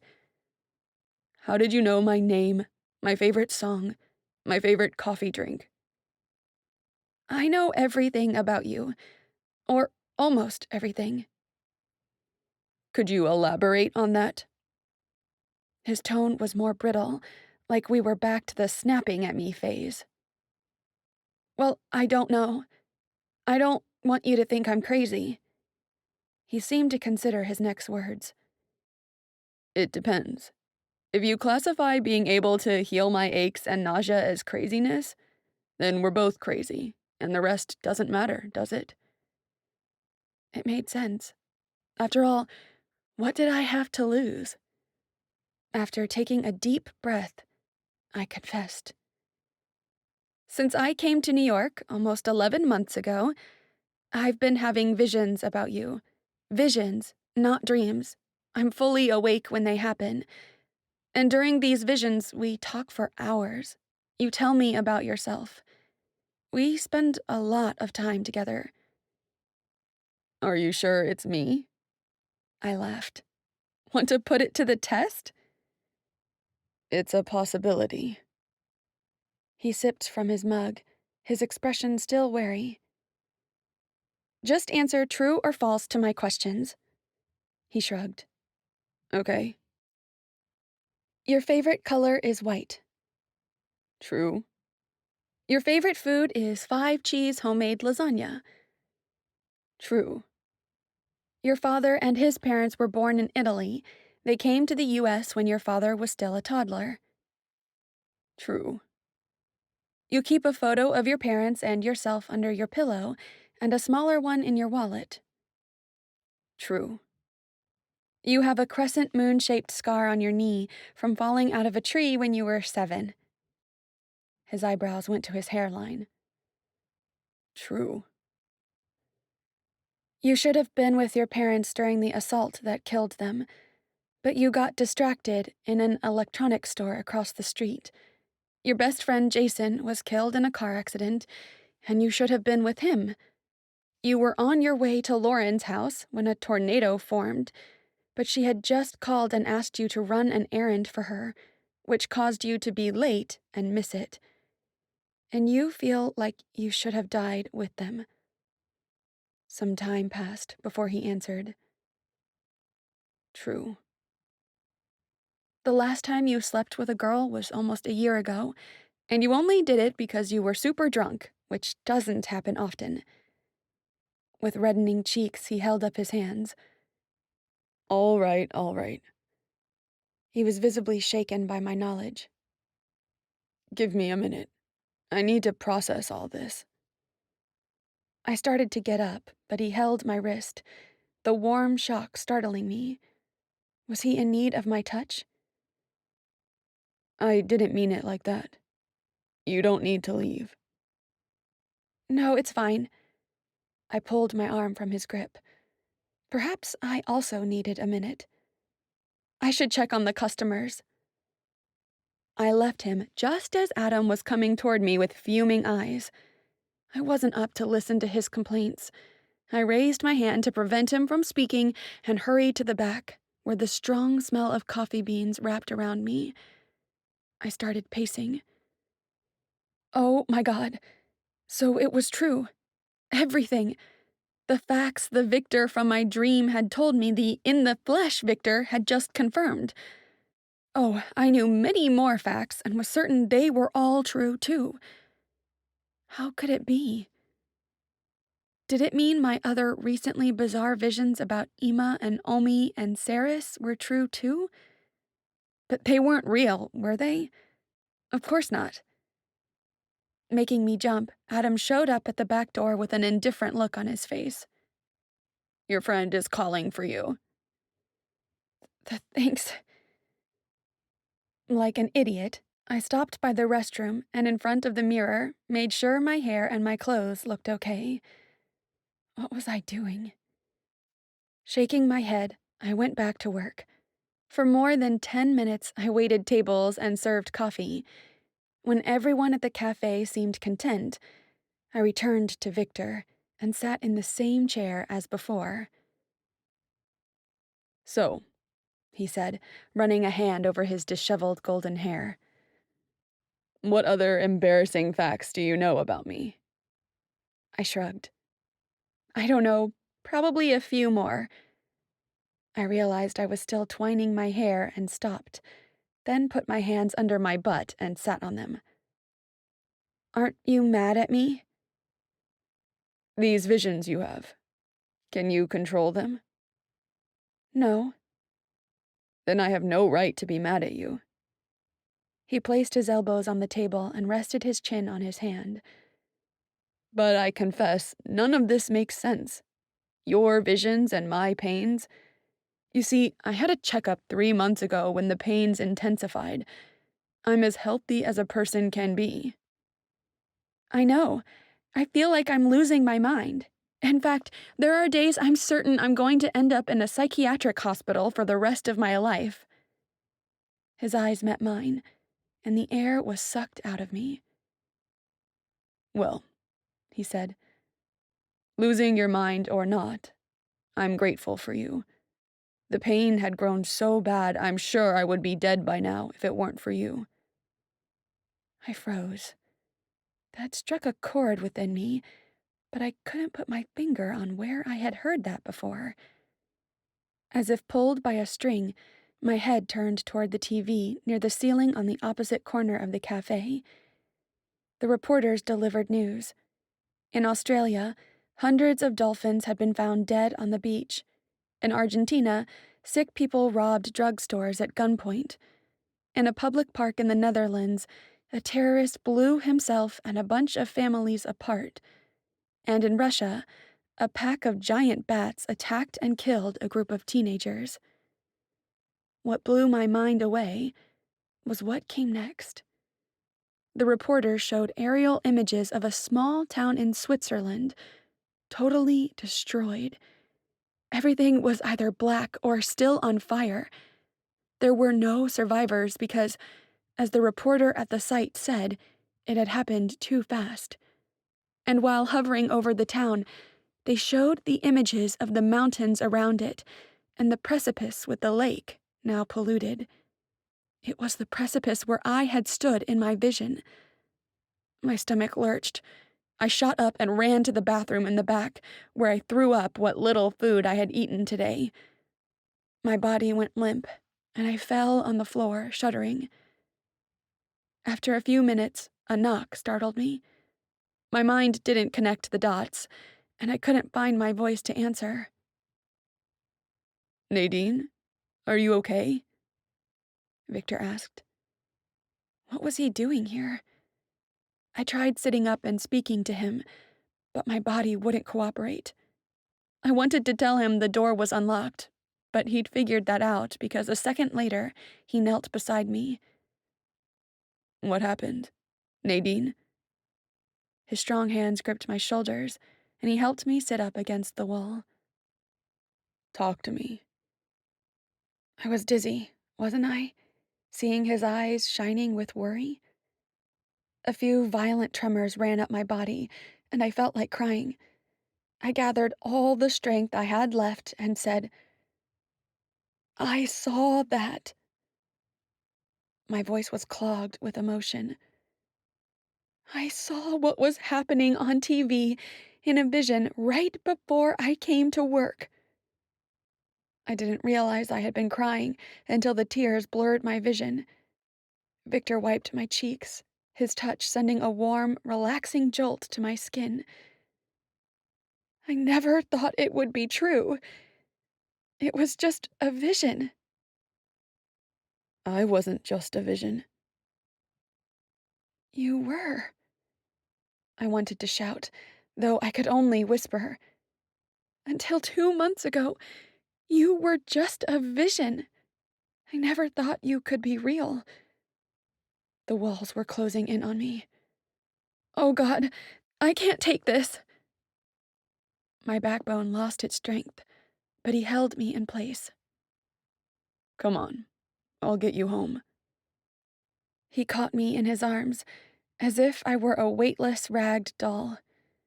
His sweet scent wrapped around me, and for a few moments, I forgot everything else. Why was he carrying me? Where was he taking me? When he deposited me in my bed, I wondered how we had gotten here and why I didn't remember any of it. He sat beside me. "I think we should call a doctor." I heard Raisa's frantic voice, though my sight was still hazy, and I couldn't pinpoint her location. "She just needs some rest," he said. Then he passed a cool glass to me. "Drink this. It'll calm you." All I wanted was to calm down. I gulped the sour contents of the glass and lay back on my pillow, the whirling wind in my mind gradually slowing. "She doesn't seem well," Raisa protested. "Let's give her some peace and quiet," Victor said. His weight left my mattress. I wanted to pull him back, but I didn't think I could move my arms. I heard Raisa make some further comments, but then the voices went away, and I was left alone in the dark. Chapter 16. I woke up with a throbbing headache. I got out of my bed and saw I was wearing only my tee and undies. Why wasn't I wearing my pajamas or even my jeans? I couldn't think through the headache. In my bathroom, I found some ibuprofen. While there, I decided to brush my teeth and take a shower. The warm water running over my skin helped with the pain, and I relaxed, enjoying the clean water. Clean water. Darkness. Pointy teeth. Large wings. Crumbling walls. Red bolts. Fire. Smoke. Burnt smell. The events rushed back into my mind, making me dizzy. Gasping, I almost fell on the slippery floor, but managed to steady myself. I left the shower, wrapped in a towel, and searched my room for my cell phone or wristwatch. I settled for my alarm clock and was shocked to find it was 11 at night. Wait, had I dreamed it? About Victor being at the cafe, the news, being carried home? I shoved on a pair of jeans, a black sweater, and flat black boots, and went to the living room, hoping to see him there. The apartment was empty and dark. Not even Raisa was home. Her bedroom door was open, and the lights were off. On the kitchen countertop, I found a note in Raisa's handwriting. "Went out with Olivia. Victor has your keys. He said he will be back soon. Call if you need anything." My mind was in hyper mode. I needed something to do. I couldn't even go out since my keys were with Victor. I sat on the sofa and tuned the TV to a cable news channel. I had to know more about what had happened to that small town. More bad news. The potable water crisis, the energy crisis, the agriculture crisis, the everything crisis. I wondered how long it would take for the world to end. Then, updated news about the burnt town in Switzerland. The people working the case had no explanations or clues as to how the firestorm had happened and how it, whatever it was, had been able to devastate an entire town in a couple of minutes. The images were shocking. The fire had been extinguished, leaving everything black. The camera zoomed out, and there it was. The precipice where I had been. My stomach turned and nausea surged up. Oh God, how could it be? I ran to the kitchen. I gulped down a large glass of water, trying to push the nausea back down. It helped a little. Back in my room, I picked up my cell phone and called Cheryl. To hell with the hour. I hadn't talked to her in more than 3 weeks, and I needed her right now. Even if it was almost midnight, I needed her to listen to me, to calm me down, to tell me I was not insane and that therapy would be sufficient to treat my visions and hallucinations. The call went directly to her voicemail. A noise from the living room made me forget about Cheryl. My heart fluttered. "Victor?" I called, rushing to the other room. I made it to the doorway before I bumped into a solid figure that loomed over me. I stumbled and would have fallen back if strong hands hadn't steadied me by my elbows. Micah's sandalwood scent hit me before I could see him. His sly smile played with my soul.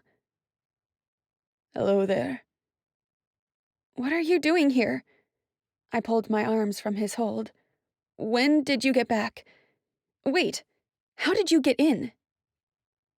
"Darling, I would love to answer all your questions, but we don't have time."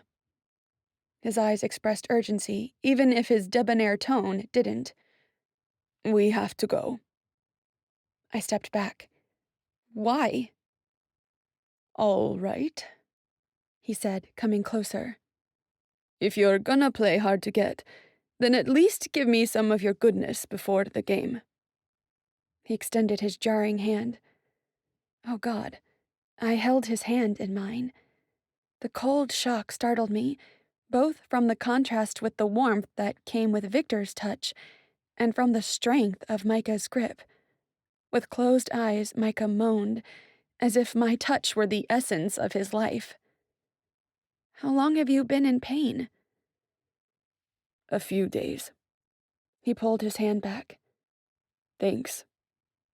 He walked into my room and headed toward my closet. Frowning, I followed him and found him pulling out a suitcase. He opened it. "What are you doing?" "What does it look like?" "Micah." I pulled his arm, trying in vain to make him look at me. "Stop with the freakiness, and stop messing with my stuff. Tell me what the hell you're doing." He turned to me. "We gotta leave. Now." I laughed. Okay. If you're trying to scare me, I'll pretend I'm scared, then you can stop this His hand shot out to my throat, and he pinned me to the wall. I gagged. The enraged shine of his deep black eyes sent shivers up my spine. "If you want to live, do as I say," he snarled. His cool breath against my skin made my insides melt from pure terror. "You have 5 minutes to pack, and then we are out of here." He released me and marched out of the closet. I fell on the floor, my hand on my throat, as I sucked in desperate gulps of fresh air. Holy hell! My mind spun. I peeked out of the closet. He wasn't in my room. Quivering hard and stifling sobs, I crawled out of my room and grabbed my cell phone. My wish was to call Victor, but I didn't have his number, and I didn't think he wanted to be my rescuer. Instead, I pressed the speed dial to call Raisa. I hoped she would pick up her phone, wherever she was. On the first ring, the phone was snatched from my hand. Micah threw it against the wall. "Damn it. Why can't you listen to me?" I tried to keep my distance from him, but the shaking of my body made it hard to walk backward, especially since my mind had shut down. I kept bumping and stumbling over the furniture. "What do you want?" I cried, trying to recall where I had left my purse with my pepper spray. "I want to get out of here," he yelled, coming closer. After another puff, he went back to my closet and threw random clothes inside the suitcase. "Behave, or I'll have to use force again." I was already on tiptoes, reaching for the room's door. I was halfway through the living room when I heard him behind me. "Damn it, woman." I darted to the door. He ran much faster than I did and got to me as I was turning the knob. Where I would have gone, I have no idea. I just wanted to get away from him. More sobs made their way out of me as he dragged me back into my room. A stabbing pain took over my chest. Warmth dispersed through my body. the tingles crawling over my skin. The room spun into darkness. A vision. A younger Micah wandered with an older couple in what looked like a marketplace. The air was cool but humid, almost stifling. Improvised stands stretched through the crowded streets, with vendors selling fruits, grains, fabrics, shoes, jewelry, and anything and everything else. Nobody seemed to care about the dark sky and the dangers that came with it. Like the older Micah, this younger version was dressed in black, but without the leather jacket. His hair was cut shorter, the same style as the tall man beside him. They had the same pose, the same wide set of shoulders. The man was, without a doubt, Micah's father. Beside them, with long brown curls on the same deep black eyes, a woman observed and touched colorful veils hanging from one of the stands. Then she stepped closer, linked arms with his father, and smiled up at him. Micah's mother. His parents seemed content with each other as they sauntered around and looked at the things that interested them. I accompanied them, trying to understand their foreign words, or at least interpret their body language. Suddenly, people around them started shouting words that sounded like curses. Micah looked around. He was taller than most, so he gazed over the heads of others, probably seeking the source of the commotion. He stiffened, and I was curious about what he saw. Without wasting a second, he grabbed his parents' arms and pulled them toward a stand to hide, as many others were doing. But out from the path they had chosen emerged a man wearing a brown robe and a white turban and holding an automatic rifle. The man shouted something. Micah pulled his mother behind him and retreated, hands in the air. His family moved back until they were in the middle of the street, together with other scared people who also held hands up. 6 men in robes and turbans surrounded them, pointing their rifles at their heads. One of the armed men shouted hurried words. I guessed orders or instructions. Shuddering, the trapped ones, there were at least 20, took off jewelry and expensive pieces of clothing, then handed them over, along with wallets and money, to the men with the guns. Micah's mother held on to her necklace, trying to hide it, but the man closest to her saw it and advanced toward her, brandishing his gun in her face. I gasped, wishing I could pull her out of there. Micah and his father reacted and tried to reason with the man who shouted at her. Chaos erupted. More people saw that as a distraction, with the probable intention of stopping the attackers. Men and a few women lunged at the armed males, who started firing random shots.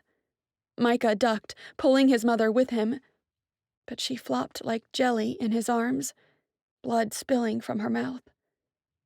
With tears brimming in his eyes, he searched for her wound and found not 1, but 4.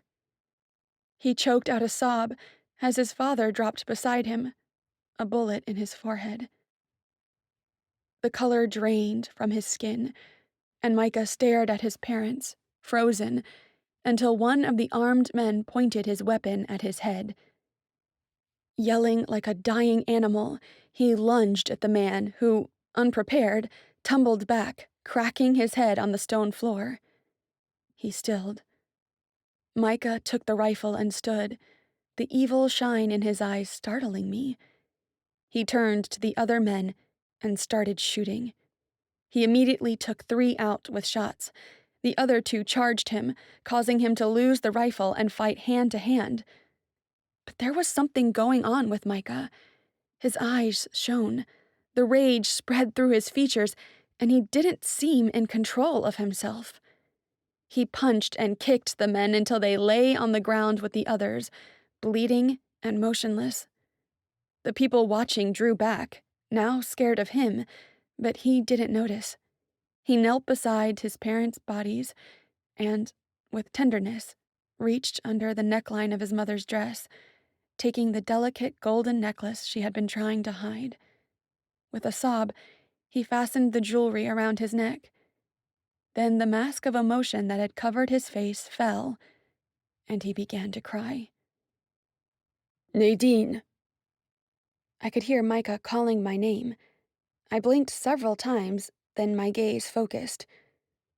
We were back in my living room, and he held my arm with too much force, his eyes wary and too close to mine. What was that? My legs gave out. I wanted to sit on the floor, but he held me in place. I reached under the neck of his shirt and found the necklace. I gaped, not believing it was true. "You killed the men who killed your parents," I whispered, feeling my hands trembling under his grip. He frowned and shook his head. How can you possibly know that? He asked, venom woven through his words. You know what? We need to go. We'll talk later. He dragged me to my room, letting me sit on the floor while he rummaged through my things, putting them into the suitcase. I wasn't really paying attention. My mind was a big, muddled mess, a tangled jungle, and I couldn't assimilate what was real and what wasn't. Where was my phone? I had to call Cheryl and demand she come pick me up. I wanted to go to the hospital. I needed to be admitted. I needed to be sedated. I needed Cheryl. Oh, that was right. My phone had been smashed against a wall and was in pieces on the floor. Micah came out of my bathroom, carrying a few bottles of moisturizer and shampoo and other stuff. He threw the things into the suitcase on my bed and turned to me. You don't look okay. "I'm not okay," I whispered. "Why would I be okay?" I asked. "Have you seen Raisa? I need to ask her something." What are you talking about? I shrugged, my mind spinning. "I don't know." Shaking his head, he opened my nightstand drawer and, I guessed looking for more important stuff, rifled through it. He pulled out a piece of paper. Is this important? My head pounded. My thoughts slowed. Was the card important? I raked my mind, trying to make my brain work. A hint of memory fluttered. "Cheryl gave it to me," I muttered. I watched, mindless, as he threw it, along with other things he took from the drawer, inside my suitcase. After what seemed like forever, he closed the suitcase, grabbed it, and pulled me up by my arm. Let's go. He tugged me to the living room. The front door opened before we reached it. Victor stood in the doorway. I extricated myself from Micah and ran to him. "Victor," I whispered, his name like a prayer. "Please help me." His sea-green eyes set on Micah, his pose defensive, but he let me approach, and even embraced me when I bumped into him. What happened? He asked, his tone soft and gentle. The tears came back to my eyes. I needed to get away from Micah, who'd obviously gone crazy, but I needed to get away from the visions more. I needed to get away from everything.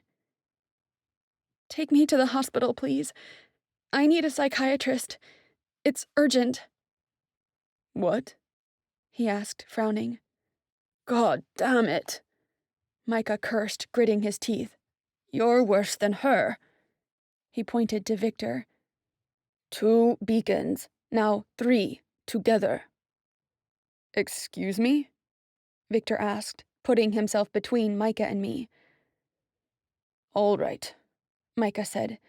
You too, then. We gotta go. Now. "What are you talking about?" Victor asked, switching his pose to menacing. "And what are you doing in here?" No time to explain, people. Micah's tone rose. Let's go. "I'm not going anywhere." Victor grounded himself. "Neither is Nadine." Micah raised one eyebrow. Oh, yeah? Tell that to your friends. He went to the window and pulled the thick beige curtains away. Huge bats hovered around the window, baring their teeth and staring straight at us. "Oh, God," I whispered. "Is that why you were forcing me to leave?" Micah gave me an inscrutable look. Maybe he'd been trying to help me, not kidnap me. "But you can repel them." I wiped away my tears. Regaining the strength in my legs, I walked a few steps toward Micah. "You can repel them." True, but I'll bet they're rethinking their priorities. I would say killing you two would be at the top. Why? Victor came to stand beside me. Why kill us? And how can you repel them? Enough, Micah shouted. Come on, pretty boy. We gotta go. Questions come later. I'm not going anywhere with you, Victor repeated. Snickering, Micah hurried past us. Oh no? He left the apartment. Instantly, the bats advanced, breaking the windows and chasing after us. I yelled and ran with Victor to the hallway, where Micah waited, leaning against the wall. Victor closed the door behind us and we ran to the elevator. Micah followed us, my suitcase in his hand. Are you done playing? He asked, entering the elevator with us. Can we go now? I was trembling, and when I spoke, my voice was too. What are you trying to prove? That we need to leave before they reconsider the fear they feel for me and attack the three of us, he explained. And why do they want to attack us? Victor asked, as the elevator door opened at the first floor. That's a good question I don't have an answer for, Micah said, stepping out of the elevator. A quick sequence of images rushed in my mind. The bats flying in, the outside door at the garage downstairs, Victor's car parked on the other side of the street. On impulse, I pulled Micah back inside the elevator as the front glass broke and shrieks exploded in the lobby. I pressed the close doors button and watched as the bats flew in and advanced toward us, my finger already on the garage button. Micah turned to me. What was that? Just... I shook my head, not sure what to tell them. Instead, I glanced at Victor. Your car is parked around the corner, right? Yes, right beside the garage gates. How do you know? I lowered my gaze. I'm not sure. The elevator doors opened again to the underground garage, and I beckoned for them to follow me. Victor, do you still have my keys? Here. He extended them to me as we rushed to the end of the garage. I grabbed the keys and found the one I wanted. I'm not sure how it's going to be, if the bats will know we're on the other side of the building already, but I think we should run to the car. My stomach revolted just imagining being out there with the bats. Wait. Micah raised his hand. I won't leave my bike out there alone. I faced him. What do you want to do? Run there? Micah crossed his arms. Well, not run, but you could drop me right in front of it. Hopefully the bats will stay away from me. And then what? Victor asked, his tone irritated. Drive west and drive fast, Micah said, pulling his phone from his pocket. I'll follow you.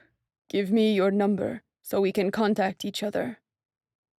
You broke my cell phone, I said, regaining some of my confidence. He glanced at me with his trademark smile. Yeah, sorry about that.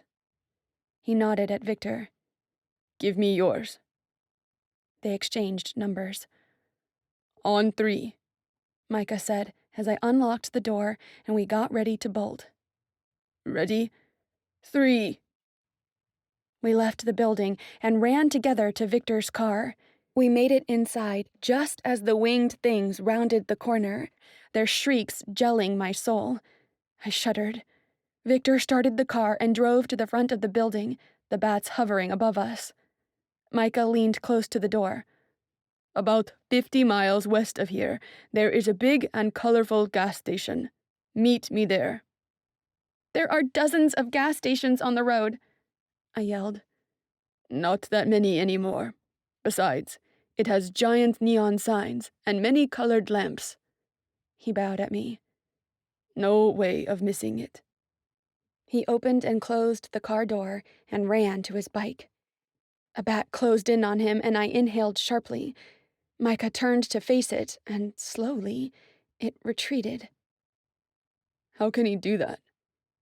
Victor gaped as Micah hopped on his bike. "I don't know," I whispered, equally amazed. 2 bats bumped into the car, and Victor sprang into action, taking off and driving into the unknown. Chapter 17. The silence inside the car was killing me, but I wasn't going to be the one to crack. As far as I knew, my mind was too messed up for me to say anything coherent. I kept replaying everything that had happened in the last month. I'd met Micah, found a real-life but different Victor, lost contact with Cheryl, and lost the visions of Dream Victor. Freaky gods appeared in my visions instead, and I'd watched both the destruction of a town in Switzerland and a part of Micah's past in visions. Plus the shining number 8 everywhere I looked. I would give anything to crawl inside a cave and have a vision, a long and permanent vision, where Victor, the dream Victor, and I lived happily ever after. Instead, I was now on the road, on the run. My heart squeezed tight, hurting. My hands shook every time I thought about the things that were happening to me, and I didn't understand. I was scared and alone. I took a deep breath. If only I could go home and forget about it all. However, I was buried too deep in this mess. I had to find out what was happening, why bats were coming for me, why there were 2 guys I could heal with my touch, how I could heal them, and so many other things that made my head throb.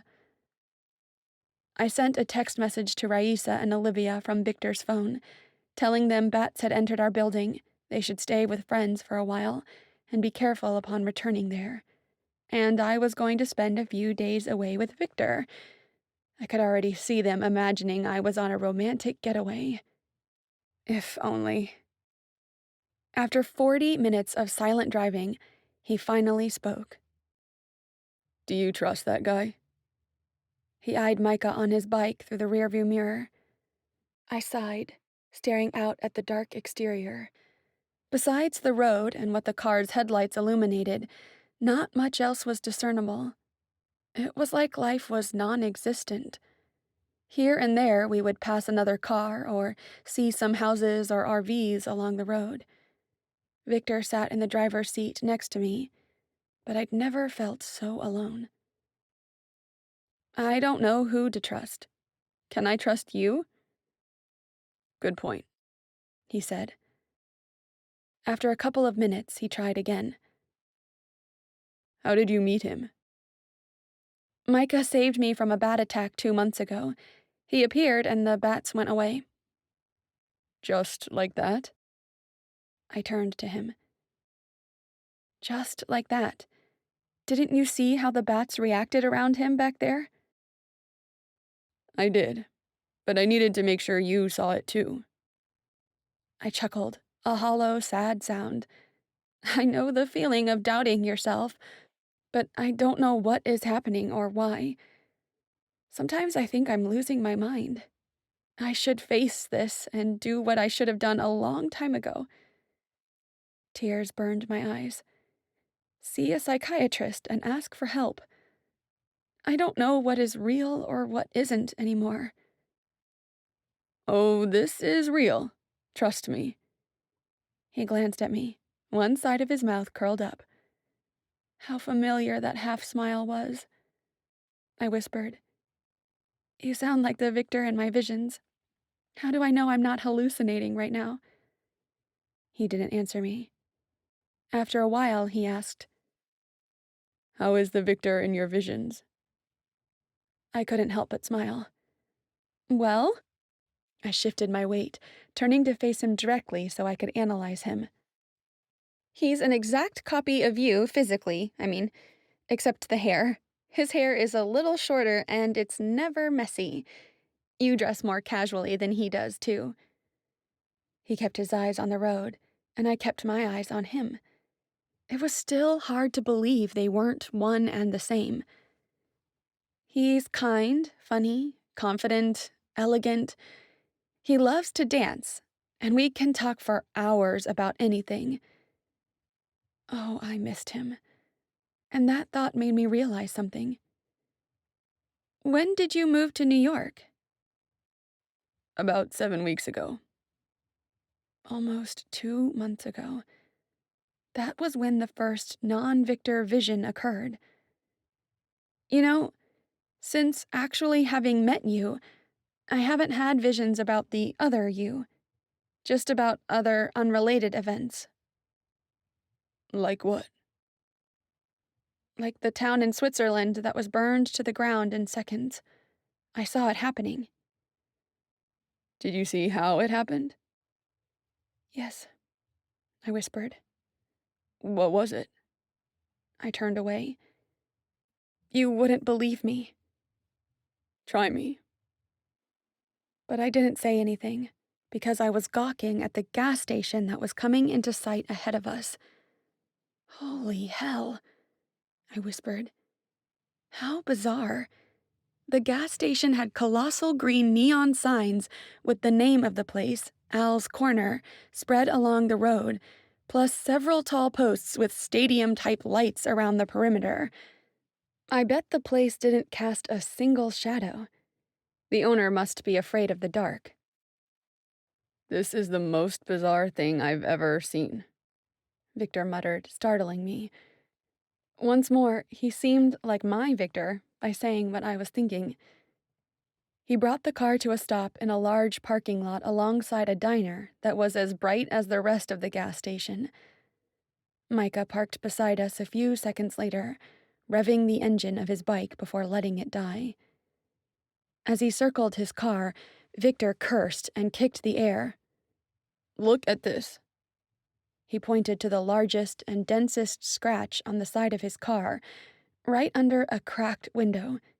He turned to Micah, who stood leaning against his bike with a sly grin. "This is your fault. You're going to pay for this." "It's not my fault the bats want your blood," Micah said, shrugging. "And why do they want his blood?" I asked. I crossed my arms and quickly scanned the place. It was almost empty except for one customer and 2 attendants inside the diner. "Not only his," Micah said. "yours too. And mine. But for some reason, they prefer not to come too close to me." "What else do you know?" I asked. "Not much more," he said. "Since my parents died, I've been experiencing certain things. Weird things. One of them is the ability to feel when a person has a different and strong aura. And the 3 of us have strong, unusual auras." 3 beacons, I whispered. "Yes. Our auras together become like beacons, calling the bats and whatever else," Micah said. Victor gave him a sidelong look. "Do you expect me to believe this shit?" "Believe what you want," Micah snapped. "I'm just telling you what I know." "And the pain?" I asked, interrupting them before the bickering increased. "Did it start after your parents' deaths too?" "Nope." He shook his head. "It started a few days earlier." "Wait." Victor raised his hand as if he was asking for a timeout. You also have pain? Micah's brow creased.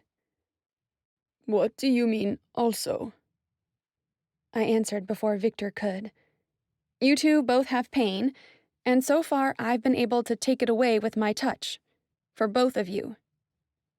Both guys gaped at each other. Micah stepped closer to Victor. Back to your question. Do I expect you to believe all that? Hell yeah. If you're like me, the aches you feel are inexplicable, and yet you won't believe the bats want to chew on us specifically? He snickered. If you didn't believe, why did you come? You want to know why I'm here? Victor asked, clenching his fists. I'm here because she, he pointed at me, has visions about me. She knows everything about me, and I just met her. I gotta figure that out. Besides, she's the only one that can lessen the ache. Well, that hurt. Deep down, in the darkest corners of my soul, I'd hoped he'd say he came because he wanted to be with me. I was so naive. Of course he was here for himself. Why else would this Victor do anything? Visions? Micah turned to me. What visions? Like the one I had where I saw when your parents died. I stared at my feet, afraid of his reaction. I've been having visions of Victor for quite some time, though this past month or so, my visions have become more delusional, less, personal. With his typical smile, Micah said, You won't try to tell me the visions about him, he nodded toward Victor, weren't delusional, will you? I almost laughed, as if it didn't hurt to be here and believe I was in the craziest vision ever. If you only made us come here to tell us bats are after us, can I go home now? Victor asked. If you want to die, be my guest, Micah said, flinging a hand toward the road that led back to the highway. You make no sense, Victor muttered, turning his back to us. Can't you see something is going on here? Micah asked, his voice strained. I've been wandering Earth for the last 4 years, looking for people who could explain things to me, people who were like me. And I found you two. I couldn't believe it when you healed me. He stared into my eyes, so grateful and so hopeful, he took my breath away. And then you, he pointed at Victor, who turned to listen. Your aura is comparable to mine, but it's also different. I can't explain. And you feel the pain and the dizziness like I do. Victor shrugged. That doesn't explain things. No, it doesn't, Micah said. But aren't you wondering why we are the way we are? Wait. You left, I said, turning to Micah. You said you had something to do abroad. What was it?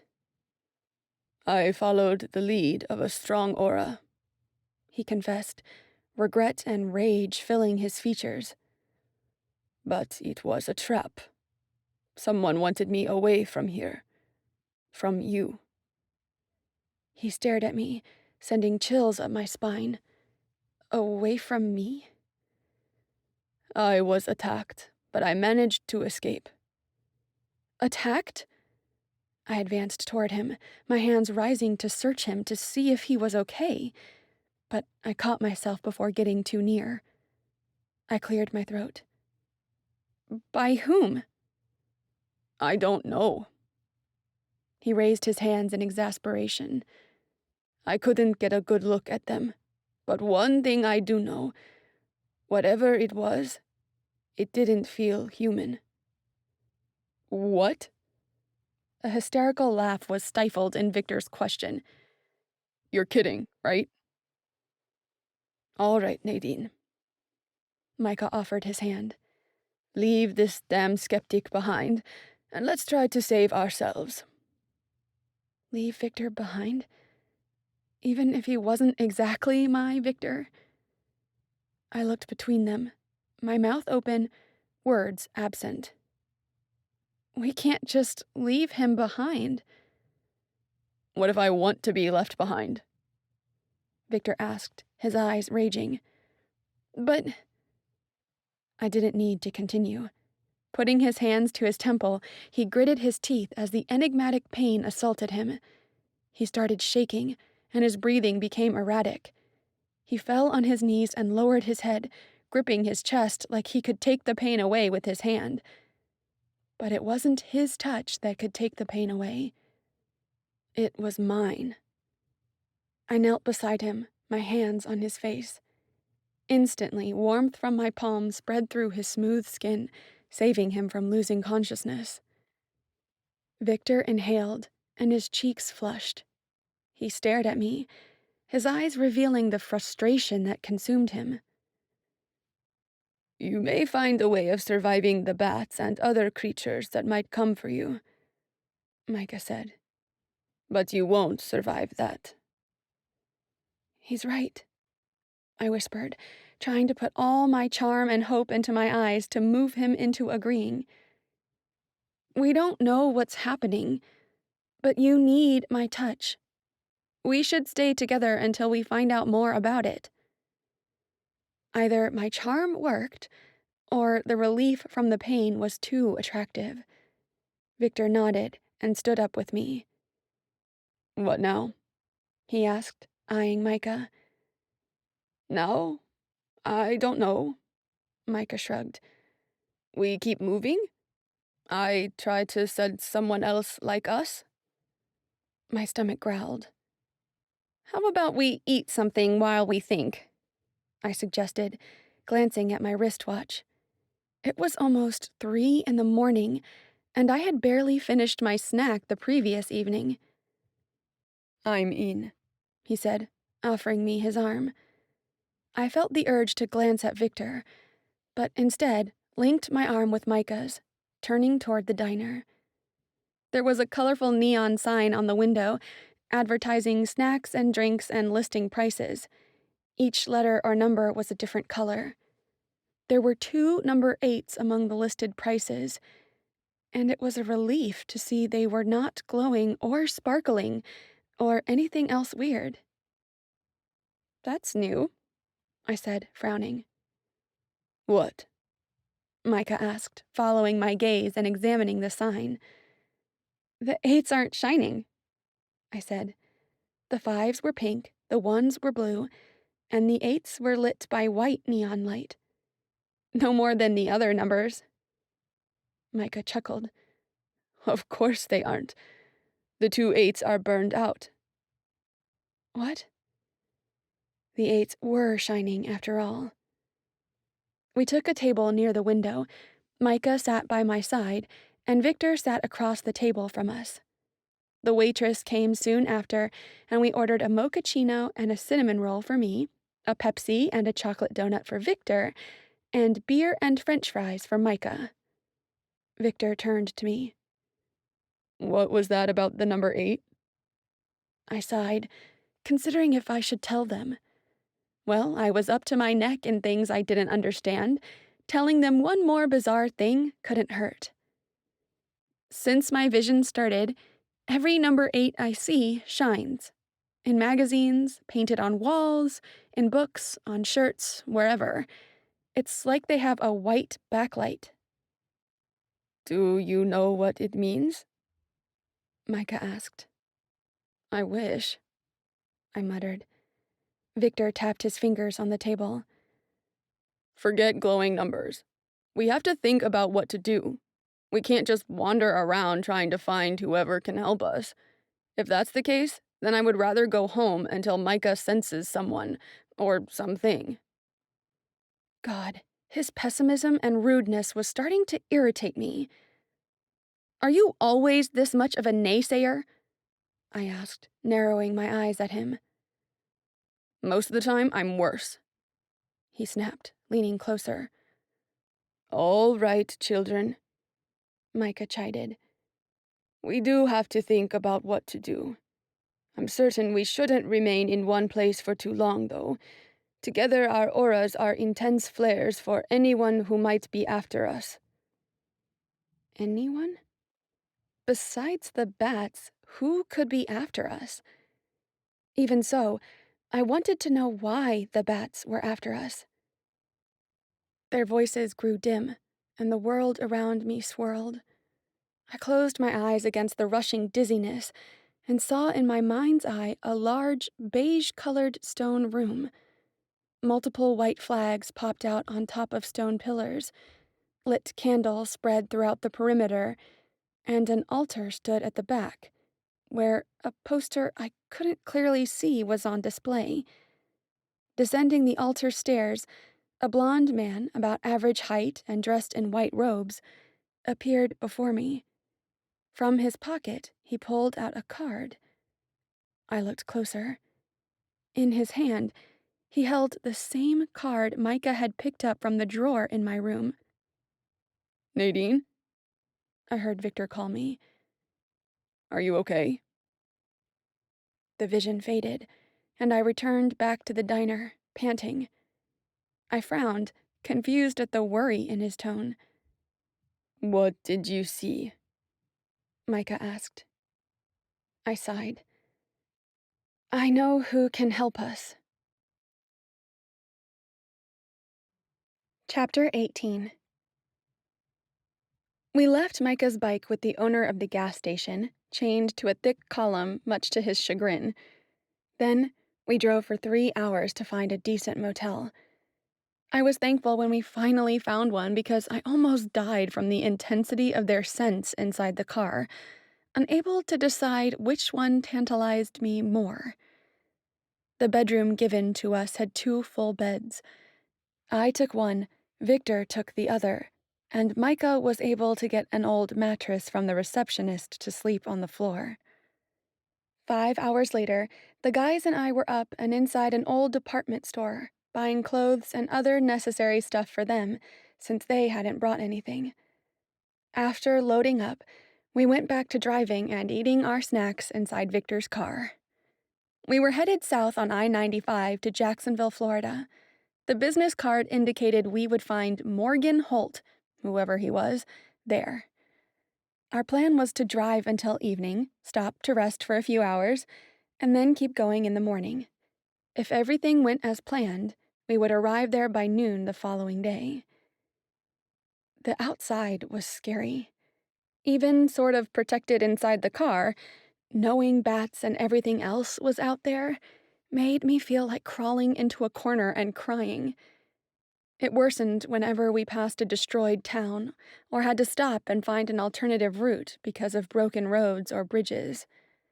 I rode shotgun, while Micah was spread out on the back seat, whistling without rhythm with songs playing on the radio. My mind was somewhere else. Where exactly, I wasn't sure. Every time I closed my eyes, the events of the past days, months, flashed before me. I was tired of thinking about it. The more I thought about the occurrences, trying to reason them out, the more my head hurt. Distracted with the dark and lifeless outside view, I began singing with the songs playing from the car stereo, mostly rock and alternative and only a few pop songs. I had sung about 10 songs before I noticed Micah leaning toward the front, gawking at me. What? I pulled my hands from the dashboard, where I had been playing an imaginary piano without noticing. I flushed. I had no idea you could sing like that, He said. The heat in my cheeks increased. That's amazing, Victor said, glancing at me with a gentle smile tugging at his lips. Oh, my heart. It is, Micah exclaimed. He did sound impressed. Let me ask, why are you in the health program? You have the talent and the looks to succeed in showbiz. I frowned. Did he think I was beautiful? It wasn't the first time he'd implied it. It's a long story, I said. He offered me one of his trademark smiles before leaning back, relaxing on the back seat, and putting his clasped hands behind his head. It's a long trip. Humor us. I received a quick but reassuring sidelong glance from Victor. It was enough to make me talk. I have to take care of my family. My father's a farmer, my mom's a teacher, and I have 2 brothers and 1 sister, all younger. Because of the farm crisis, life's been tough. My throat closed up and I swallowed. In the rearview mirror, Micah caught my eye, then nodded. Before the other 3 were born, there was another boy. Because conditions were so bad, he died. Tears brimmed in my eyes, but I wanted to go on. Things got a little better after that, but I decided to follow a route that would give me enough money to help my family. By the time the oldest of my brothers leaves high school, I'll be a doctor. I'll be able to pay for his college tuition, and I want to provide an early retirement for my parents. How are you paying for your tuition now? Victor asked, eyes on the road. A discount due to need, and a scholarship because of my SAT scores. The rest I pay for from my salary. I don't understand. Micah leaned forward again. In showbiz, you can make much more than a doctor ever would. That's if I succeeded. I turned sideways to look at him. I can't waste time and money trying. Nobody becomes a star and rich overnight, especially nowadays. Haven't you noticed there are less and less artists performing out there? Besides, not everyone can be a classic, chic singer. I'm so not gonna walk on a stage wearing only a bikini and wiggle my butt for the camera like most pop singers do these days to get more fans. That's not my style. But I'm fine. It was my option.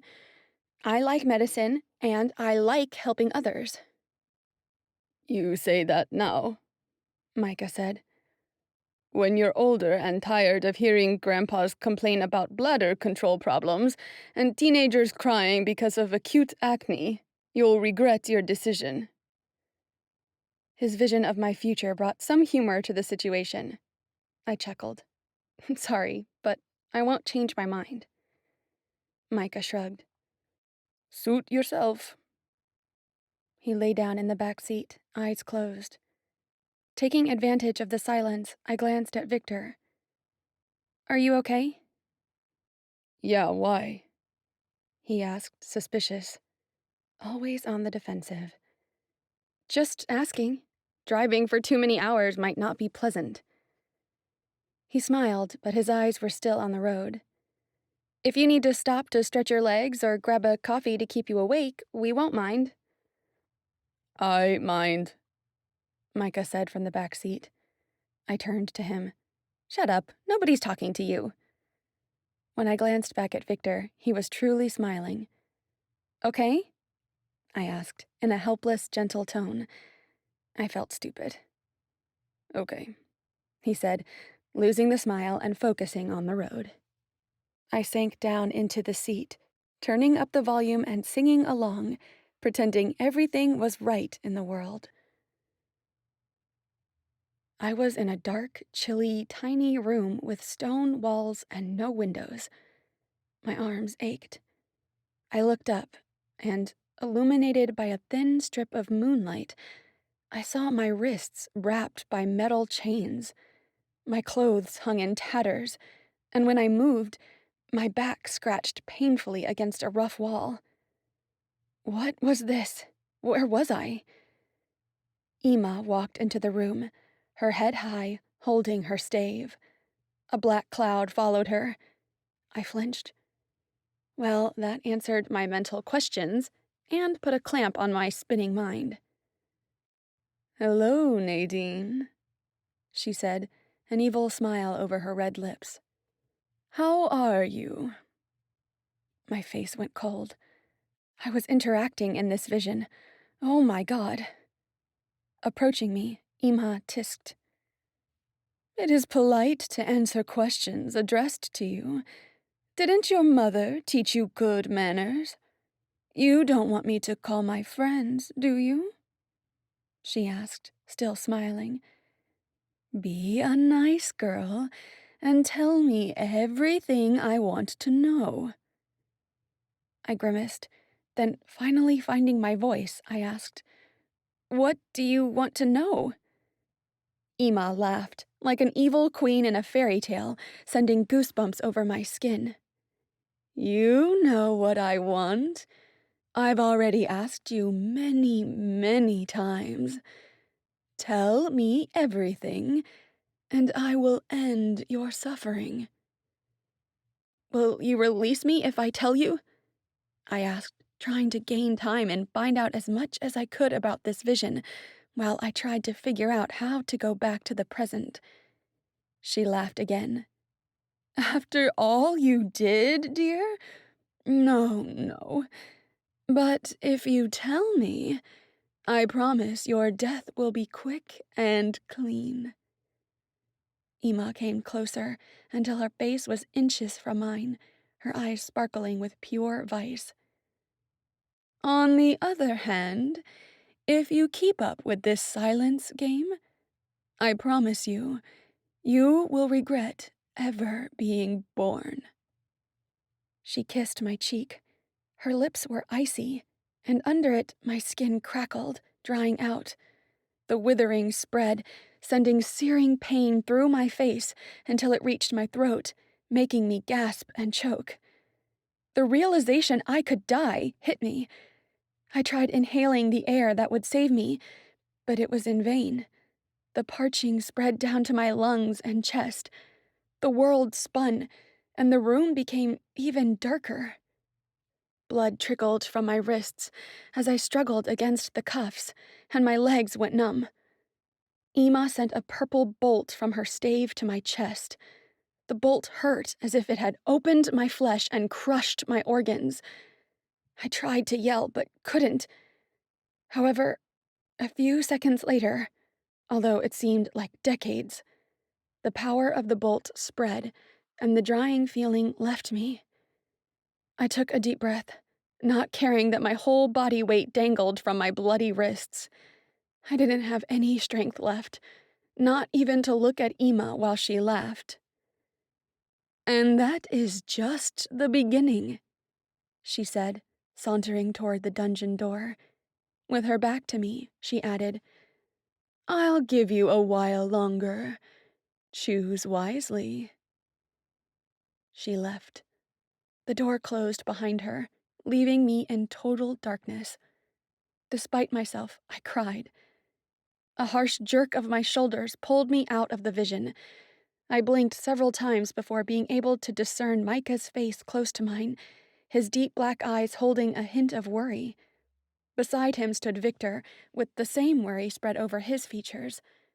Micah awkwardly held a towel around my naked, dripping wet body. My mind worked to figure out what had happened. It had been late night when we'd stopped in Fayetteville, North Carolina, to eat something and to sleep. We'd found a motel and, though I protested, we stayed in one room again. As Micah had said, it was safer to stay together in case something happened. The last thing I remembered before being in the dungeon was taking a hot and relaxing shower. That must have been when the vision had come to me. Super self-conscious of my unclothed state, I flushed as I pulled Micah's hand away and tightened the towel around myself. What are you doing in here? I snapped, crossing my arms over my chest, as if my folded arms would help hide my body. You were screaming like a mad chicken, Micah said. We called to you, but you didn't answer, Victor added, avoiding my gaze. So we forced our way in. Micah pointed to the door behind them, where I saw the broken lock. I stepped out of the tub, found a robe hanging beside the sink, and put it on over the now soaked towel. I must say, though, he said, staring at me with his sly smile, you would look good in a bikini. Much better than many famous singers. I rolled my eyes, the heat growing intense in my cheeks. Finally looking at me, Victor asked, What happened? His soft tone sent a shiver through me. My first instinct was to glance at my wrists to see if they were all right. It was a vision, wasn't it? Micah asked, examining my eyes. Yes, I muttered, a knot in my throat. I was about to fall, but the guys held my arms and pulled me into the bedroom, helping me sit down on the bed. Seated beside me, Victor held my arms to stop them from shaking. What did you see? I have a better idea, Micah said, sitting on the other bed facing us. Why don't you tell us about all your visions? I don't know what you usually see. I closed my eyes and shook my head. I wanted to tell them about my visions, but I wasn't sure I felt comfortable sharing them. Besides, they added to my fears of insanity and the confusion inside my head. Please, Victor asked. His eyes were gentle. You said after meeting me, you had other visions you didn't understand. Tell us. How could I deny him? After a deep breath, I related my past visions. All of them. It was horrible, I said, stifling a sob. I felt it all. Do you think these visions are related? Micah asked, getting up and pacing before me. Are they showing you what is happening, or maybe what has happened? I noticed he was thinking out loud, but I had to add, I wasn't tortured in the past, if that's what you are asking. And I certainly hoped not to be tortured in the future. True, He said, a thought line carved into his forehead. After a while, he turned to me. I hope this Morgan guy understands about your visions too. I nodded, agreeing with him. I hoped Cheryl had been right to give me the guy's card. I couldn't take much more of this terror. Chapter 19. Around 6 in the morning, we were already on the road. This time, I welcomed the intoxicating mix of the guy's scents to daze me. It was a little easier than dealing with the images that loomed behind my closed eyes. Near Jacksonville, the cities and towns weren't only dirty and deserted, they seemed destroyed or in ruins. My stomach tightened. Jacksonville wasn't much different. Houses stood without roofs, buildings with broken windows and doors, trees had fallen in the middle of the streets, and parks were littered with shattered benches and destroyed playgrounds. In short, it was a mess, like the rest of the country. When Victor stopped the car in a large abandoned parking lot, I gaped. It can't be here. He checked the business card once more. Well, that's the address. Before us, a low building that reminded me of a manufacturing plant stood alone, or half stood, since most of its windows and roof and some of the walls were in ruins. There's no one in there, I said, eyeing Micah from the rearview mirror. Is there? Furrowing his brows, he nodded. Someone's there. Let's go. He opened the back door and jumped out of the car. Before following him, I scanned the area. Even in the daytime, it was dark, and the street lamps were like the nearby buildings, broken. I didn't want to run into any bats, even if Micah could repel them. Tugging my jacket closer, I left the car with Victor right behind me. I glanced skyward. At least it wasn't too chilly down here. Side by side, the guys and I walked to what seemed the main door of the run-down building. When we entered, I saw the interior was as devastated as the exterior, at least in the first room. Micah jumped over chunks of wood and what was left of cushioned seats, and reached a door in the back. Different from the others, this door was whole and clean. Before opening it, he waited for Victor and me to approach. Together, we entered a tidy reception room, complete with a desk in front of another door, chairs, a sofa, and a blaring TV. A receptionist greeted us. "How can I help you?" She wore a fake smile. Her red hair definitely came from a bottle, and her chubby cheeks were nothing compared to her belly. She was wearing a black mini dress 3 sizes too small. The heavy cloud of perfume she wore couldn't cover up her strong, too sweet stench. I almost threw up. "We're here to see Morgan Holt," I said, stepping closer to her. "Do you have an appointment with him?" she asked, her fake smile wavering. "No."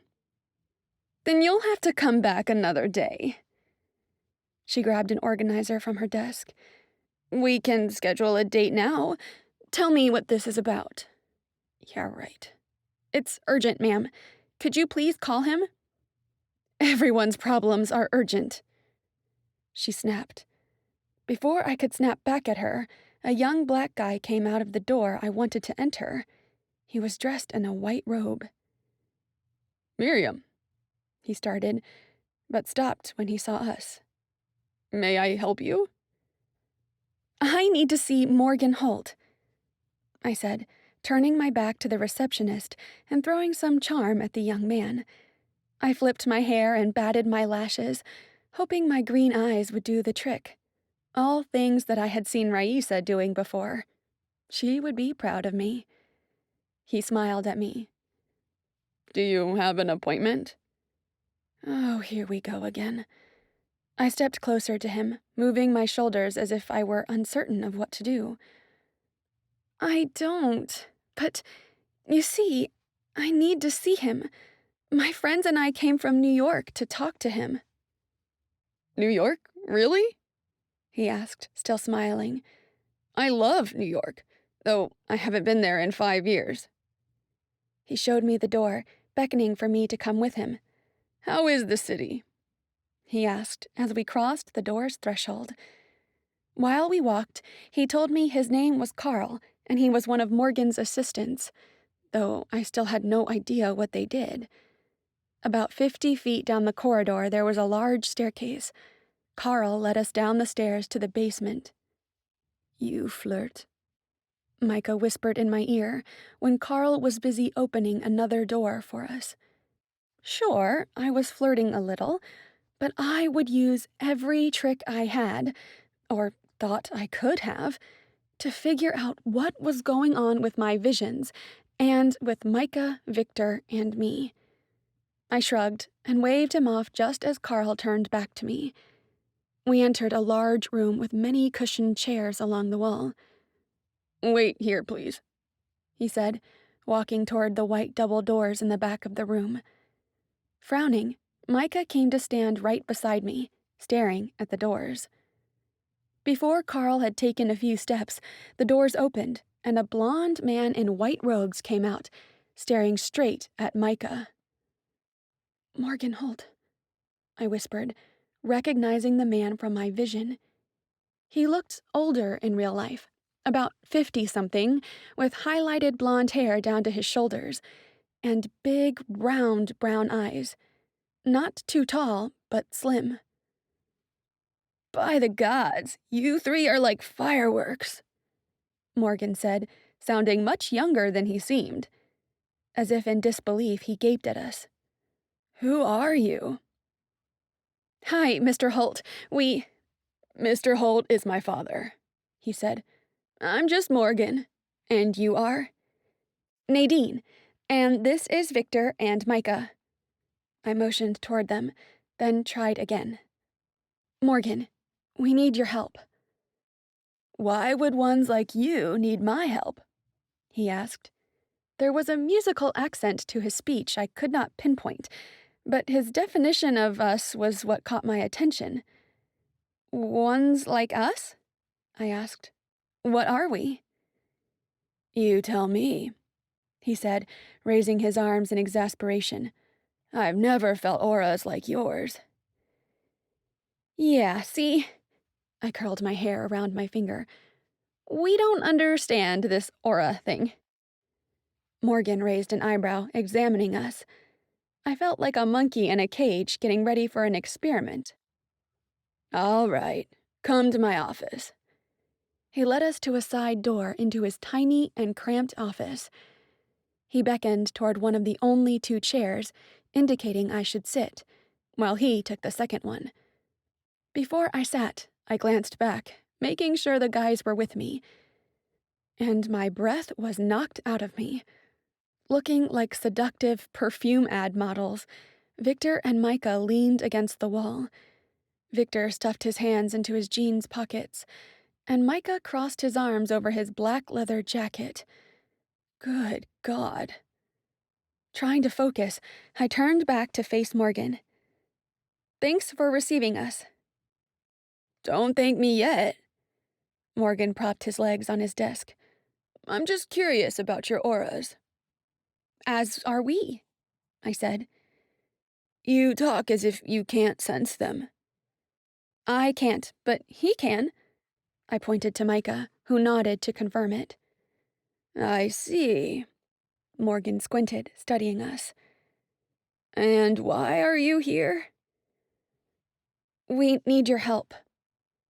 Suddenly, I felt like a guilty woman getting ready to confess a crime. My chest tightened as the ridiculousness of the situation hit me. I almost laughed out loud.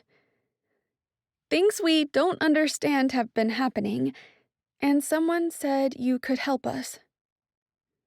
Do you know who I am? He asked, getting up. What I do? I shook my head, embarrassed. Tisking, Morgan turned to the wall behind him and, from the floor, grabbed what looked like a rolled rug. I'm a priest of a forgotten creed. He unrolled the rug and hung it on screws on the wall.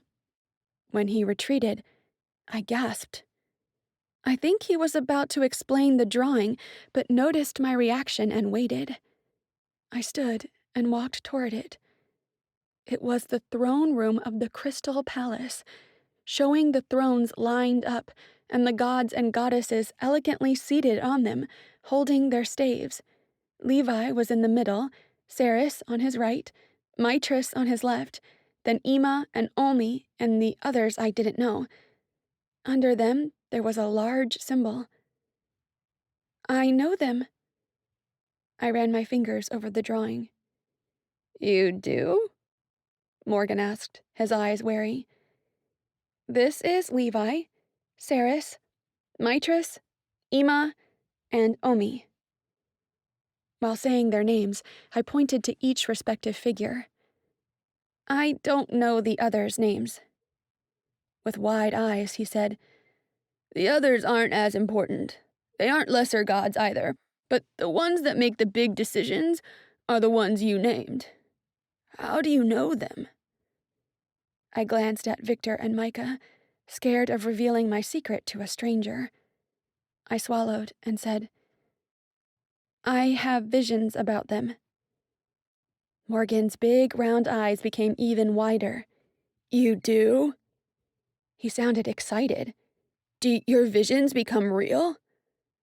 Well, I kept seeing this guy in my visions, and he told me everything about himself. Then I met him in person. I pointed at Victor. He didn't know me, but I know all about him. And there was the episode of the burned town in Switzerland. I saw it happening. It was Omi. He threatened the nymphs on a lake nearby. The nymphs didn't give him the information he sought, so he killed them and wiped out the city. Really? Morgan's eyes gleamed in awe. You do know what they are patrons of? I glanced back at the beautiful drawing in the rug. I'm not sure. Well, Levi is the god of life, balance, and spirit. Ceres is the goddess of love, family, home, and beauty. Omi is the god of war. Mitris is the god of death, the underworld, and the dead. Ima is the goddess of chaos and discord, and the others, he pointed at them in the drawing, are the god of the sun and the day, the goddess of the moon and the night, the goddess of nature and seasons, the goddess of entertainment and arts, and the god of magic. Intrigued by its familiarity, I stared at the symbol on the lower part of the rug. I squinted, examining it. It was white, like it was made of crystal and composed of a thick circle, and in the center, the sign of infinity, which started shining when I set my eyes on it. "Did you see that?" I asked, pointing to the symbol. "See what?" Morgan asked. But I didn't answer. I tilted my head and saw it clearly. The infinity sign was the number 8 lying sideways. I stumbled back, my breathing coming in little snatches of air. "I've seen this symbol as long as I've had visions." "This is the creed symbol," he explained. "The Pantheon's name is Everlasting Circle. We believe our gods are the true and only gods who exist. The others, Egyptians, Greeks, Celts, Mayans, and even the Christian God, are all based on the everlasting circle. However, with the appearance of other religions and myths, the everlasting circle was forgotten." "But why do I have visions about it?" "If your visions are about the past, present, and future—" Morgan paused, reaching to a smaller rolled rug under his desk. He opened it over his desk. I gasped again. The rug contained a drawing of 3 identical women with silver hair and gray eyes, wearing simple white dresses. "I saw them with Cirrus," I whispered. "Who are they?" "They are the Fates. Their names are Mani, Ne, and Lavni, or the past, the present, and the future, respectively. And if what I'm suspecting is true, you have the destiny gift, a rare gift from them. In fact, I thought it was only a legend, or an idea." "What? Why?" Morgan's smile widened. "I have no idea, but this is exciting." "I'm not excited," I almost shouted, then retreated to my guys. "I'm confused." "So?" Micah spoke up. "You're saying the things she sees are true?" "Probably," Morgan shrugged. Oh God, so now what? Ima would torture me until I died to tell her something I didn't even know. I would rather die now, without any suffering. But why would I have these visions? I sat down on the chair so the world would stop spinning around me.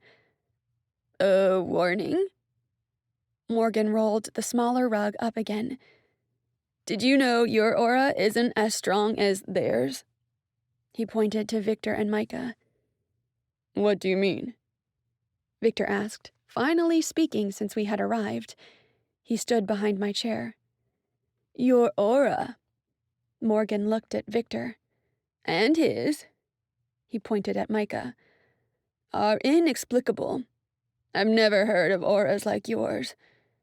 Now, yours," he said, looking at me, "it's strong, stronger than all I have seen, but it's nothing compared to theirs. So, perhaps your aura shines because of your gift." He looked at the guys again. "Now, I wonder why your auras are so much stronger." I closed my eyes, feeling a headache coming. Still, it doesn't explain why I would have this gift or whatever this is. Morgan sat in his chair. "Like I said, perhaps the fates want to warn you of something that's to come. Or maybe something that happened they need you to look into." But what? The strength drained from me. I was so tired of thinking about this, of trying to put the puzzle pieces together. Why don't you tell me about your visions? Which one seemed more vivid? Morgan asked. I held a laugh back. All of them. I told him about the first vision of the gods, the one about Levi and Mitris disappearing after a fight, since it was the first vision I'd had out of the dream Victor pattern. But Morgan didn't let me continue with the others. He paced in his tiny office. By the Everlast, so it is true, he exclaimed. By the Everlast? I whispered, not following. Morgan waved me off. It's an expression associated with my creed. He clasped his hands together. We call the crystal palace you described the Clarity Castle. And that object they use to kill each other, it's not a spike. Those are evil objects they aren't allowed to make. He laughed, sounding giddy. Don't you see? Your vision shows what happened 30 years ago. That's why the world is in chaos. My acolytes and I have been saying Ima took over, but we weren't sure about it. We have been praying for Levi to regain control and balance the world once again, though we had no idea what happened to him. This, he pointed at me, and I assumed he meant my vision, explains the darkness, the chaos, the evil that took over the world. Morgan's face was blanketed by worry and realization. I can't believe he's dead. It can't be. Ima will destroy this world if she stays in power. What else do you know? I gulped, kind of embarrassed about being in the spotlight. I think Saris is hiding, and Ima and Omi are hunting her. Of course, with her lover out of the picture, she would be next. Morgan mused, resuming his pacing. And I would bet my life Saris is trying to find a way to bring Levi back. What do we do in the meantime? Victor asked, startling me. Not that I could ever forget his strong presence and his delicious scent, but he was so quiet and stoic sometimes. It was hard to think he had any emotion or interest left. Morgan tapped his fingers on his desk. I'm trying to think. There must be a reason Nadine is having these visions. I just can't figure it out. Neither could I. And my life just might depend on finding the answer. Chapter 20. Carl came in and reminded Morgan he needed to attend the next rite. Morgan invited us to observe the ceremony, and we agreed. He didn't seem to have any new ideas about what my visions meant, and I thought maybe we could learn something from attending one of his religious functions. We entered the same room I had seen Morgan in during my previous vision, the large, high-ceiling beige stone room with side pillars that held white flags. The everlasting circle symbol was painted on each of those flags. There were candles around the perimeter of the room and an altar in the back. The poster I hadn't been able to see during the vision now burned my eyes. It was another drawing of the gods, with the symbol behind them. While he rushed around the room and prepared the rite, Victor, Micah, and I observed him. You don't believe in the crap he's been telling us, do you? Victor asked in low tones. I turned to him, and responding in a voice equally low, I said, Do you have any other explanation for what is happening? No, but come on. His eyes were doubtful. Gods and fates and gifts. How can you prove any of this? Do you have proof the Christian God exists? I rolled my eyes at Micah, who snickered beside us. So far, I had believed in the Christian God, but now everything and anything seemed plausible, or doubtful.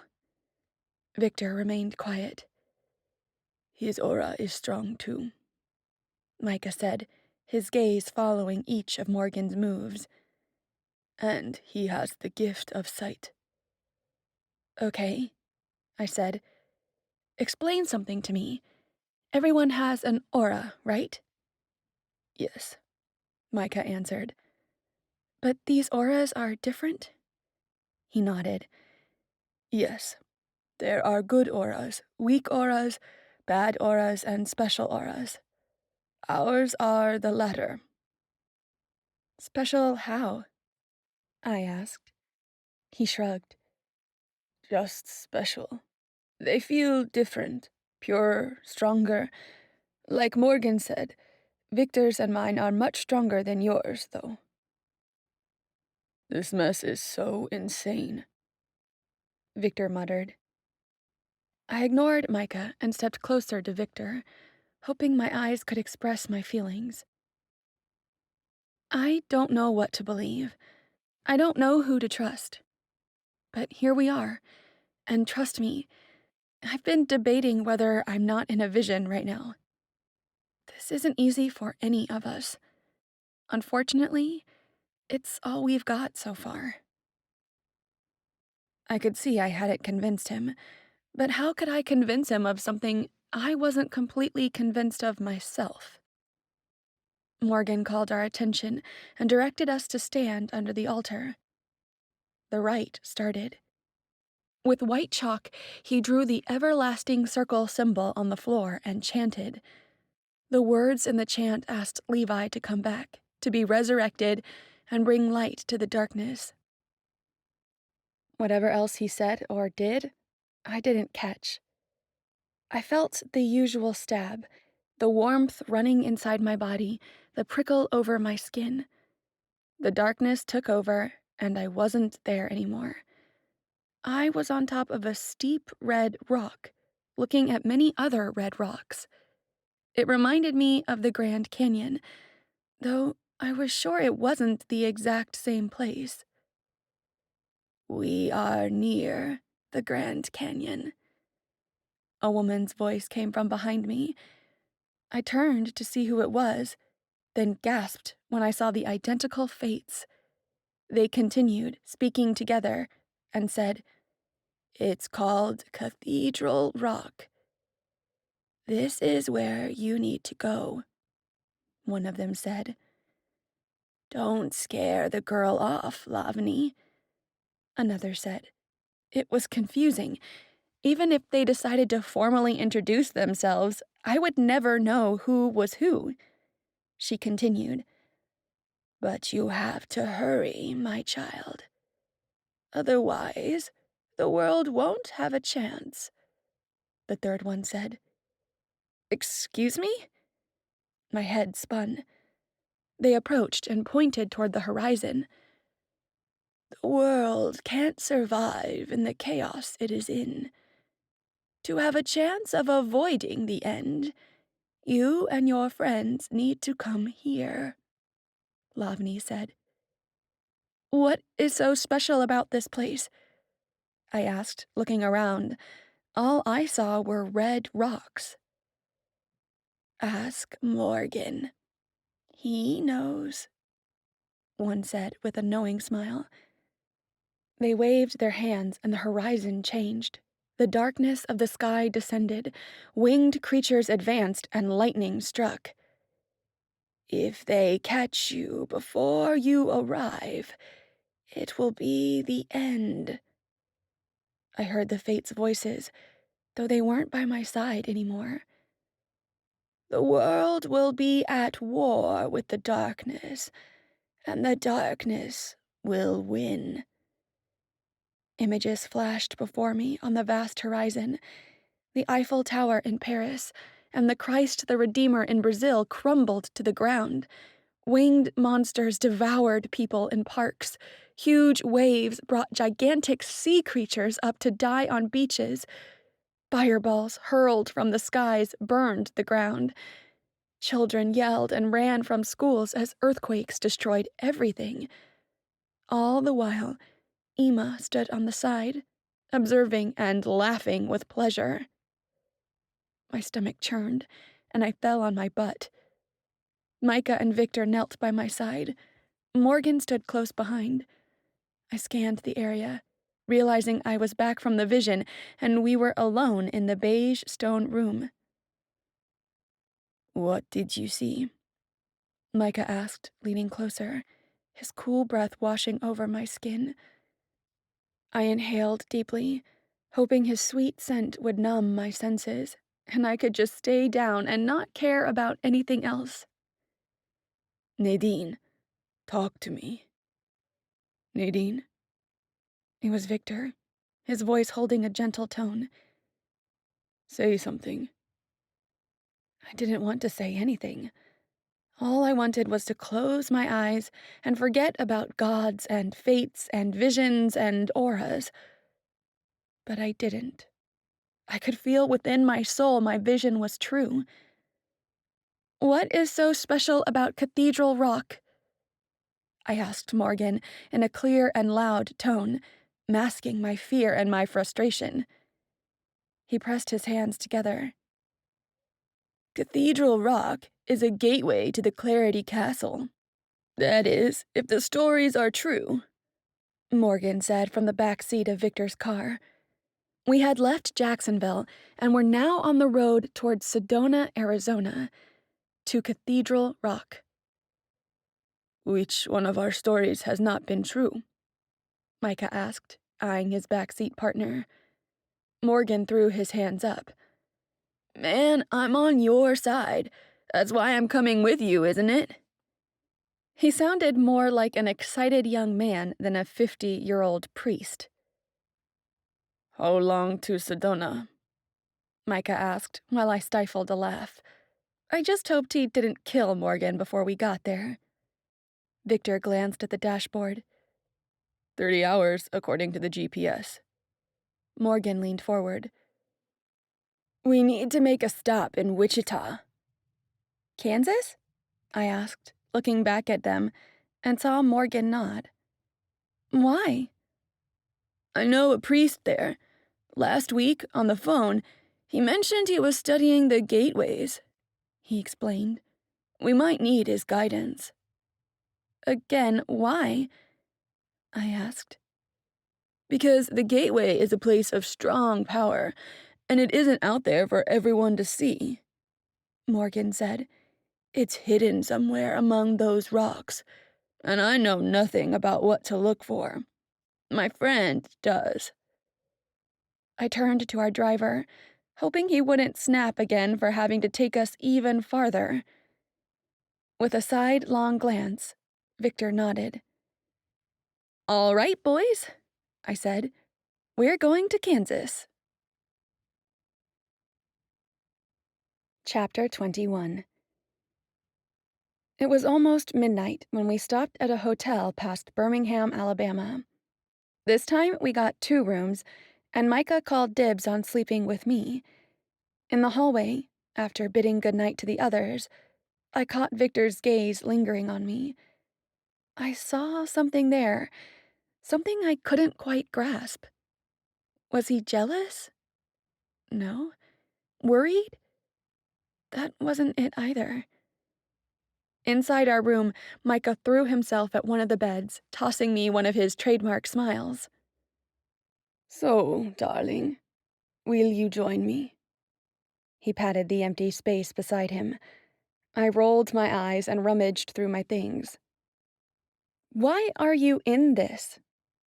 He sat up straight. "What do you mean?" "Why are you here? Why are you coming with us and helping us?" "I thought it was pretty obvious. Because of you, darling." He winked, and I rolled my eyes again. "Okay, seriously, I don't know." His tone became quieter.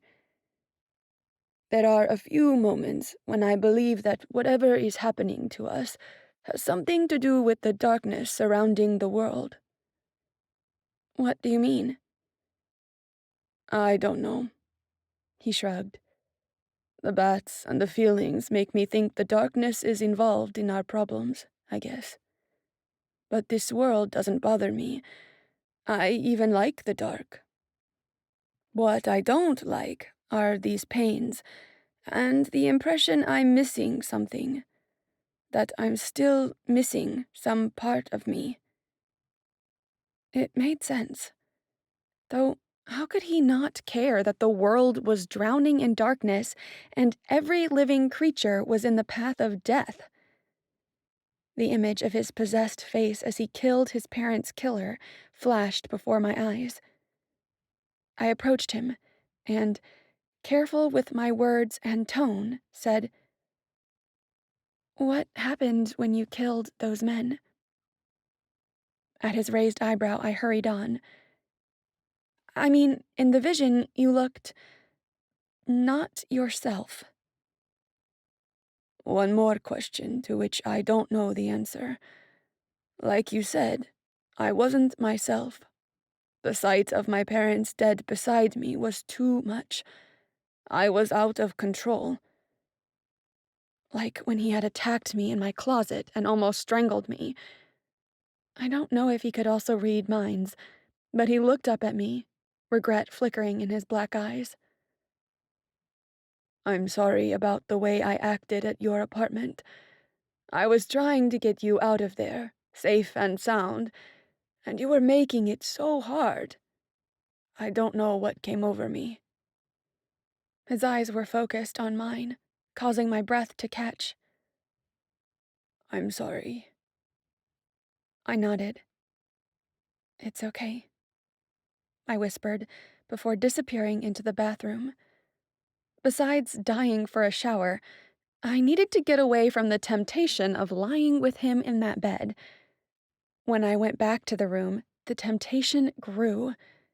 Micah wore only jeans, which left his chest and chiseled muscles apparent. His tattoos sucked me in. He had a coiled snake on his left shoulder, 4 lines of Hebrew writing over his chest, and tribal drawings to the side of his abdomen, which spread onto his back. I averted my gaze, my cheeks growing hot. "Hi, darling," he said, deliberately provoking me. I stopped in front of the mirror to comb my hair. "It's not that warm in here." "I know," he chuckled, adding to my irritation. "I need your touch, and thought being shirtless would make the deal more attractive. Plus, you would want me more." With my jaw practically on the ground, I turned to him. "Want you more? Are you insane?" "No." He sat at edge of the bed near me. That was when I saw his hands shaking. "Could you come here and help me?" he asked, his tone nicer but more urgent. Disregarding his gigantic ego, I walked the few steps to him and extended my hand. Even if I wasn't tempted, he needed me to become healthier. He grabbed my hand and, with one corner of his lips curling up, he pulled me closer, resting my palm on his brawny chest. The cold shock spread from my skin to his before I could protest. For a moment, I forgot I was touching his body and relished the refreshing sensation that came with my healing ability. It was like a relieving, twinkling sensation crawling under my skin, taking me over. Pressing my hand with his, he moaned, eyes shut and head tilted back. The cold diminished slowly until it was gone.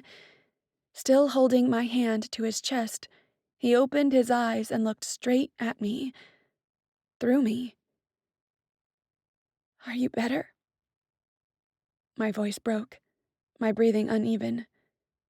Nodding, he gripped my other wrist. He pulled me until I was standing between his legs, less than 2 inches from him. His gaze never left mine as he stood, brushing his body against mine. My heart skipped a beat. He leaned into me, but I pulled back.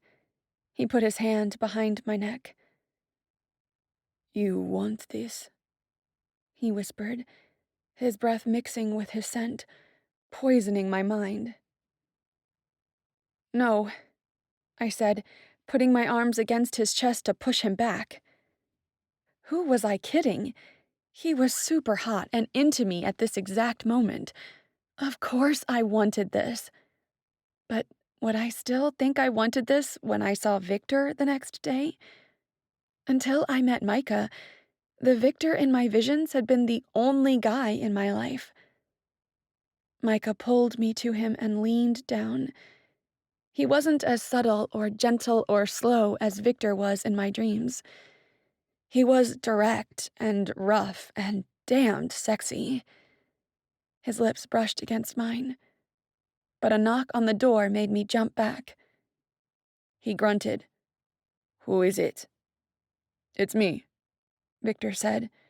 My eyes went wide, and I ran to the door and propped it open. Victor sloped against the doorframe, his face white and his breathing irregular.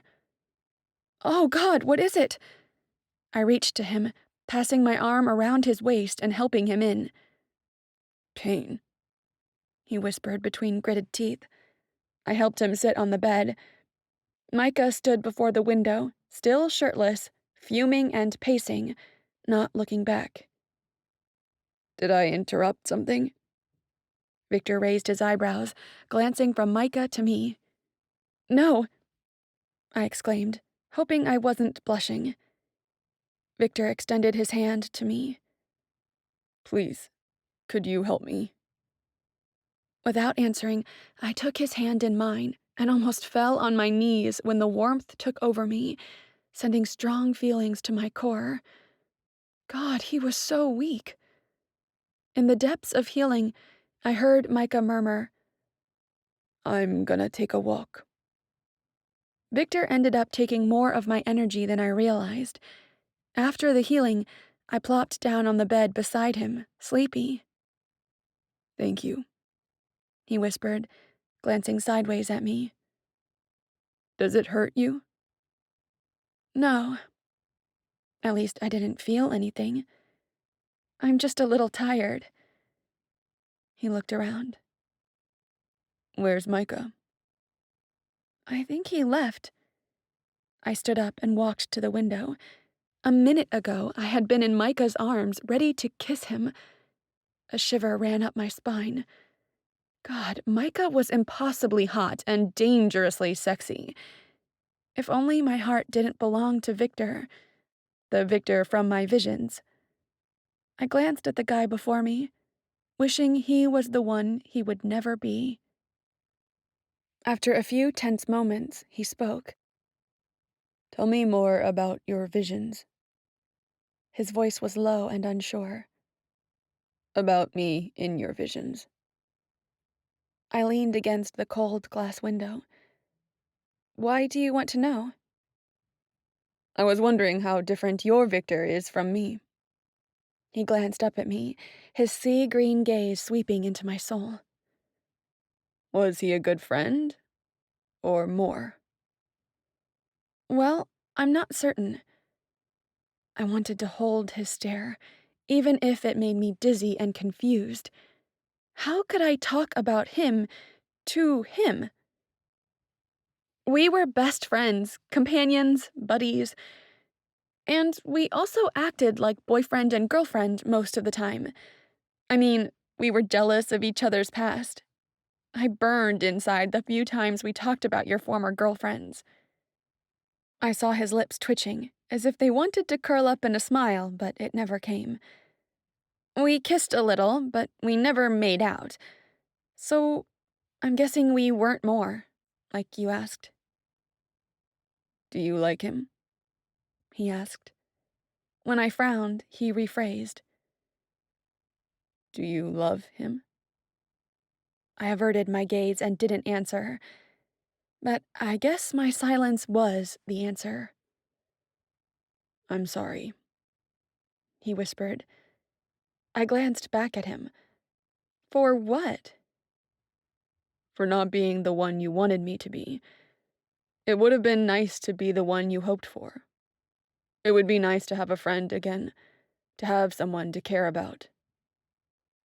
What to say to that? I compelled myself to be still and keep my mouth shut.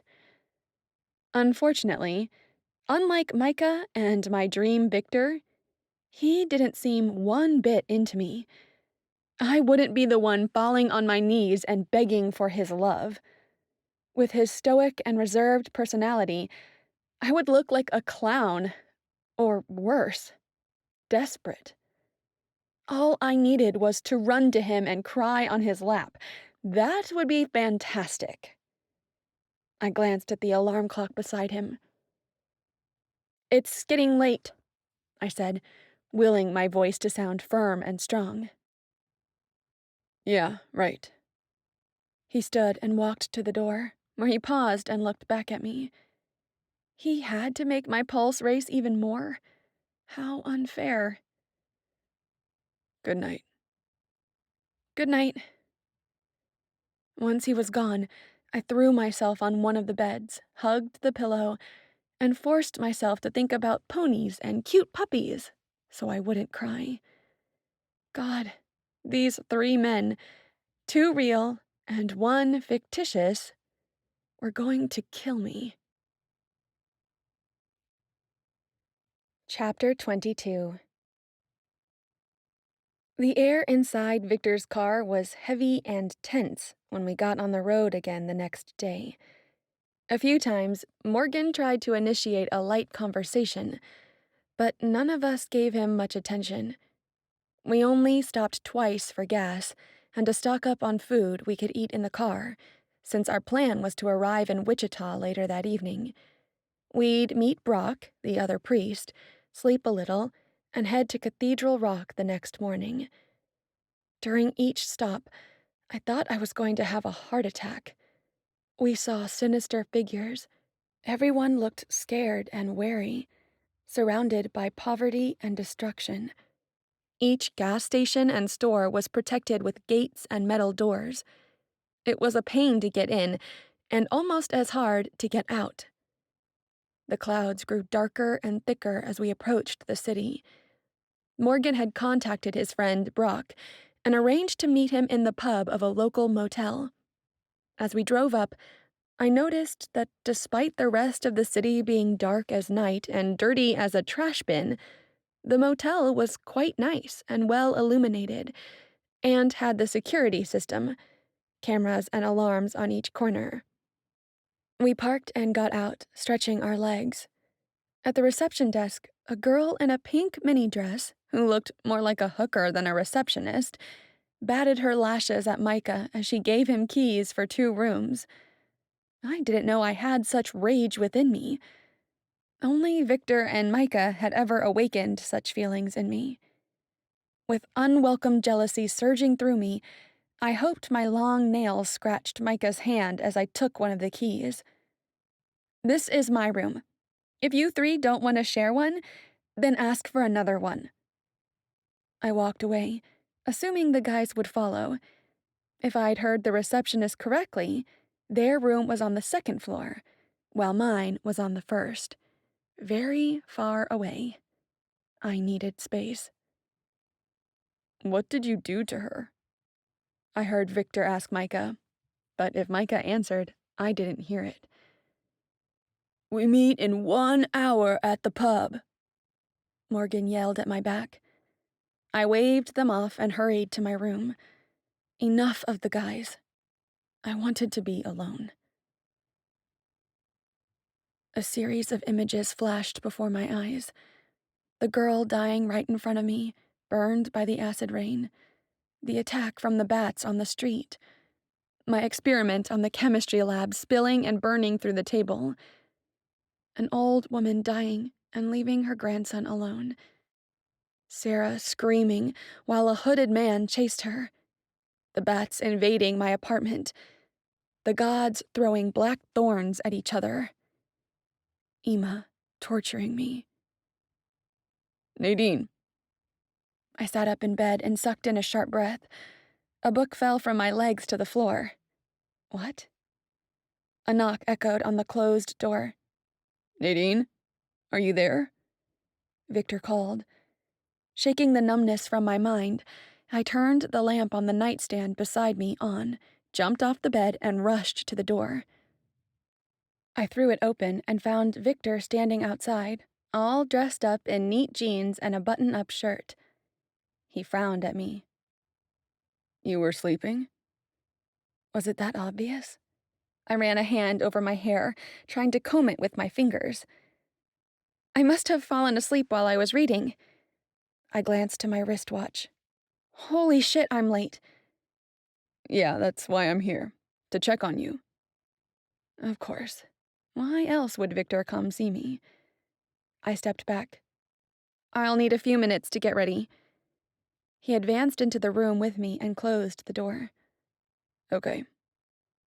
I stared at him. He didn't get the hint. And you're gonna stay there? To make sure you don't fall asleep again. I rolled my eyes. I was up and moving. It was obvious I wouldn't fall asleep again. But I wouldn't argue with him about that. Instead, I gave him my back and went to my bag over the second bed and started looking for something more suitable to wear in a pub. Thank God Micah was the one who packed my bag, because he had grabbed about 4 dressy outfits.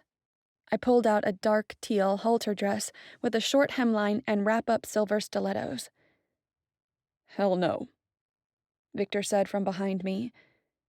I turned around and found him closer than I expected him to be. Excuse me?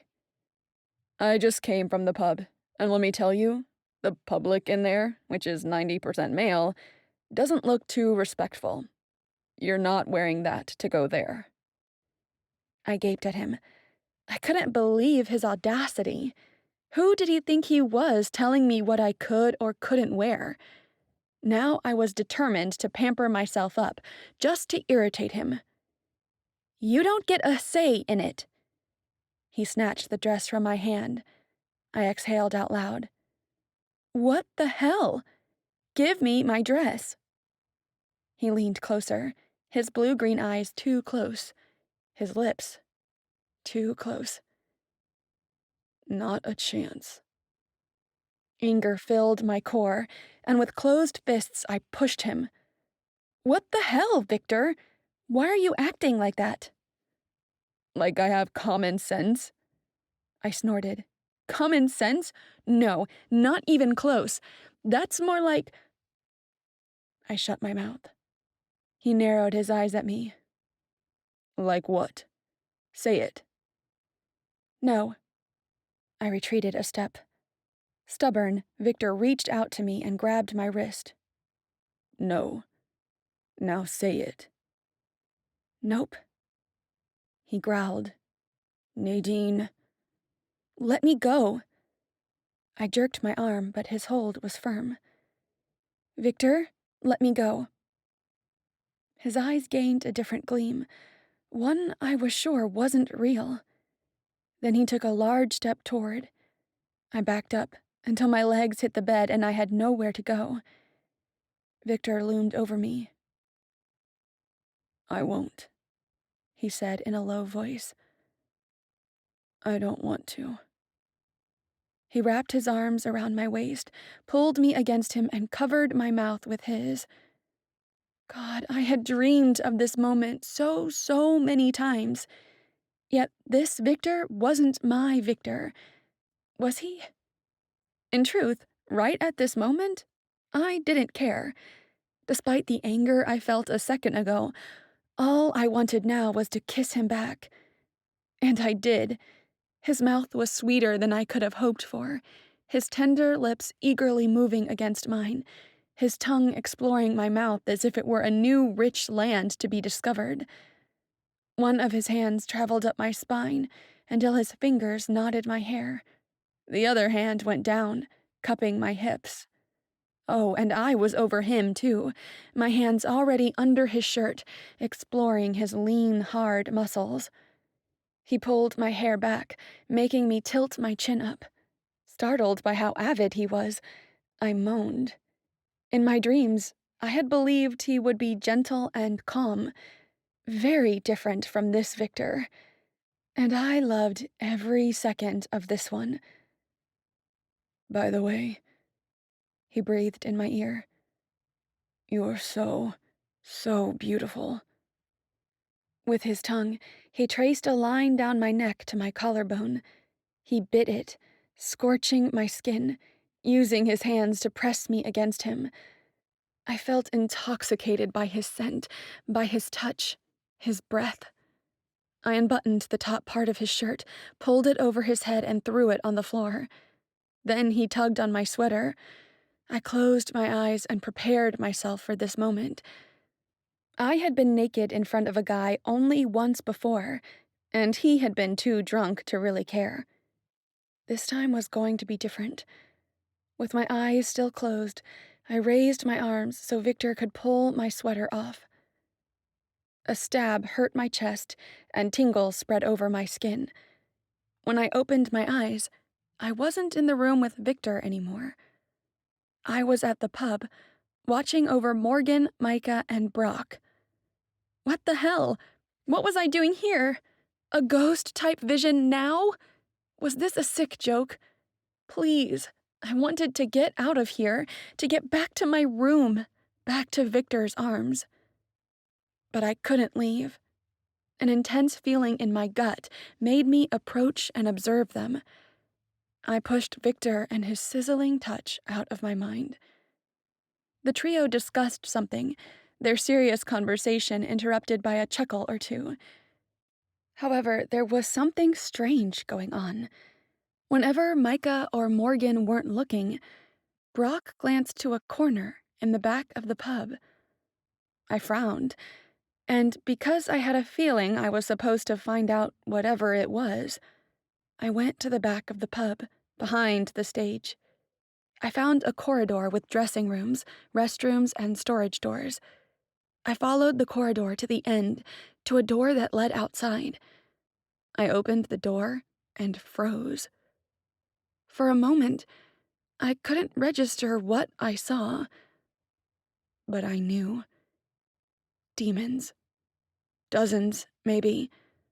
Large, nasty creatures with pointed teeth and crippled bodies, slobber dripping down their slanted mouths, sharp claws where fingers should be.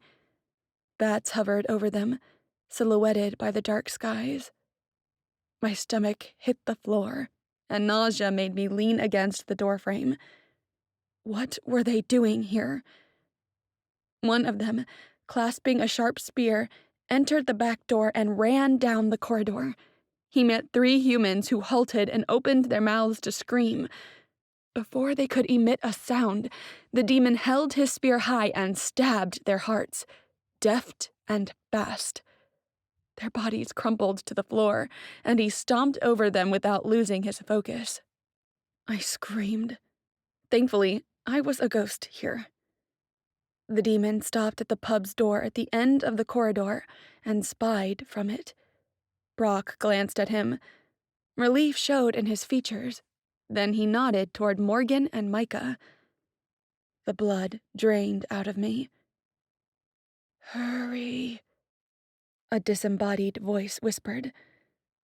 The whole image disappeared. The demons and bats outside, the dead bodies in the corridor, Brock nodding at Morgan and Micah. Gone. "Nadine." Victor held me in his arms, seated on the bed. The worried look he cast over my face touched me. I took a deep breath and counted while my pulse slowed and my breathing grew easier. I couldn't believe this was happening. I couldn't believe I would have to walk away from Victor, from this amazing moment. But if my vision was right, Morgan and Micah would be attacked soon, and the demons would also come after us. "I'm here," I answered, disentangling myself from him. "What is it? What happened?" he asked, standing and seizing my arm, pulling me around so I would face him. "I'm so sorry. God, why was this happening right now? Couldn't my visions have waited 30 minutes? I had finally gotten some response from Victor, the real Victor. He had touched me the way the vision Victor always had. And now I had to walk away from his warm, yummy body. Damn it. You have no idea how much I want this, how much I want you. But we have to leave. Now. Wait, why? He cupped my face. You had a vision, didn't you? That's why you were so still. I stepped out of his reach and grabbed my boots, shoes I could run in. I turned to him. I don't know how long we have, but we're about to be attacked. Chapter 23. Victor and I ran from my room to the pub and found the guys still at the same table, drinking and talking under the smoky light. Where have you been, darling? Micah asked as we approached. I didn't have time to play his games. Demons were about to descend. We had to get the heck out of here. Brock here, I jabbed a finger in the man's direction, is setting us up. There are monsters and bats surrounding this place, waiting for his signal to strike at us. Excuse me? Brock asked, pretending to be stunned by my accusation, but I could see past his act. Suddenly serious, Micah asked, A vision? When I nodded, he stood and grabbed Morgan by his arms. Let's go. Wait, where are you going? Brock shot up. I didn't finish telling you about the gateway yet. Micah pivoted and punched the man, who fell over the table. How long do we have? I have no idea. I took a step back in case Micah wanted to hit someone else. I had seen how violent and scary he could be, and I didn't want to be in his way. I only saw them preparing to attack, so I don't know when, but I know we have to hurry. Startling me, Micah turned to Morgan and grabbed him by the collar of his shirt. Spill it. Do you have something to do with Brock's plan? Are you helping him? No. Morgan's eyes were wide and fearful. I swear by the love of my dear gods. Why should we believe you? Victor asked, his voice spitting the same venom as Micah's. I don't know, Morgan said. Then I heard in my ear, over the pounding of the music and chatter of the bar crowd, trust him. It was the same incorporeal voice from my vision. Morgan is on our side, I said, pushing Micah's arm so he would release the grip on Morgan's neck. How do you know? Micah asked. Some of his anger spilled onto me. I glared at him. Trust me, I know. His grip didn't lessen. Morgan's skin grew purple. Let him go, Victor said, his tone authoritarian. Finally, Micah released Morgan and then turned to Victor. Never speak to me like that again. Why? Victor scowled. Do you think I'm afraid of you? I saw Micah's rage surging upward, and I threw myself between them before it was too late. Boys! I called out. We have to go. This time they heard me. The three men followed me as I ran to the hotel lobby, where I stopped in front of the glass walls, motioning to the guys to stay inside with me. I didn't know if the demons and bats were out there yet. As fast as I could, I told them the details of my vision, the demons, the bats, the dead people in the corridor, the look that had passed between the demon and Brock. As I spoke, I glanced around and tried to locate anything or anyone suspicious. A few customers milled around the lobby, talking to themselves and hotel workers, but I saw no demons or bats. How are we going to get out of here? I asked. Victor's car was in the parking lot, yards away. Even if we made it to the car, how would we be safe? The demons seemed fast. They could easily catch up with us and yank off the car doors, like plucking wings off a ladybug. I could run to the car and drive it closer to the exit, Micah suggested. I don't think that will work, Morgan said. There are too many of them, and too many of us. They must be tempted to risk everything to get to us. Together, we're like a beacon of power they can't resist." "So what?" Victor asked. "We can't stand here and wait for them to attack. Besides, they must know Brock was discovered by now."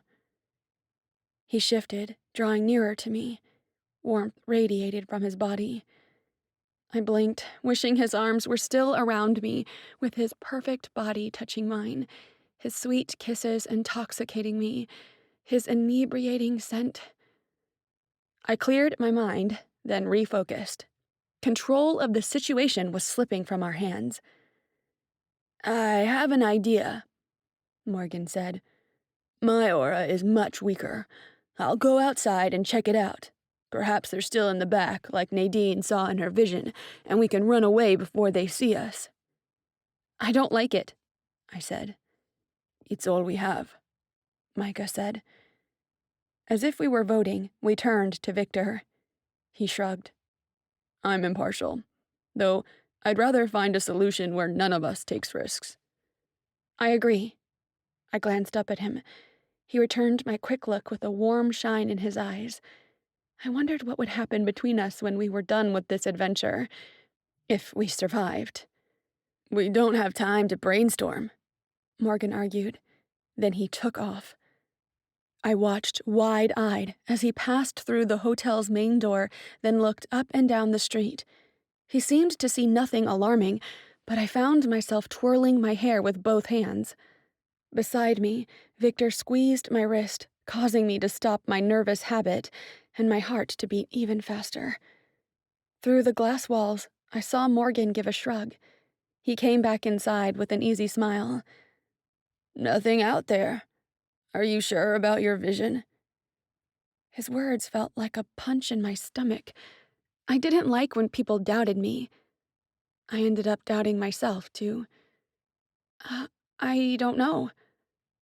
"Just to be sure, I'll go out again and get the car. When I pull up to the front, we leave." He motioned to Victor, who fished the car keys out of his pocket and handed them over. "Do your visions ever betray you?" Micah asked, his gaze following Morgan as he strode outside, then down the sidewalk. I thought about Micah's question for a moment. Even if what I had seen wasn't real, my time with Victor, for example, all the things I was told or saw in my visions had come true. Never. That was when Morgan started to run toward the car.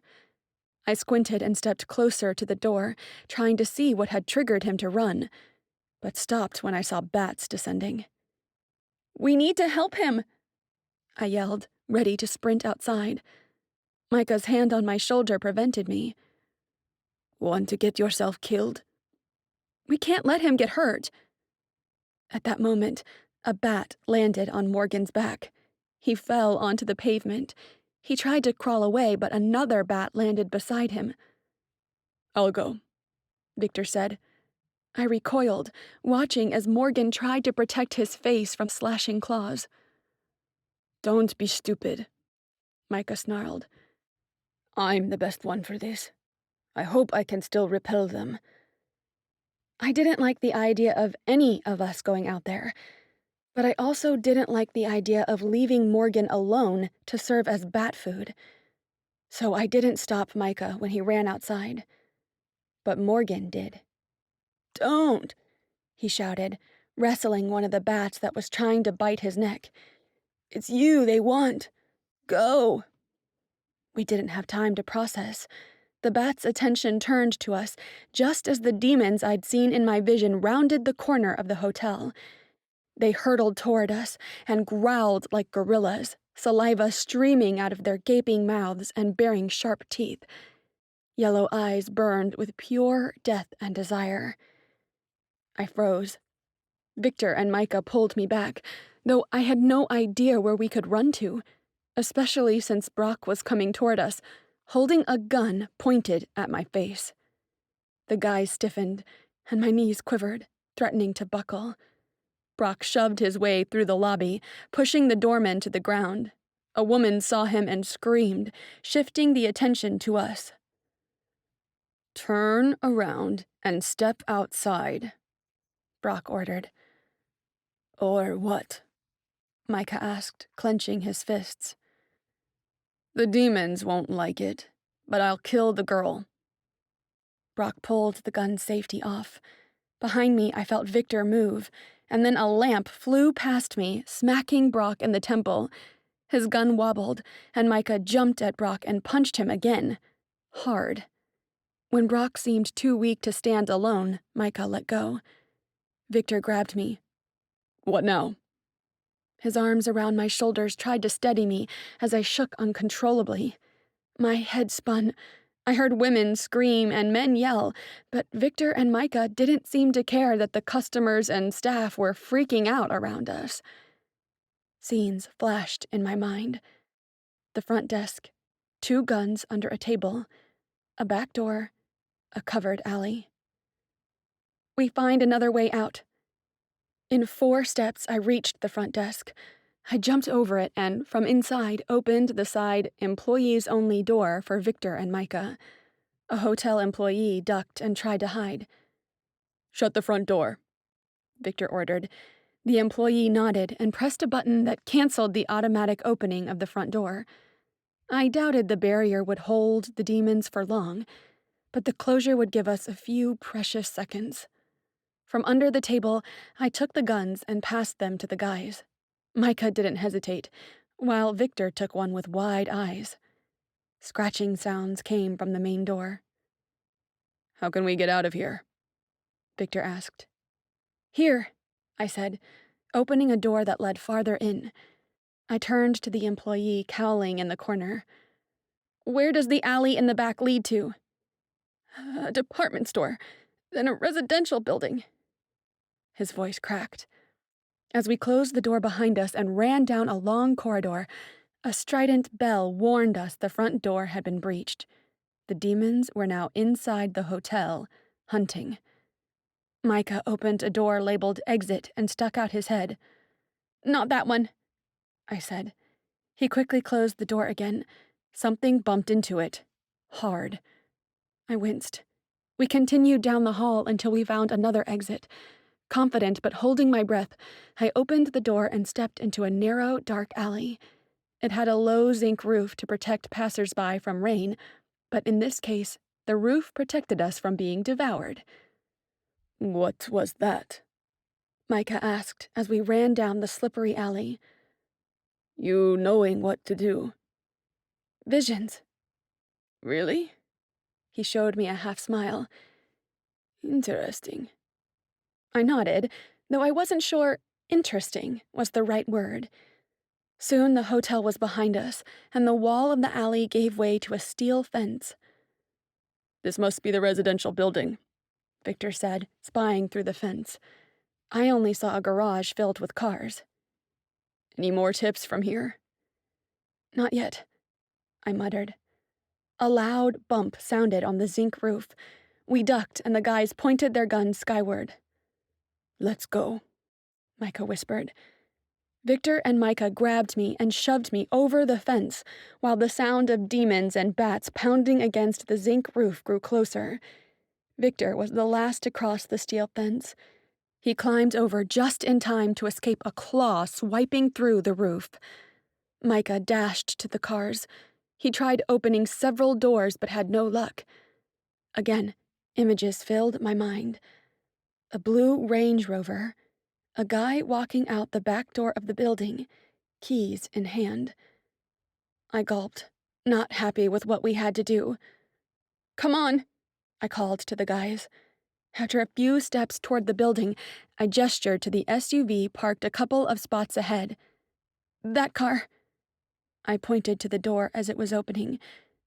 "And the key is with him." The guy stepped out of the building and froze upon seeing us. "Sorry, pal," Micah said, charging him. They struggled, but Micah was stronger. He took the keys from the guy's hand and shoved him back inside. "Stay there if you want to live." With the keys in hand, we ran to the SUV. Victor grabbed my arm and shoved me in the back seat, then sat shotgun while Micah took the wheel. Behind us, more bats broke through the roof and entered the garage. From the opposite side, a guard approached, holding up his flashlight and gun.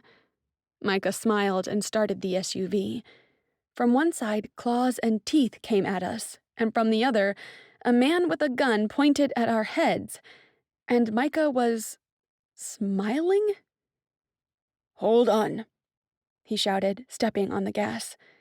The SUV jerked. I fumbled around and put on the seatbelt. Victor had found the garage door's remote and held it ready, even though we didn't know where the exit was yet. Guessing the way, Micah drove toward the guard, who crouched and held the gun in both hands. "Stay low," Micah said. The guard shot at the car, bullets smacking the metal with an eerie, dull thud, loud and echoing. Another great noise behind us meant the bats had broken down the fence. "Anyone hit?" Micah asked. Unable to utter a word, I shook my head. Instantly, Victor whipped his head back and looked at me with wide, concerned eyes. His gaze ran the length of my body, and relief flooded his features once he saw I was okay. A sense of warmth washed over me. It was comforting to see he cared. I wanted to reach out to him, to hold his hand, to feel his skin on mine. But before I could, he turned back to help Micah look for an exit. "There." Victor pointed to the left, past another row of cars and columns. The exit gate. He pressed the button on the remote. Come on, come on." He looked out the back of the car at the demons I knew were approaching. I heard the screams of a man, deep and guttural, then high-pitched and gurgling, and closed my eyes, trying not to imagine the guard being eaten alive. Micah revved the engine. His fingers went white against the wheel.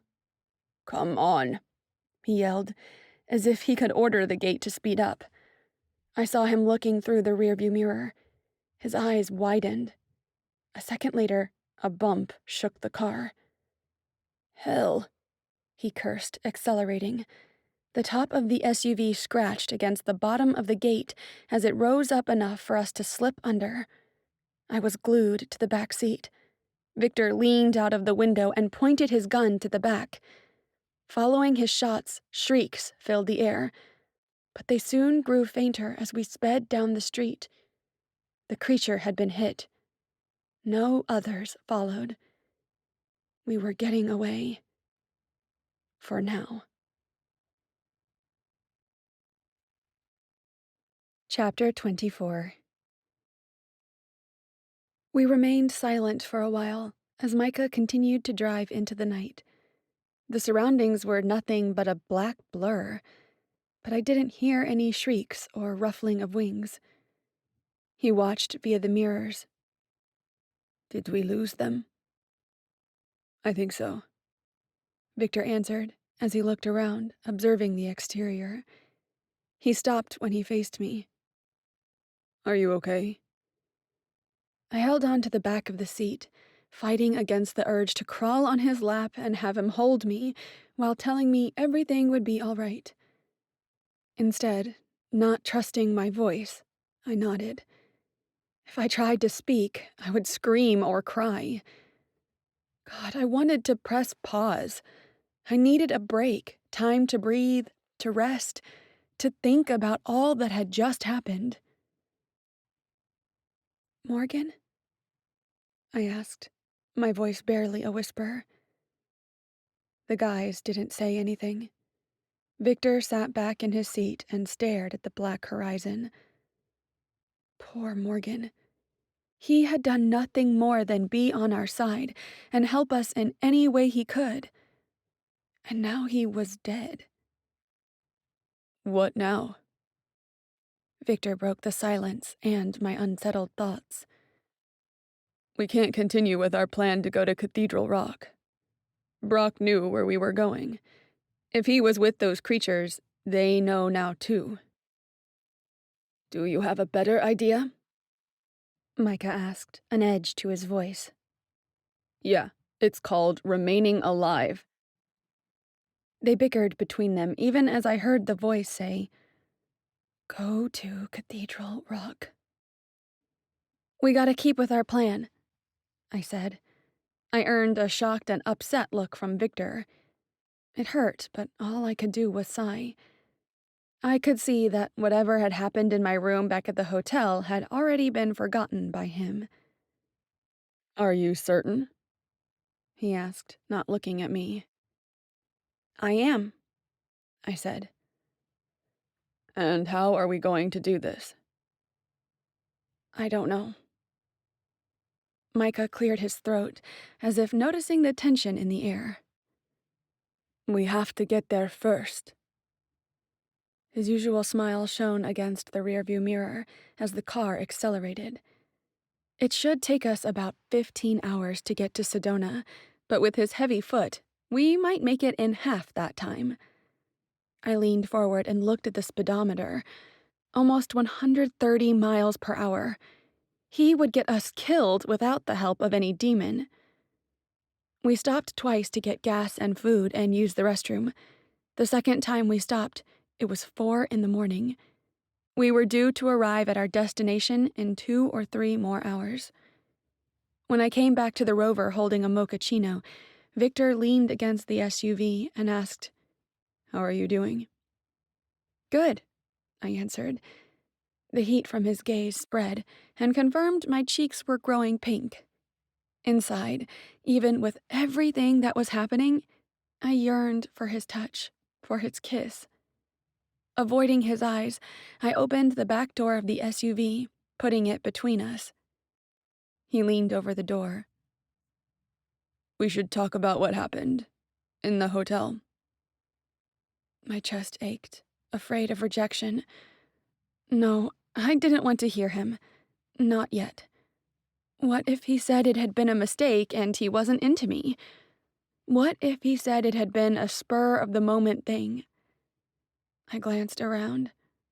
Micah was buying something inside the diner, and the waitress melted before him.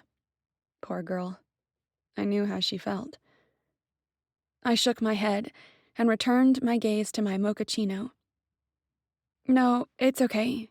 You don't need to say anything." Let me say what I have to say.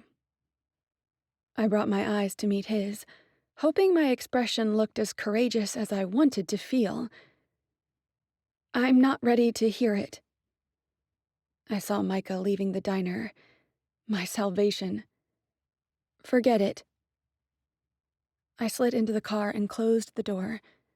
Outside, the guys exchanged a few words before joining me in the SUV. Micah had just pulled back onto the interstate when his cell phone rang. He answered the phone, then said, Hey, Morgan. I thought you had become bat food. A loud sigh of relief escaped my lips. Micah pressed the speaker button, and we heard Morgan speaking. I have some nasty cuts, but I'll survive. "How did you escape?" I asked, leaning forward, wedging my shoulders between the front seats. Morgan said, When you guys showed up at the door, your auras offset mine, and they forgot about me. I was able to get to the car, but then couldn't find you. Why didn't you call sooner? Victor asked. We could have waited for you. I lost my phone. I found it in a bush near where the bats first assaulted me. Morgan paused. By the way, did you guys watch the news? "No," the 3 of us answered in unison. A few moments ago, the motel exploded. It looked like some fireball was hurled from above. "Omi," I said. I think so too, Morgan said. And I'm guessing he's after you 3. We're almost to Cathedral Rock, Micah said. Good, Morgan said. Don't stop. I'm on my way, but I guess I'm still a few hours behind. We're on it, Micah said. We wished him good luck, and he wished us the same after asking to be called and informed of any changes. "Morgan is alive," I whispered, resting back on my seat. At least there was one piece of good news among so many tragedies. But Omi is after us. The parking lot of the Back o' Beyond trail seemed as if it had been abandoned for many years. The grass surrounding the dirt lot was dead, and the low wooden fence that delineated the place was cracked, brittle. "Now for the bad part," Micah said as he examined the rotten board covered with a map of the trail. He had my bag over his shoulders. Before we left the car, he'd shoved some survival stuff into it, like extra water and power bars, and offered to carry it up the steep climb. I stared upward at the towering spires and was grateful he was playing pack mule. I approached him. "What?" "We have to walk almost a mile up the trail to reach Cathedral Rock." He pointed to the trailhead. "And it's steep. Not even bikes or horses can be used for this part." "You're kidding," Victor said. "It'll take hours to reach the top." Micah beckoned toward the trail, inviting us to follow him. "Better we start soon, then." I turned to the trail and almost bumped into Victor. He looked down at me and my breath caught. "Excuse me," I whispered as I walked past him. I saw, from the corner of my eye, his hand stretching, coming toward me. But then he pulled it back and, with a sigh, followed me to the trail. The path was marked by small piles of stone, showing us where to go. Despite the darkness from the sky and the death-defying situation, every once in a while I looked back, amazed by the gorgeous view. Even with all the darkness, I could see very far away from up here. After 40 minutes, the trail became unbelievably steeper and trickier. I was thankful for the footholds carved into the stone.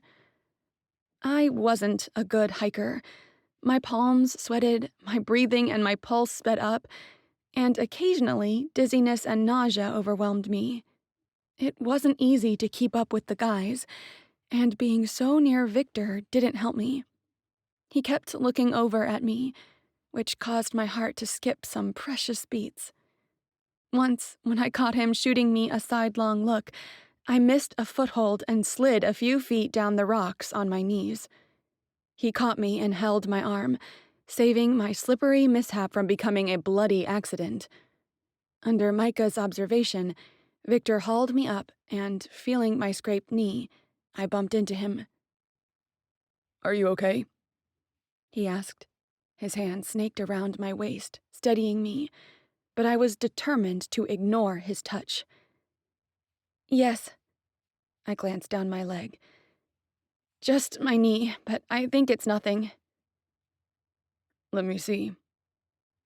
He knelt and leaned against the steep rock. I felt stupid as my cheeks warmed. He touched the scratch through the tear in the jeans, and I winced. Victor tugged me down to sit beside him. "It's not much, but you should be more careful." He put his finger under my chin and forced me to look at him. "I know I'm distant and on the defensive sometimes, but—" "Sometimes?" I interrupted him without meaning to, but the words were out of my mouth before I could think. His lips curled up in a faint smile, and I dreamed of kissing him again. "Most of the time. But that doesn't mean I don't have feelings." I was hooked. Maybe I'd been too hasty back at the diner when I'd shut him out. "It's hard for me to—" "Hey, pretty boy and vision girl," Micah shouted from above the rise, interrupting the words I was now dying to hear. "Pause the melodrama and drag your butts over here. We don't have much time." He glared at us, and I noticed the mood was now dead. Victor was back on the defensive. Clearing his throat and extending his hand to me, he helped me up. However, this time he sent me ahead in case I slipped again. I returned my attention to the trek, but I couldn't stop thinking about him. What had I learned about this Victor so far? Was he the same Victor from my dreams or not? There were times when I simply didn't know. There were times my heart beat for him the way it had for my vision Victor. Or was I imagining that too? According to Micah, we had reached Grandmother Rock, which was the name of the saddle between two rising spires on top of Cathedral Rock. The splendid view amazed me. So where to now? Victor asked. No idea. Micah shrugged. We're at the top, and I can't see anything around us. No aura, no signature. Maybe we're at the wrong place. Victor scowled. Yeah, that would be perfect. Then it came. I felt it. The same vortex of spirits the tourists came here to feel. I sensed it, and it was strong. However, what I sensed wasn't the energy of spirits. It was pure energy, pure life, pure power. Victor was about to say something, but Micah shushed him, his gaze on me. Smiling, I closed my eyes and let the vortex wrap around me. The energy touched my skin. I gasped as its current ran through my veins, lifting me into the air. A vision took over, and I saw the place we were in. The everlasting circle symbol was drawn on the floor with 10 circular signs I didn't recognize drawn tangent to it. Each of us stepped into one of those signs. The vortex died out, and, in slow motion, I dropped down to where the center of the everlasting circle sign should be. Victor stepped toward me. What the hell was that? Do tell, Micah asked, serious and unmoving. I felt it too, and damn, it was strong. It's here, I whispered. We need to draw some symbols. With what? Victor asked, sounding irritated. A red pen? Perhaps a marker? I glared at him. God, I hated his mood swings. At least they served to remind me he wasn't the Victor I thought he was, the Victor I wanted him to be. With this. Micah produced white chalk from my bag. During the rite Morgan performed, I felt this chalk was different, and I ended up grabbing some. He didn't seem too embarrassed for it. I wanted to examine it better. I grabbed the chalk from him. A shock ran through my fingers. This was the right tool to draw the symbol with. In other circumstances, I would reprimand you for stealing. The guy stood still, Micah smiling and Victor glaring, while I knelt down and drew the everlasting circle symbol and the other 9 smaller signs around it. I didn't know them, but I could still see them clearly in my mind. Some had wavy lines, another had spirals, and others had hard lines, and all of them were enclosed in a circle. When I finished, the jolt ran through my fingers once more, and the lines shone a faint white light. That's it? Victor asked, crossing his arms. Pure energy flowed inside my chest, and I smiled as I said, "Now, we step in." Chapter 25. I told Victor and Micah which sign they should step into, then said, "But wait, we have to get in the circle at the same time." In your vision, did you see what would happen? Micah asked, eyeing the symbol before him. It had sharp lines, each one pointing to a different side. I halted in front of my sign. It had curly lines. "Nope." Morgan said this is the gateway to the Clarity Castle, Micah said. Perhaps it'll take us there. And what would we do, then? Declare war on Ima just like that? I hoped that if the gateway took us somewhere, it was to a place far away from her. I don't like this, Victor argued. I rolled my eyes. At least he was already positioned beside his assigned sign. It was composed of long, rounded lines and circles, similar to the everlasting circle symbol. "Ready?" Both guys nodded. I took a deep breath and braced myself. "All right, Let's do this. We stepped into the signs. An immense vortex of colors and power wrapped around us. I saw a fourth figure approaching the circle and heard the guy's grunts. Then everything went gray. I was surrounded by revolving smoke. It choked me and I gagged, nearly vomiting. Just when I began praying for it to stop, the smoke swirled into the shape of a room. A crystal room, with a crystal bed. Saris sprawled on the bed, her body in a seductive curve. I looked around. Levi stood by the window, next to me, but obviously unaware of my presence. After thousands of years, you're telling me you don't love me anymore? Saris asked, an amused smile playing over her gorgeous features.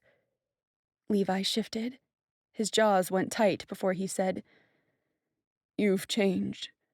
For many years now, you've been changing. Sometimes, I think I don't know you anymore." Saris laughed. "Love, you know me well. We've been together since the beginning of time." "You've changed," he repeated. "But you saw my changes. You were with me through them." "But I don't like how you've changed." Levi turned to her, his clear eyes filled with disappointment. "You aren't the sweet, selfless, and caring woman I fell in love with. Now everything you do is motivated by self-interest. By the Everlast, there are occasions when you're even cruel." Saris got up from the bed. "Cruel, love? Me?" Levi grunted. "Don't pretend you don't know. I see it in your eyes when you're pretending." "I've changed. So what? Everyone does." "We are not everyone. Our personalities and the way we live are the main rulers of our properties. You're the patron of love, family, beauty, and marriage. But you're not living by love, family, beauty, and marriage anymore." "A mother can fight for her family." Saris's melodious voice gave out to a croaked shout. Shaking his long golden hair, Levi walked to the door. "A mother guided by love would find less destructive ways to fight for her family." The god left the room, and Saris wept. The walls melted and were replaced by smoke. After a few seconds, the swirls of dark mist formed another image. This time, I was in the crystal throne room. Saris screamed. Ima and Omi stood still, as if paralyzed, on the other side of the room. The other gods cowered in the back. Shock crawled up my spine. I knew what I was witnessing. This was the moment right after Levi and Mitris died. "You!" Saris spat out, pointing a finger at Ima. "You killed my love! You will pay for this!" Her eyes glowed red as she lunged at Ima, but she halted when the goddess of chaos pulled out a spike from behind her. "I wouldn't move if I were you," Ima snarled.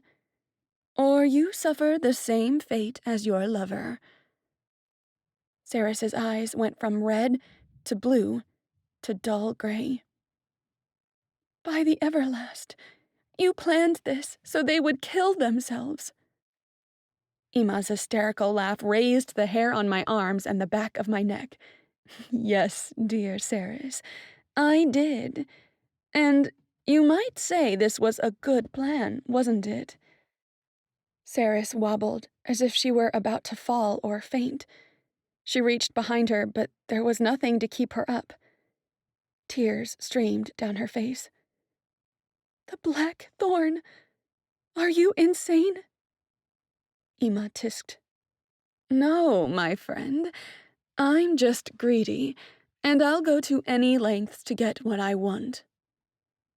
"What is it you desire so much to kill for?" Saris wiped away the tears. Her knuckles grew white from grasping her scepter so tight. To me, She seemed to be struggling not to cast a bolt at Ima. Power. Chaos. The world has been so calm lately. Ima's smile was intimidating. Are you on my side? Gaping, Saris turned to Omi, who remained standing, stiff and still, beside the delusional goddess. You agreed to this? Are you on her side? Like the few times I had seen him, Omi's clothes were crumpled and smeared with dirt and blood, and he ambled as if he walked on the deck of a ship being tossed by waves. He turned to Saris, half of a smile covering his thick lips. I'm with her. Saris shook her head and retreated a few steps. Are you on my side? Ima repeated her question, her voice resonating through the crystal walls. I won't ask again, Saris. So be smart. I'm smart. I'll never join you. With that, she cast a magic wall before her and ran to the exit. The wall crumbled when multiple purple and red bolts hit it, but she was already gone. After her, Ima shouted. Dozens of demons appeared from the shadows of the room. With piercing shrieks, they set out after the goddess of love. Giant bats flew out with the demons. One soared over my hiding spot, and I looked up, suddenly seeing the creatures as I'd never seen them before. These weren't bats. Demonic faces were hidden behind a bat disguise. Before I could see more, the scene changed. I was inside a dark cave, and I could hear heavy rain falling outside. Saris was beside me, kneeling before a pink bonfire. Her tears mixed with the dampness of her hair and clothes. Her pain was visible through her eyes and her shaking body. Poor Saris. She had lost the man she loved, and now was on the run from a powerful and mad goddess. Despite my ghost state, I reached out to her. Everything turned to clouds again. Seconds later, the fog cleared away, and I was in a dark and noisy bar, filled with several men whose narrowed eyes glanced sideways every few seconds, who laughed and clanked loudly for nothing more than a poorly told joke. In the corner behind me, Saris was seated at a table across from the Fates. I felt it, she said, as quietly as she could with the loud sounds around them. I felt this immense power, like an explosion of pure life. Her blue eyes were huge and gleaming. I could see a smile ready to burst out of her lips. Her hands moved as if by their own volition. Please, please tell me. Tell you what, child? One of the Fates asked. I've been crying for 7 years, Saris almost shouted. Please tell me I can stop crying. Why were you crying, child? Another one asked. Stop it, she hissed, clenching her fists. Why do you take me for stupid? You know exactly what I'm asking. Please, Saris, make your question clear, so we can decide if we'll answer it or not. Saris took a deep breath, as if getting ready to step onto a stage. Is Levi alive? The Fates united their right hands and closed their eyes. A few seconds later, one of them answered, Yes. She put her hand over her chest, and she started panting. Oh, God, really? Levi was alive? Saris had said she had been crying since his death for 7 years. We'd been living under the darkness for 30. That meant this vision was one of the past. 23 years had passed since this occasion. Where had Levi been this entire time? Why had they not been united? Where is he? Where has he been? Sarah struggled to stay upright. I could feel her need to bolt after Levi. If I'd learned my man still lived after all those years, I would have the same desperation. "No, child," one of the fates said. "He's been dead for the past 7 years." "Pardon me?" Saris asked. A waiter pushed his way between her and the fates and asked if they wanted anything. Saris shot him an angry glare. When he backed off, she returned her focus to the other women. "Levi was dead," another said. "What you experienced was his birth." "Birth?" Saris closed her eyes for a minute. "Please explain." One of the fates leaned closer. "Levi died when the black thorn pierced him. However, his soul found its way back. A few days ago, he was born into this world." "Born? You mean as a baby? A mortal baby?" Shock drained Saris's face of color when the fates nodded. "By the Everlast, what should I do now?" One of the fates smiled at her. "Now, you wait." I had even forgotten I was having a vision when the scene changed. Now I was in a playground, watching a few children play while their parents stood close by, chatting. "They cannot see us." A voice came from behind me. I turned to see the fates. I froze, thinking the words had been directed at me, but Sarah stood beside them, watching the children play. "Isn't he beautiful?" She smiled, her gaze focused on a cute boy who was yelling he was Superman. "His birthday is coming up. 6 years old." Then it hit me. Oh God, that was Levi? He looked like a regular boy, a human child. "You shouldn't have looked for the boy, Saris." A fate reprimanded the goddess. "It's too dangerous." I couldn't stay hidden, knowing he was out there unprotected. I had to find him. And after almost 6 years of looking, I found him. I'm amazed at how strong his aura is, how he pulled me to him. "Be patient, Saris," another one said. "I can see you're anxious to help the boy. He's too young yet." "I know," the goddess said. "I've been thinking," she started, finally turning to the fates. "Levi is back. And Mitris?" The fates kept their gazes on Levi. One said, "He will be 6 the same day as Levi." "No," Saris muttered, shaking her head. "But he is the one who caused this mess. Tell me where he is, and I'll kill him right now." "You know you can't, or shouldn't. We need to restore the balance. That will only be complete if Levi and Mitris return to us." "And when will this happen?" "Be patient," a fate said. Saris puffed. Then her eyes bugged. "His scepter? What happened to his scepter?" "Lost. It'll be crucial to find his scepter once he remembers who he is."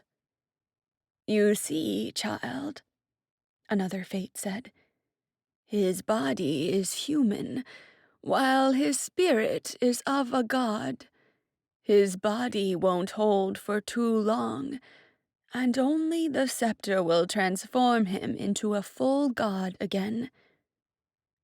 "What will happen to him?" Saris asked, anxiously observing the boy as he played. "You will see."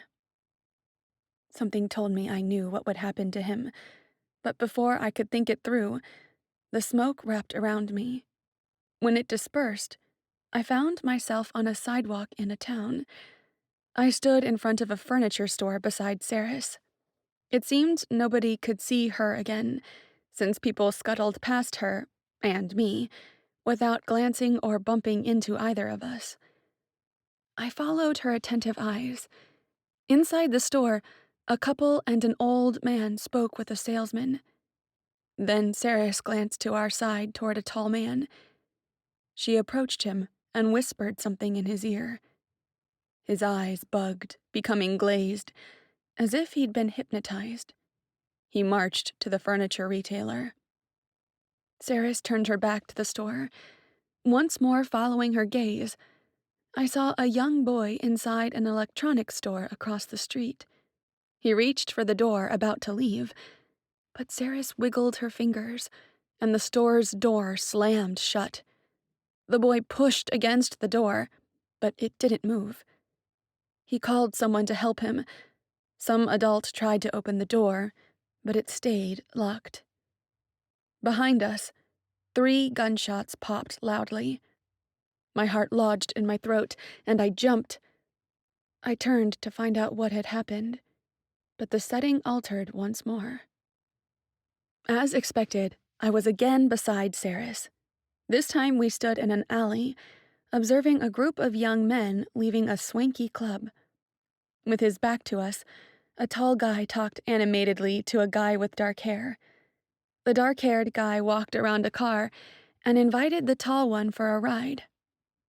Saris wiggled her fingers in the guy's direction. "You know what?" the dark-haired guy said. "I want to be alone. Get a ride with someone else." He got into his car and peeled out of the parking spot, leaving his tall friend to stare after him, his hands shoved in his pockets and his shoulders hunched high, as if he were perplexed. The tall guy still stared at the retreating car when, out of nowhere, a van turned the corner and hit his friend's car, which exploded upon impact. Next to me, Saris seemed unaffected as the giant ball of fire grew. The tall guy staggered back and then turned around. But before I could see his face, the surroundings melted in smoke, placing me somewhere else yet again. With Saris by my side, I was in front of a cozy white house in a nice neighborhood. I wondered how such a place existed in a world like ours. As if answering my mental question, 2 armed guards walked past us, patrolling the streets. We were probably inside one of those closed and protected subdivisions that had become trendy since the darkness took over. From the front door, a tall guy came out. It was dark and I couldn't see his features, but for some reason, I believed he wasn't a stranger. This had to be the guy whose friend blew up in a car, but a few years older. He grabbed keys out of his jacket pocket and walked to the black sports car parked in the driveway. He stopped and pressed a hand to his forehead, closing his eyes as if a headache had come over him. Saris pointed to him, and his cell phone rang. "Hello?" he answered, gritting his teeth. "Hi, baby, it's me." I gaped at Saris. She was the one speaking, but her voice was different. The guy smiled through his pain. "Hey, hun, what's up?" "Could you do me a favor?" Saris asked. "Anything," he answered. "Pick up my prescription at the pharmacy before coming over?" she asked, sounding like someone else. "I really need it." "All right." The guy opened the car door and slid inside. "See you in 15?" "I'll be waiting," she said in her fake voice. As the guy backed the car out of the driveway, she pivoted. The image before us switched. Now we faced a fancy apartment building. From one of the windows on the second floor, I could see a beautiful blonde girl around my age. She was dressed up and wore makeup. She kept leaning out the window, looking outside, as if waiting for someone. A train whistle caused me to put my hands over my ears. But it wasn't a train. It was a huge tornado, and it was coming for the building, fast. My breath caught, and I was about to run to help the girl get out of the building. Before I could take a step, the world began spinning around me, smoke coiling around me, and I found myself outside the Fates' cottage. The door was open, and I felt compelled to peek in. Inside, Ceres took off her cloak and sat in an armchair across from the Fates. "I need help," she started. "Levi won't make it alone. He has no idea what is happening to him." The Fates shook their heads. One said, "You altered his future too much already. You should stay away from him before Ima senses him." "Please," the goddess begged. "He will die soon. His pain is increasing. His body won't hold his soul much longer. He needs help. Let me help him." "It's not our choice, Ceres. We can't interfere directly. Neither can you." "I can't leave him there," she insisted, her clear blue eyes shining with unshed tears. "He'll die. And this time, since he's still mortal, death will be forever." "You can't help him," another Fate said. Ceres closed her eyes and buried her head in her hands. After a few silent moments, she let out a loud sob and then stood upright. "Then I'll find someone who can." As she left the cottage, the scene changed once more. Under a thick tree with heavy leaves, hidden from prying eyes, I was seated on a park bench beside Ceres.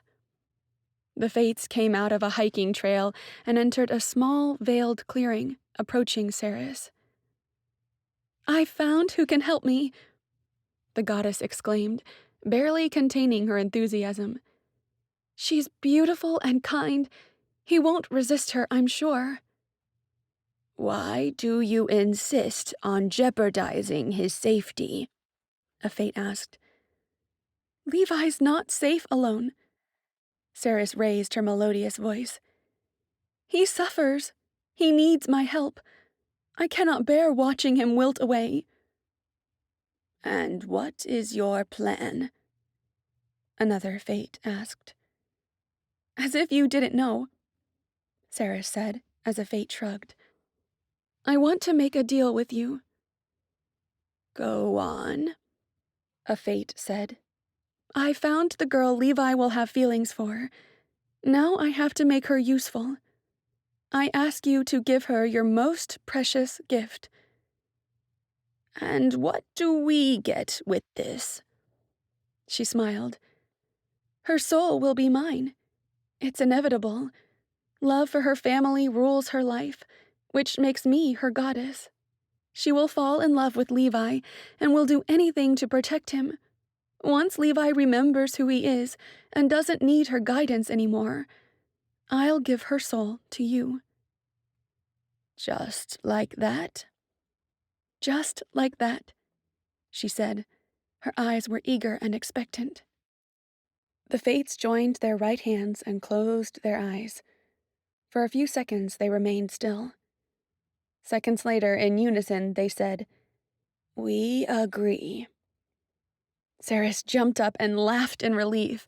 After thanking the Fates, she left. Then the Fates turned to each other.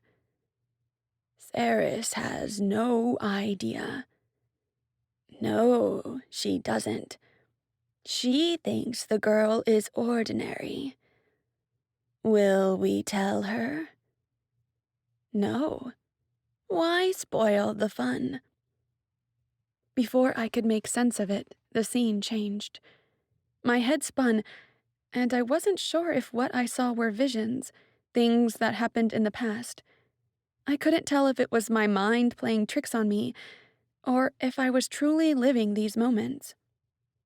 I closed my eyes, trying to gain equilibrium against the swirling thoughts that inhabited my brain. When I opened my eyes, I nearly screamed. I was facing myself. The other me hurried to an airport luggage claim area. I looked around, realizing I was in the JFK terminal. This had to be the day I first arrived in New York, the day my visions started. I watched as the other Nadine twirled a strand of her long hair while impatiently waiting for her bags to appear on the track. Inside myself, I felt a pull. Frowning, I followed it and looked back. Saris was hiding in the crowd. What was she doing here? My curiosity made me stop watching the other Nadine. I followed the goddess, who retreated to a less populated area. When she was sure she was alone, her features changed. Her elegant white gown gave way to a neat suit. Her pale skin acquired a slight tan. Her long, white blonde hair shrunk to her chin and grew yellow. Her clear blue eyes became clearer, almost silver. My knees gave way, and the air flew out of me, as if a long-nailed claw had punctured my lungs. Cheryl. Saris had become Cheryl. She was now walking to the luggage claim area, her eyes on the other Nadine. The walls of the airport terminal melted away. A black cloud took me back to the Fates' cottage, just as Saris came in. She took off her cloak from around her. "He is here." "Who, child?" a Fate asked, rocking and knitting. "You know who. Mitris. He has been following the girl." "Fascinating," the Fate by the fireplace said. "He found out the girl can heal his pain," Saris yelled, then added in a hushed whisper, "I still don't understand how she can do that." "Interesting," the reading Fate muttered without taking her eyes from her book.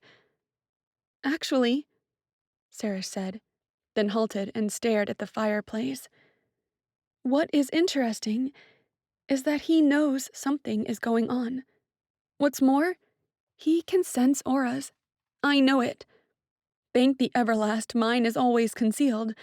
Otherwise he would have sensed me and known I'm not human." "He's not entirely human either," the Fate stirring the kettle by the fireplace said. "His body is," Saris whispered.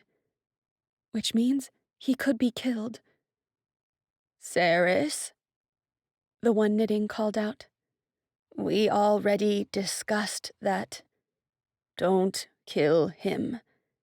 Levi may be the balance, but the circle needs every one of the gods to function by the Everlast law." "I know." The goddess tapped her long finger over her chin. "But I have to do something. He can't stay here and mess with my plans. He can't be near the girl." Her eyes seemed focused on the fire. "I wonder how he can tap into his powers. He isn't strong enough, but he has some tricks. Seeing auras is one of them. Repelling the winged demons is another." "What do you think happened?" the one by the fireplace asked. Saris tapped her chin. "I don't know. I can only think of one thing. He is the god of death and the dead. Perhaps he saw someone die." Then she gasped. "Or he killed someone. That's it. That would explain it. Accidentally, he performed the act that bound his properties, and now he can feel and do things he can't explain. Oh, it makes sense now." "Tell us what is in your mind," the reading Fate asked. Saris' smile turned wicked. "I'll create a diversion. He can sense auras? So be it. He will sense the strongest aura around. That will also give a false lead to the others." "Be careful, child," the one by the fireplace said. There are things that happen because they should. No, Ceres yelled. Mitras is too close to Levi.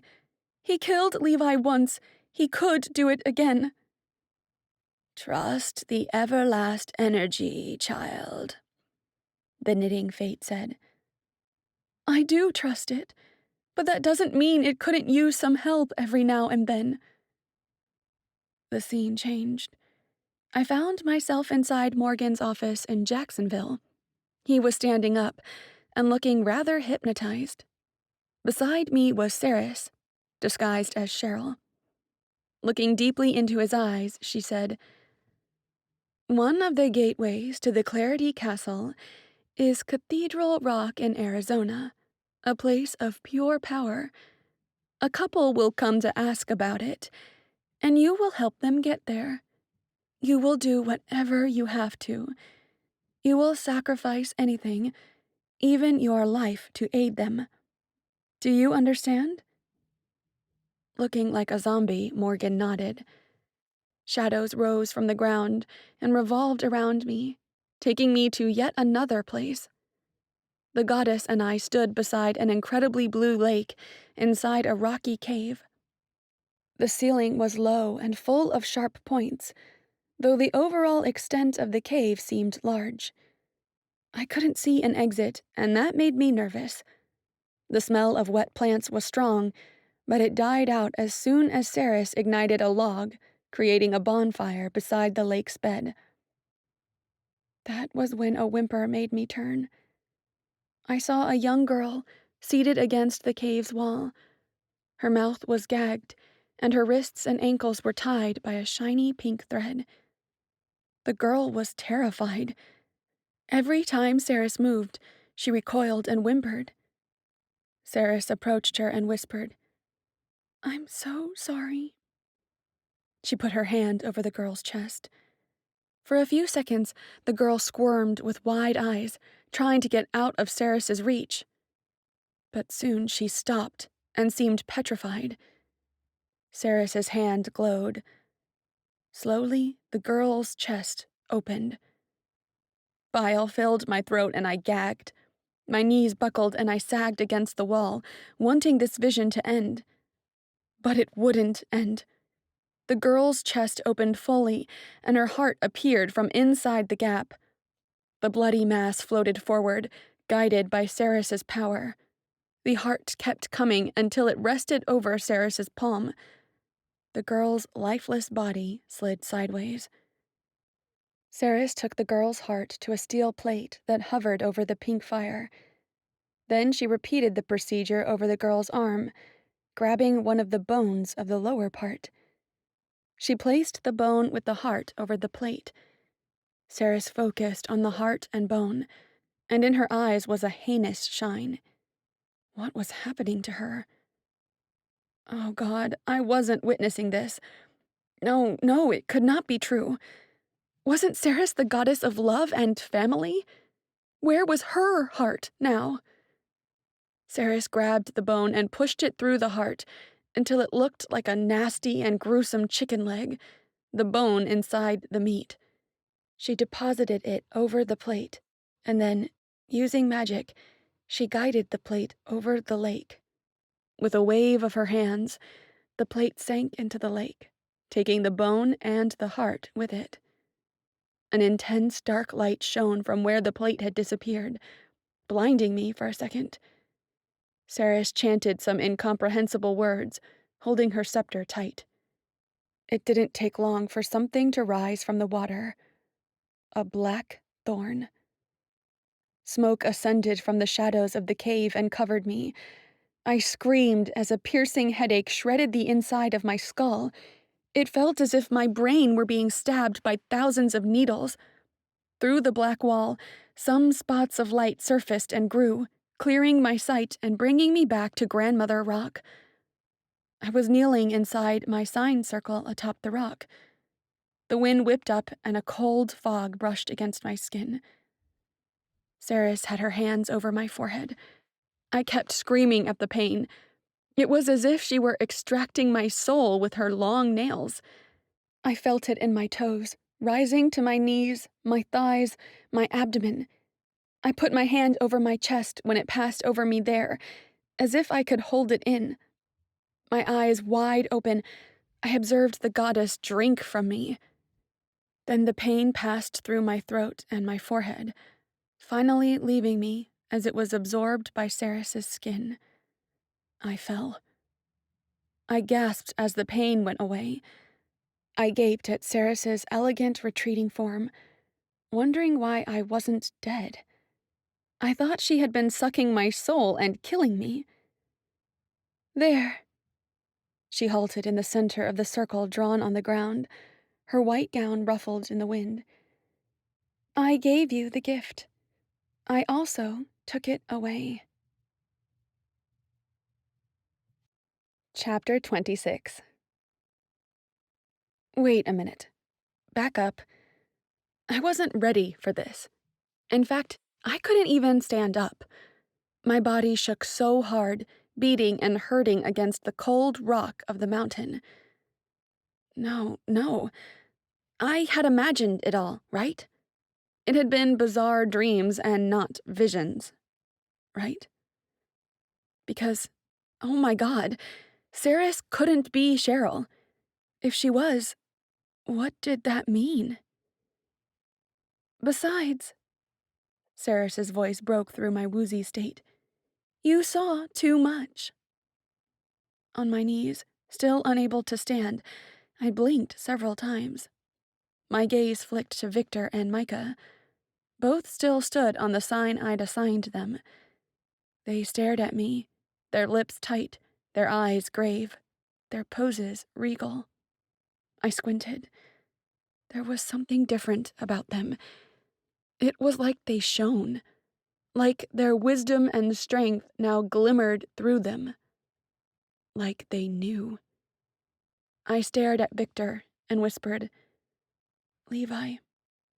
He didn't confirm or deny the name. He didn't even blink. But he didn't need to. The fact that he was a god was written all over his features. I glanced at Micah. Mitris, I said. He gave me his trademark expression, a sly grin.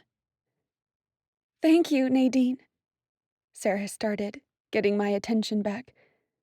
I thank you for your help, though I don't understand how you were able to help with the pain, and I don't understand how Mitris came to be here. But thank you for helping Levi come to this place. This was the only way to bring back his memories. I fell to the cold ground again, nausea threatening to take over. It was over. Everything was over. Victor was Levi. He was a god. He was Ceres's soulmate. The boy I fell in love with in a vision was actually a god. Everything had been a plan, a setup, and I had been a toy, a tool. Ceres had used me to get her lover back. Now he would leave with her, and I would have to watch. I wiped the tears that filled my eyes before they could spill. Victor moved toward me, his eyes gleaming with compassion. What? Now he was feeling pity and wanted to say he was sorry? Or perhaps he would say thanks, like his mate, for having helped him to get to her. Stop! Ceres pointed a finger at Victor, and I thought she used her powers to keep him in place. Stay where you are, the three of you. If you get out of your circles, Ima and Omi will know where we are. Ima is near. Micah perked up. He struggled against Ceres's magic, wanting to get out of the circle. Micah, I whispered. Mitris, whatever. I frowned. Ima isn't on your side. Your death wasn't an accident. She planned it. In a manner, she killed you. He growled. What? I winced. I just saw it in a vision. Ceres knows this too. No. Micah shook his head. It can't be. Oh, it can, Ceres said, smiling. a cruel smile on such a perfect face. She betrayed you. Micah snarled and Saris laughed. Anyway, Ima is coming, but Omi and his demons are closer. What do you care? I asked. You're as bad as Ima. You're a murderer. I turned to Victor. She was the one who orchestrated your parents' deaths, and Jason's and Lauren's. Victor shook his head, his eyes wide. No, she couldn't. He turned to Saris. You couldn't. She inhaled sharply before looking into his eyes. I did what I had to do. No, Victor whispered, trying to lunge at her. Don't waste your energy, love. A smile slipped over her lips. You may have your memory back, but your body is still human. You're insane, I whispered. God, how I wanted to kill her. Kill her. A god couldn't be killed without risking tipping the scale. My world was upside down because of it right now, and Saris had forged a thorn capable of killing a god. The black thorn, I said. Victor and Micah stared at me. You made a black thorn. Who is it for? She did what? Victor returned his gaze to his mate. Or should I call him Levi? Oh God, what a mess. You created a black thorn? I did. Saris raised her chin. I found a pure, untouched, and untainted maiden and went to the lake of life. I used her heart and bones to create a thorn to kill Ima. But a god shouldn't be killed, I argued. We have seen what happens if the gods aren't together. I extended my arms toward the dark skies above us. The fates told you this. I don't care what the fates said, Saris shouted. Her fury brushed against my skin. Ima, and you, she pointed to Micah, didn't respect the rules. I've been through the underworld, thinking Levi was genuinely dead, and if we don't find his scepter soon, he will die, forever. In her mind, Saris acted out of love, and for that I couldn't blame her. Nevertheless, I was furious. She had made me suffer. She had tricked me. She had orchestrated my life for more than 11 months. So now, to survive, we have to find our scepters? Micah asked. Saris glared at him. You're on your own now. Honestly, I hope you die. She looked skyward. Time to go. Where? I asked. You, I don't care about, Saris snapped. You served your purpose. Now forget about us and return to your pathetic life. She approached Victor, who tried to retreat but was prevented by magic. Ima is getting close, love, and she won't be fooled by the circle. You think I'm going with you? Victor asked. She leaned toward him. I'm certain you are going with me. I'm going with Nadine, and you stay away from me. My breath caught. Shocked by his statement, Saris opened her mouth and gaped. After all I did for you? You're my soulmate. You would choose to go with a mortal over your own goddess? Yes, he shouted. After all, in case you didn't notice, you killed, you lied, and you betrayed our rules, claiming it was for me. I did those things because I love you, the goddess whispered. Perhaps it's time for you to revise your definition of love. He crossed over the circle and headed in my direction. Instantly, screeches and ruffling of wings sounded overhead. By the Everlast, they're already here. Saris turned to me. Goodbye, Nadine. I hope the fates don't treat you well. She waved her hand toward Victor, producing a vortex of pink wind that enfolded both him and her. Quicker than a blink of an eye, the vortex was gone. And so was Victor. I didn't have time to process it, Bats landed around the edge of Grandmother Rock, and I was alone with Micah. For a second, I thought he would leave too. Instead, he came to my side and helped me stand. I was grateful for not being alone, but I wondered how we would survive against the dozens of bats and other demons that climbed up the rock. I kept myself frozen in place, hardly breathing, to avoid any rushed attack. I needed time to think, to come up with the plan, but I had no idea what to do. The bats and demons formed a circle around the edge of the rock with us in the center. I tried not to flinch, but it was hard not to as they growled, shrieked, scratched their claws on the ground, and slobbered all over. My muscles tensed when some of them started closing in on us. Micah held my arm and kept me close. I didn't relax, even when the creatures moved aside so something or someone could come up the trail onto the rock top. Hello, Micah. Hello, Nadine.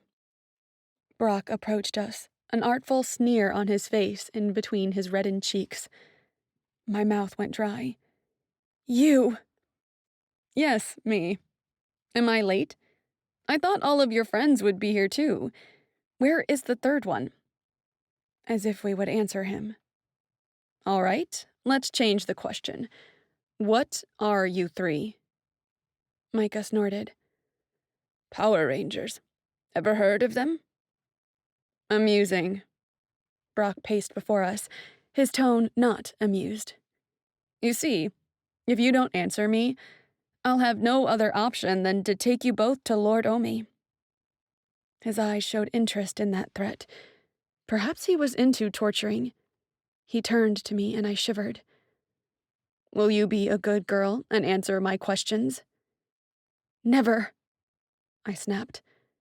Brock shook his head and stepped closer to me. Micah put himself in front of me and snarled, Leave her alone. I'm afraid we're going for a ride. Brock snapped his fingers and the demons advanced. Micah did his best to keep them off us, off me, but there were too many. In seconds, we were pulled apart. Fear clawed inside me, making my body shake. No, Micah yelled, trying to get to me. The bats closed in on me. I turned around, looking for a space to crawl through, and ended up face to face with Brock. Then a fist met my face. I woke with a loud gasp, only to have a blow to my stomach take the air out of me. I recoiled in time to escape a second kick. You're awake, Brock said. He knelt before me as I scrabbled backward until I hit a wall. We were in some kind of classroom. A freezing, putrid, and deserted classroom. A long crack ran down the length of a blackboard, and the windows were boarded. Broken desks cluttered the area, and spiderwebs coated the ceiling. Have you reconsidered? He asked. For a second, I was lost. What was he talking about? Then it all came rushing back to me. I still couldn't believe it. Levi was Victor.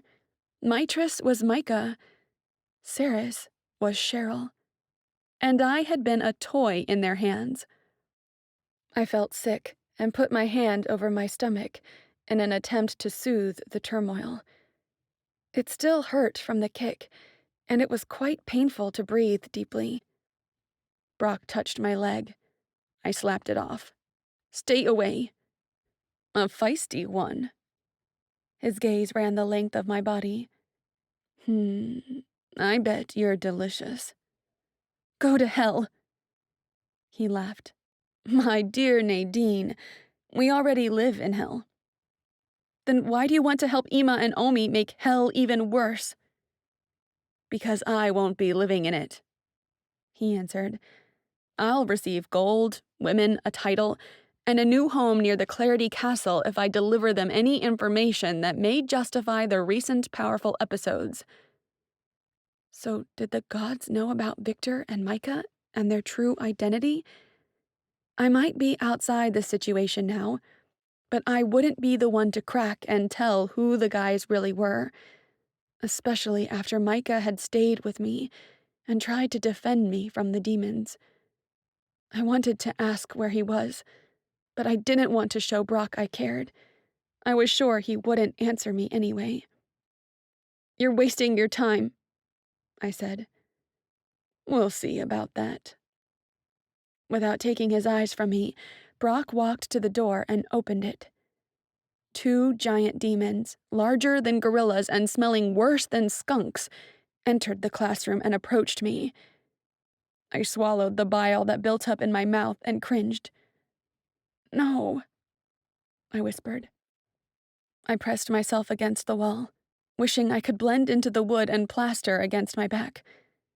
They grabbed me and made me kneel, holding my arms outstretched. I squirmed against their cold, strong holds. "Now, Nadine," Brock said, pacing. "Be a good girl and answer me. What happened at Cathedral Rock?" I didn't say a word. The grip around my arms tightened, and I clenched my teeth. "Remember, you're asking for this," Brock said. He punched my stomach. My vision blurred and I couldn't breathe. If the brutes hadn't been holding me, I would have crumpled to the ground and cried. Brock readied himself to deliver another punch. "No, please," I whispered. "Where is your friend?" he asked. "Why wasn't the third one with you atop the rock?" I shook my head. Brock hit me in the stomach again, then in my face, then in my chest. I clenched my teeth and swallowed back agonizing screams. I wouldn't humor him while he beat me or answer anything he was asking. Then he changed tactics. Instead of hitting me again, Brock produced a crystal vial from inside of his pocket. I struggled against the brutes that held me pinned in place. "What is that?" He glanced at the liquid inside the vial, a sneer taking over his features. "I'm the one asking the questions here. What happened at the rock?" I bit my tongue and held his pretentious gaze. "Suit yourself," he said, approaching me. I jerked against the demon's holds, but one of them tugged my hair, causing my head to tilt back. The other used its ghoulish fingers to open my mouth. I fought them, but how did I hope to win?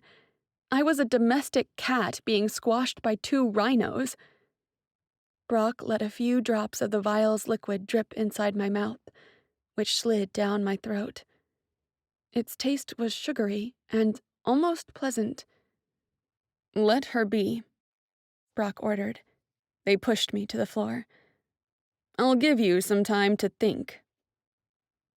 He stormed out of the room, and the demons went with him.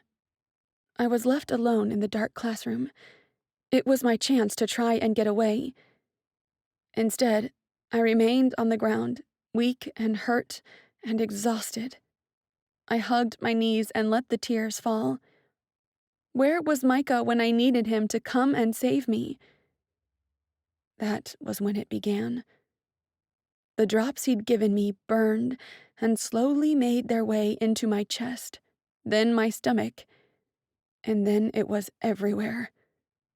The drops scorched, prickled, and maimed every inch of my body. I wished the pain would stop, even if it meant I would have to die. Chapter 27. The pain did stop a couple of hours later. By then, I was screaming for Brock to come in and kill me because I couldn't endure it anymore. He didn't come.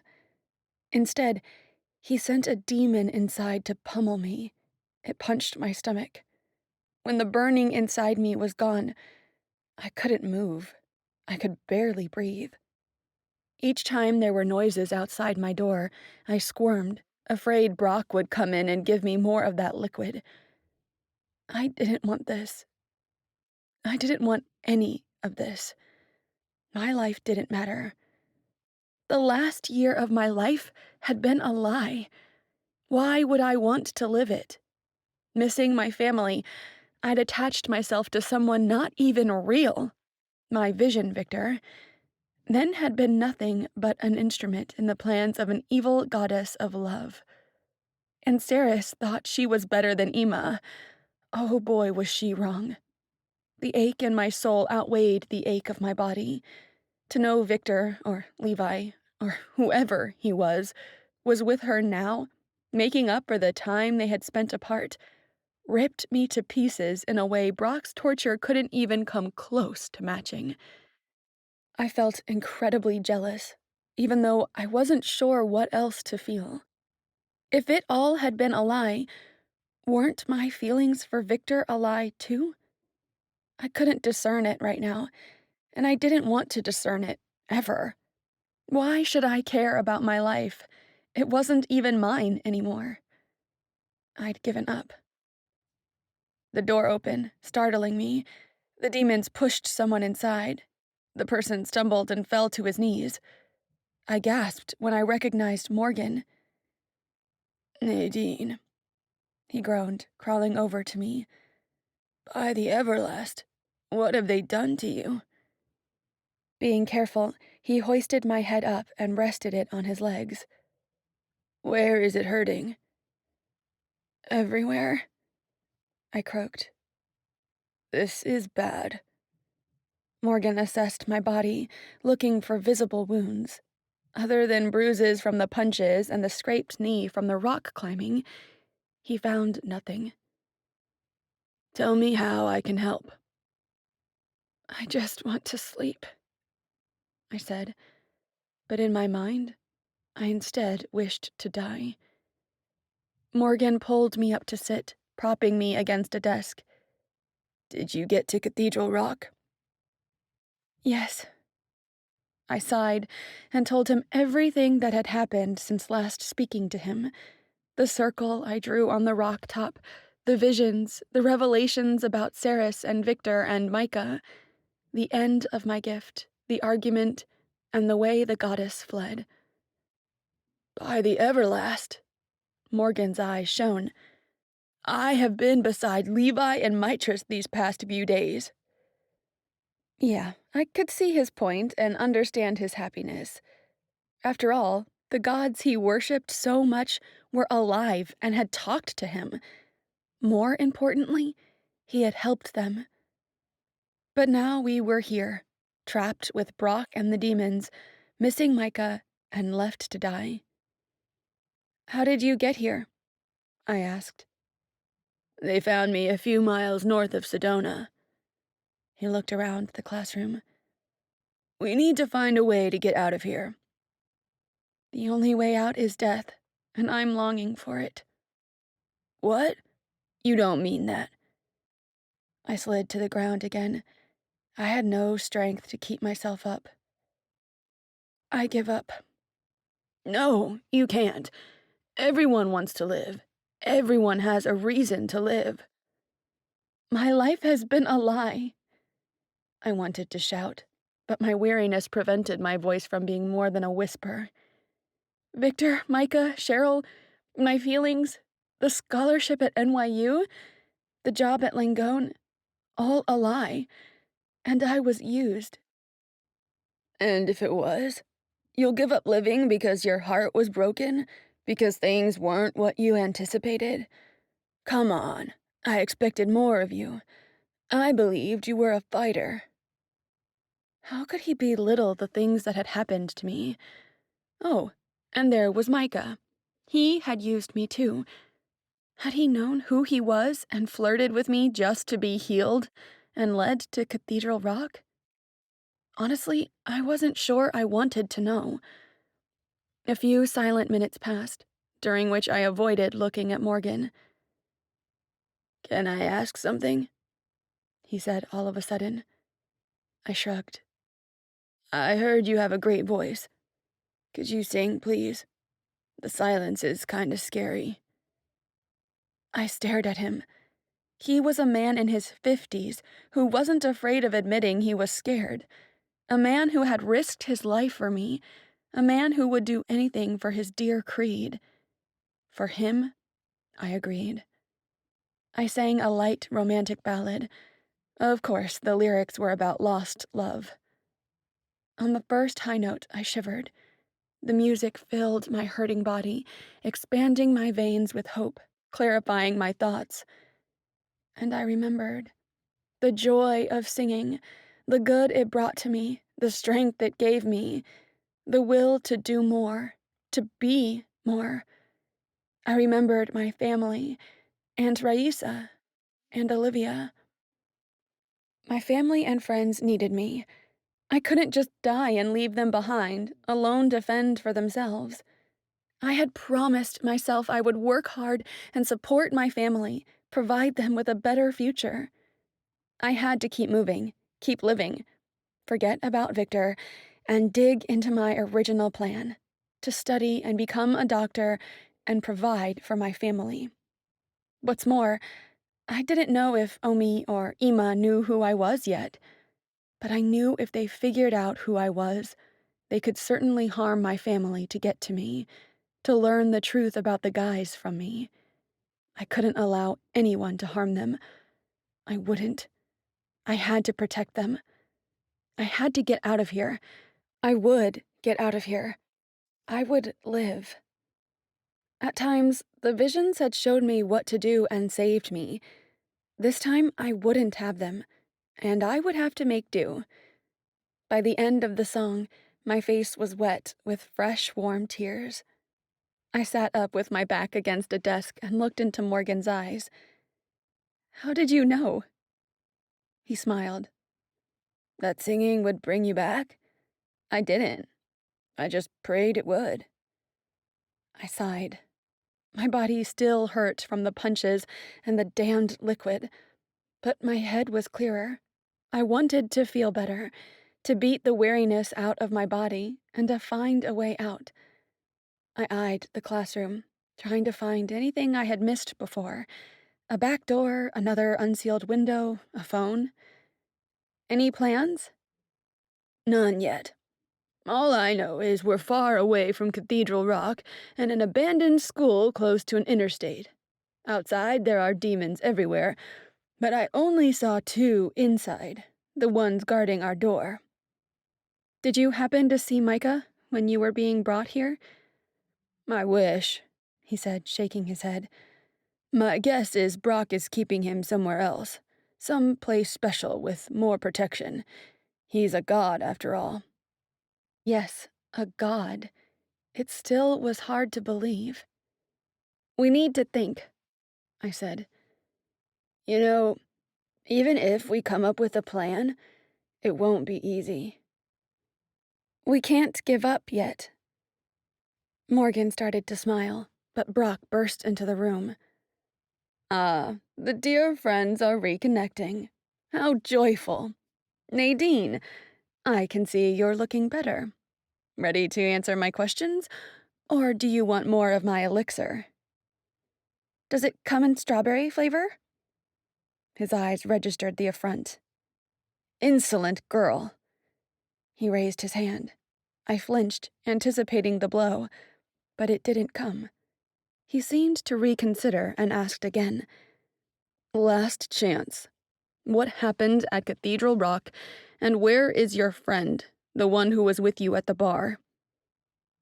He went to buy a smoothie, then he left on his flying carpet, and I stayed to play with your demons. I knew I was angering him, but since I wouldn't crack, I might as well enjoy it. I loved watching his cheeks redden in anger. Give up already. I won't tell you anything. Brock clasped his hands together. Yes, I already figured that out. I'm preparing a rite to summon Omi. He will take you and extract the answers he needs from you. Very painfully. Morgan's wide eyes met mine. Oh, God. Brock, Morgan started. Please, for our old friendship, let us go. The other priest's evil laugh made the hairs on my arms stand on end. I haven't been your friend for years. I've been using your knowledge and your aura-sensing power for my own advantage. Morgan's lips tightened. Ouch. Hearing all that from someone he had considered a friend hurt. I had felt that myself. "How do you think I found Omi?" Brock continued. "With your ability. And you didn't even know it. Fool." When Brock left the room, Morgan remained frozen, staring at the spot his former friend had been. I wanted to respect his feelings, but we didn't have time to waste. "Morgan," I called in a soothing tone. "I'm sorry." He shook his head and faced me. His eyes were hard as ice. "No, it's okay. I should have seen that coming. He has always been ambitious. Apparently, not in a good way." "Are you okay?" He let out a hollow chuckle. "Not really." He stood up and scanned the classroom. "We need to get out of here." "I know." I propped myself up, holding a desk. My legs could barely support my weight. I hadn't slept or eaten anything for only God knew how long, and the gashes on my shoulder stung and throbbed each time I moved. I could lie down and sleep for a whole week. "Omi is coming. Once he arrives, we have no chance of escaping." The corner of Morgan's lips twitched up. "I have a plan. Not sure if it will work, though." In the back of my mind, music played. I hummed to the tune, letting hope flow through my veins. His half-thought-out plan had to be better than sitting around like a couple of victims. I sang again, louder this time, a happy pop song with high notes that demanded more of my vocals. Brock pushed the door open and marched in. His nostrils flared and his fingers clenched. He slammed the door shut. "Will you shut up?"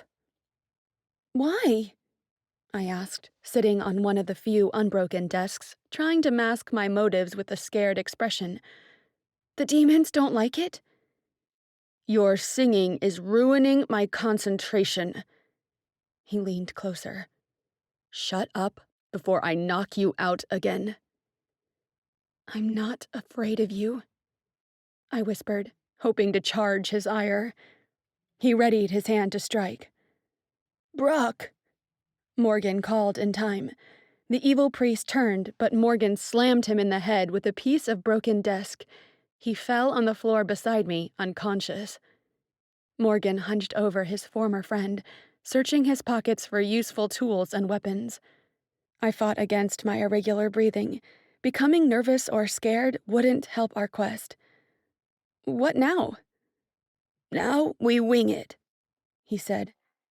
"Excuse me? This is your plan? To improvise against dozens of demons? Oh, God." "Better than staying here and waiting for a miracle. Do you have a better idea?" He stood. In his hand, he held the vial with the strange, brilliant liquid. He was staring at it, hypnotized. "What is that stuff?" "Well, if it's what I'm thinking, it's supposed to be the water from the god's fountain. Omi probably gave it to him for this task. It has magical properties, responding to the thoughts of the person using it." "We should hold on to that then, in case we need more help." "We'll definitely need more help." Morgan gave the vial to me. "We still have to figure out how to pass through the demons outside without being eaten." That made me think.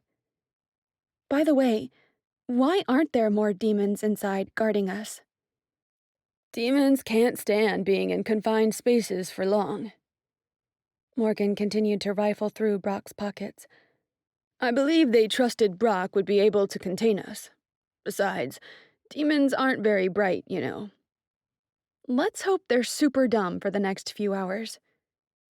Morgan retrieved an odd-looking dagger strapped to Brock's lower leg under his pants. It was small and had a bright curved blade. The hilt was silver with encrusted red gems. "The Crimson Blade," Morgan whispered, his eyes wide. "It is said that whoever possesses one of these," he held the dagger up, "either is or will become a lesser god of war, a subordinate of Omi. I can't believe Brock went this far. Is it so bad to become a lesser god? Well, if Brock forced his way into the position, he might have had to sell his soul to the god he wants to be subordinate to. Now my eyes went wide. Wow, that doesn't really seem like a fair trade. It isn't. Morgan shook his head and hung the dagger on his belt. What are you doing taking the dagger? Do you want to become a lesser god? It doesn't work that way. I probably can't use its magic, so it's not truly mine. He looked around one more time. All right, I think it's time to go. I took a deep breath. We're going to attack the demons guarding the door, aren't we? Morgan nodded. Yup. It might have been our only option, but that didn't make me like it any better. After he dragged Brock's body to the back of the classroom and stashed it behind a few desks, I followed his directions and hid behind the door, then held my breath and stood still.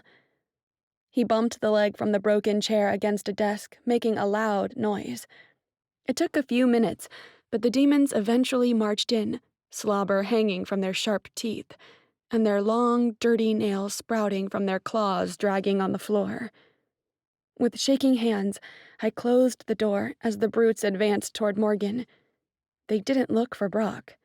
They seemed intent on attacking whoever annoyed them. And Morgan was doing a good job. He waved the wooden chair leg around and jumped on a wider desk to get out of their range. But the demons didn't stop. Morgan tried to keep their claws away by brandishing his improvised weapon. That was my cue. I tiptoed to the brutes and opened the vial with the fountain water. I prepared to let a few drops fall on their back, but one of them lunged at Morgan, messing up our plans. I froze, my mouth hanging open, as I saw Morgan get pushed to the wall and scratched on his face. Shocked, I almost dropped the precious vial. The other demon detected my presence and turned to me. Adrenaline shot through my system, and I was able to move again. I backed away, putting a few desks between us. Not that broken wood and metal would detain the demon, but I needed time to think. He kicked the desks out of the way and lunged at me. I slid aside. His claws grazed my shoulder and let him break his head on the wall.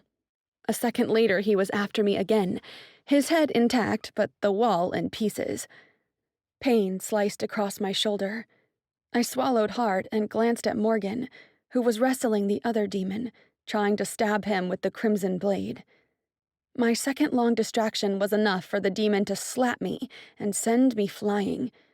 I hit my back on the edge of a desk, and he charged me again. He caught me by my neck and dragged me up, away from the safety of the ground. His huge hand choked me, and his nails buried into my skin. I worked on the vial but couldn't get the stopper off. My hands shook, and his grip was too tight. I couldn't breathe. My vision went gray. Just when I thought I was sliding into unconsciousness, the stopper popped off. With my left hand, I grabbed the demon's arm and pulled him close to me. With my right hand, I turned the vial upside down above his head.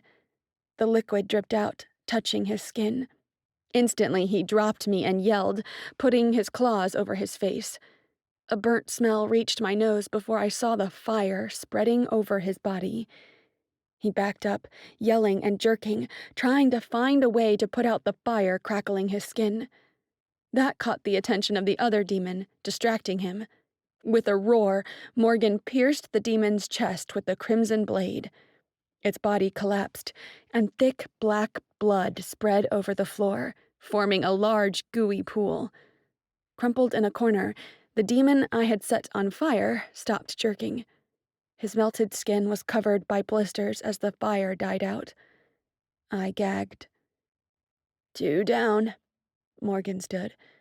200 more to go. He chuckled at his own dreary joke. I turned to him and gasped at the sight of long, deep, bloody scratches on his cheek, his chest, and his thigh. Morgan, you're hurt. He pointed to me. You too. Blood dripped from my aching shoulder, but the wound didn't look as bad as his injuries. Can you walk? He limped to the door, gritting his teeth, and cursed. It hurts, but I can walk. We peeked out from behind the door. The corridor was dark, but I could see the shape of a staircase ahead.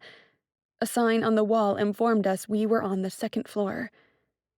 I pulled Morgan back inside the room. Don't tell me you want to simply run out of here. I don't like it either. Do you see any other option? I shook my head. Without the visions, there was no other option. Besides, between staying here and fleeing, I would rather die during an attempted escape. I just hoped no more demons decided to come inside. He put his finger over his mouth and beckoned me to follow him into the corridor. We tiptoed to the end of the hall where the staircase was. He peeped inside another classroom. Come, he mouthed. I followed as I didn't want to be alone and surrounded by demons again. We stood in another dirty classroom, littered with broken desks, dim light pushing its way through cracks and covered windows. The desks had been pushed to a corner. In the center of the room, candles lit a circle drawn on the scarred and dirty hardwood floor. What's this circle? I asked. He searched a bag and a coat he found draped over a desk. It's for summoning Omi. My throat went dry. What? So he did it? Brock called Omi? He showed me a car key in his hand. Our way out. I recognized the keychain. Morgan had found Victor's car key. About the circle, Morgan. He finally looked at the circle. I can't tell. If we're lucky, we interrupted the summoning. Otherwise, we're wasting time talking. Omi could arrive at any minute. After a quick peek out the door to make sure drooling demons were absent, Morgan and I sneaked to the staircase. Halfway to the staircase, I heard a caw and froze. What? Slowly, I turned toward a classroom with a half-opened door from where the sound came. What are you doing? Morgan asked. I opened the door the rest of the way and gasped. Right in the center of the classroom, Micah was seated on a chair. He was bound by thick ropes around his bare torso, his ankles, and behind him, his wrists.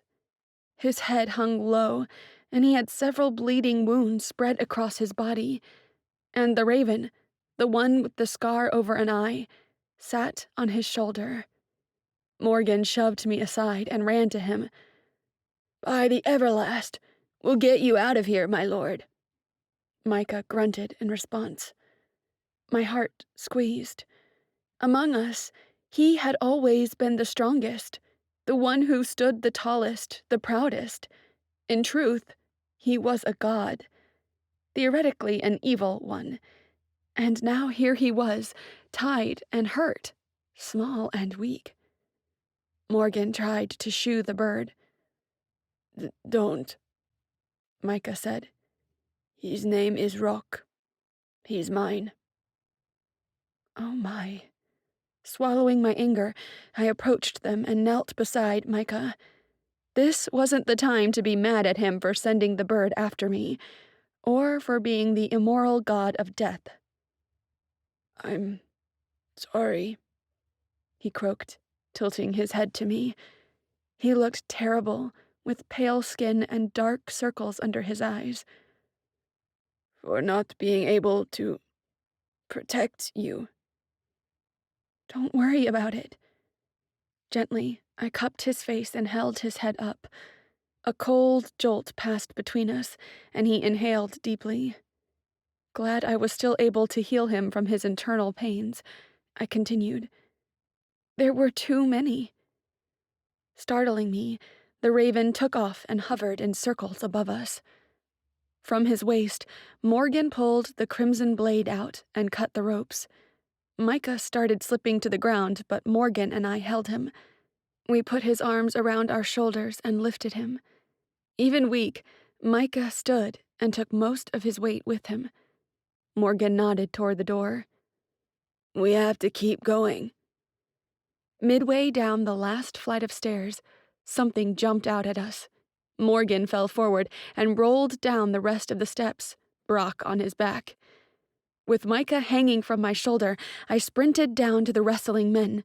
Morgan stumbled up, kicked Brock's face, and ran to the nearest door, pulling Micah and me behind him.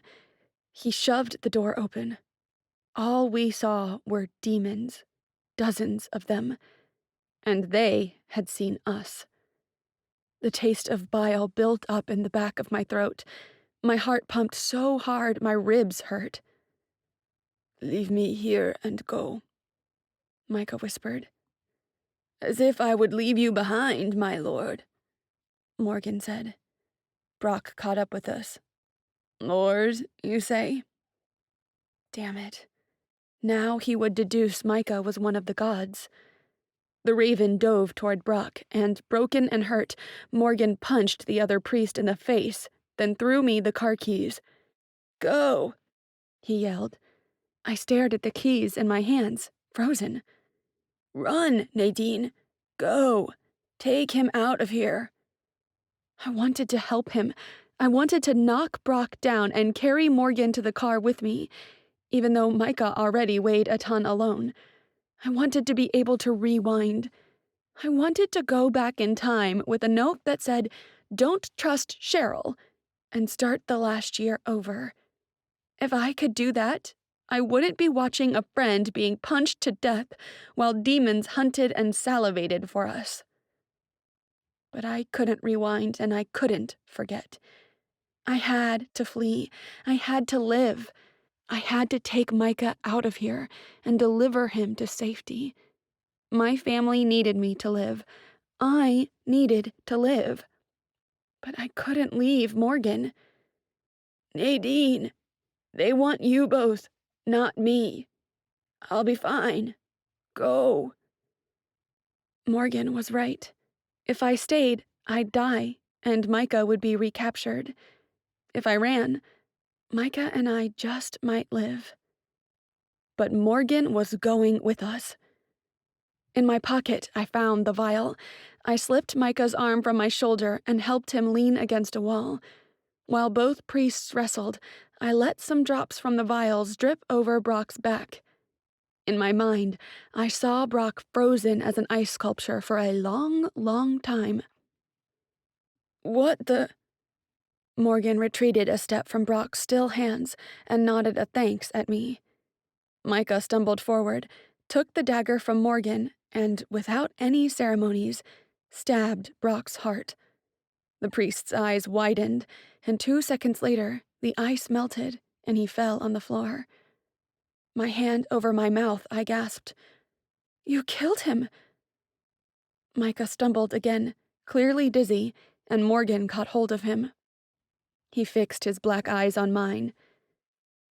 If we get out of here and don't kill him, he'll tell the other gods who we are, who you are, and they will come for you, for your family.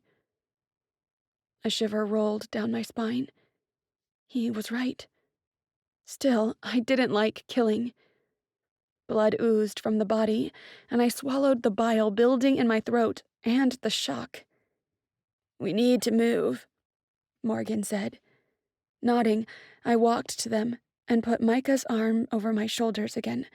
We rushed back inside the building and down the hallway to the exit at the other end, the raven following us. Outside, we saw Victor's Audi parked about 30 feet from the exit. We darted to the car. And that was when demons appeared from the corner of the building, running and flying toward us. I ducked, but a claw ripped at my already injured shoulder. I kept running, escaping, living. Near the car, I pressed the button on the keychain. The lock popped up as I grabbed the handle.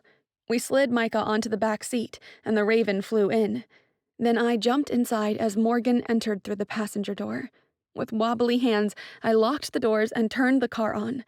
The demons bumped against the car. One broke a window. I yelled and stepped on the gas. Ahead, down the dry and dusty road, was a blinking traffic light. The interstate. "Faster," Morgan coaxed, gripping my seat and leaning forward. The wingless demons ran after the car until they couldn't keep up with the speed anymore.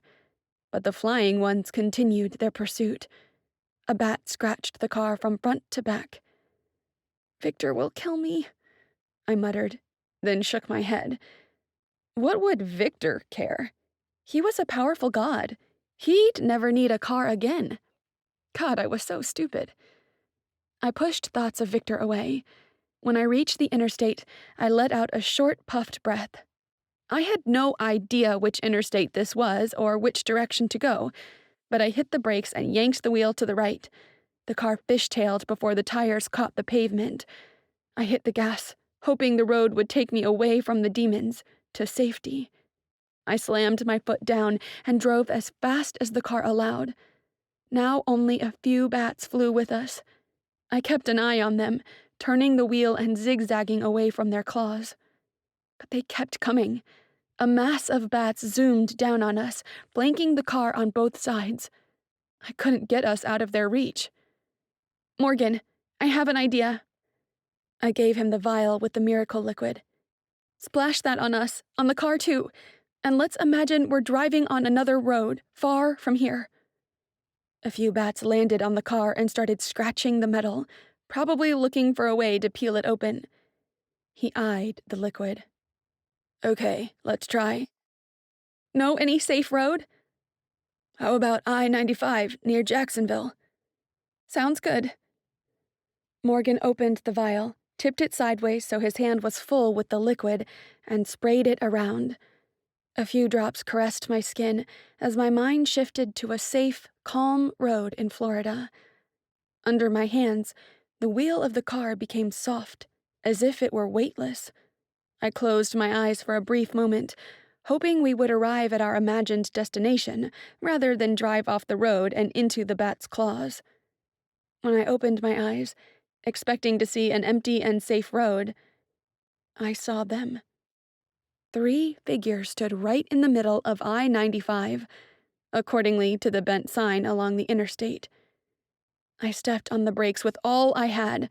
The tires squealed, and the car came to a stop, inches away from the fates. Chapter 28. The 3 eerie women looked like they had been gardening in their yard, not standing in the path of a fast car. Their calm faces held hints of smiles, and their gray eyes never left mine. The liquid had worked its magic. I was on I-95, inside Victor's car, with Micah and his bird. But without Morgan. Where the hell was Morgan? I glanced back and found Micah struggling to sit up. "What's happening?" One of the fates gestured with her white hand. She wanted us to come to them. I wasn't sure what to do. I had just escaped from Brock and his demons. I didn't want to be trapped again. Besides, as far as I knew, the fates owned me now. I had no idea what they would want with me. She gestured again.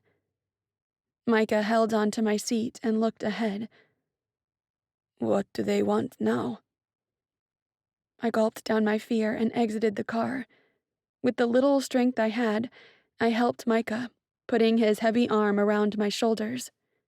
The raven flew out, but hovered close. "Where's Morgan?" I asked as we neared them. "Safe somewhere else," the one on the right said. "What now?" "Now you're both safe," the one on the left said. I grimaced. Safe from demons, but not from them. Fates were the women who spun the wheel of destiny, which didn't let me know if they were evil or good. I decided to be on the defensive, just in case. "What will you do with me?" I asked. "We were thinking about leaving this place before we need to interfere more," the one in the center said. She extended her hand to me, and I squinted at it. Nadine, your life is ours. If we wish to hurt you, we won't ask for permission. She pushed her hand forward.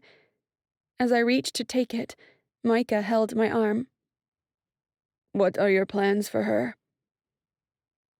We're not obligated to answer your question, Mistress, the one in the center said. But rest assured, we have no plans of hurting her. For now. I looked up to Micah and nodded. He shrugged, and I took the Fate's hand. The world around us revolved. I felt as if I were having one of those revealing visions again. That sudden thought saddened me. I realized I would never have another vision. Ceres had taken the gift from me. Yes, I had fought them at the beginning. After all, I thought I was hallucinating, that I was crazy, insane. There were times I'd wished I didn't have visions, but now that they had been taken from me, I missed them.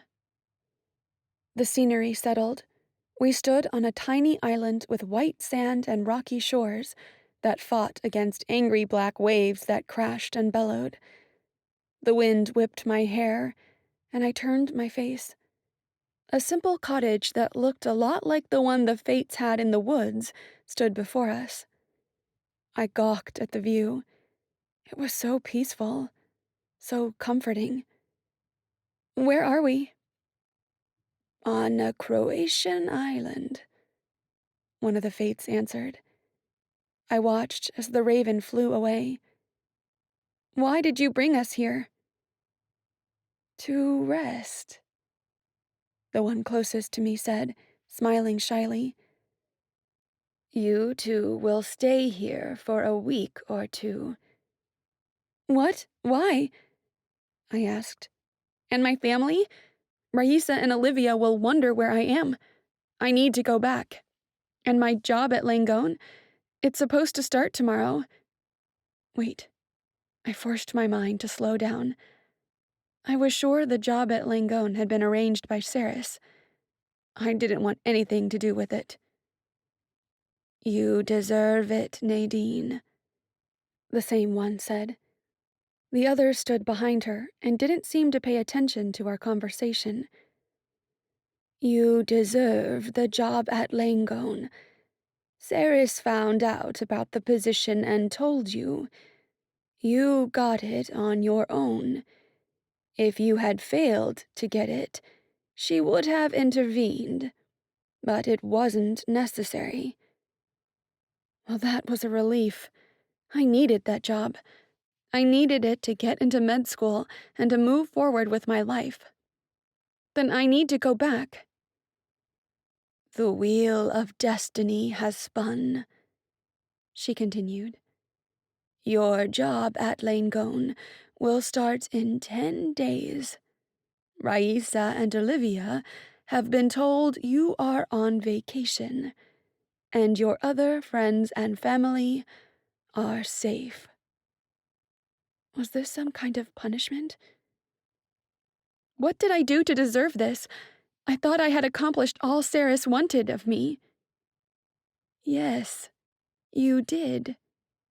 Her smile widened. This is not a punishment. This is vacation. She started walking away. Wait, I called out.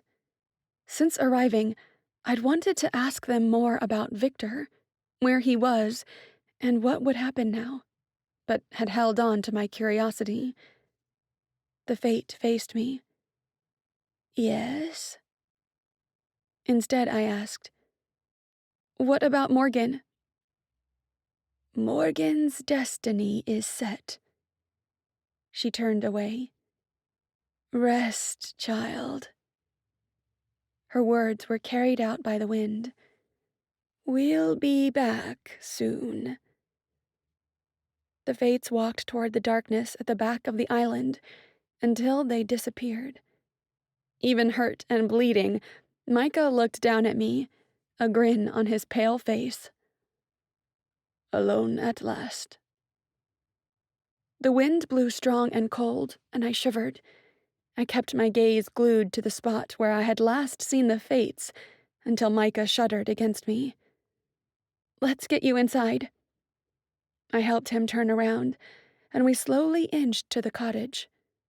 Like the Fates' house in the woods, this one was small and simple, with almost no furniture and no electronics.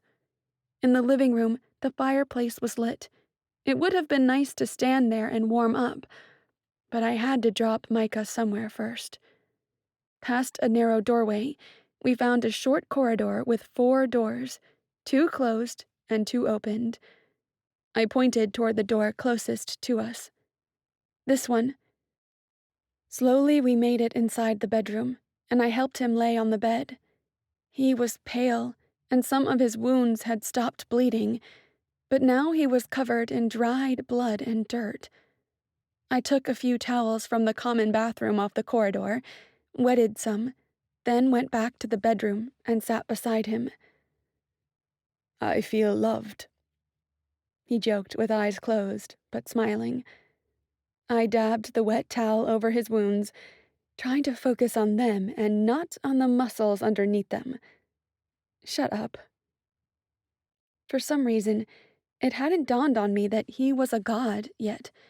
After all we lived through, it was hard picturing him coming up with evil plans, helping Ima, and running around killing people. Wasn't that what the god of death did? I shuddered. Trying to lighten the mood, I said, "So the raven is yours. Did you have to send it to scare the hell out of me?" He chuckled, coughed, and then grunted in pain. Not the answer I expected. "Sorry, don't answer it." "It's okay," he whispered. "I knew you were special because of your aura, so I sent it to watch over you in case something happened." Understandable, but still a little creepy.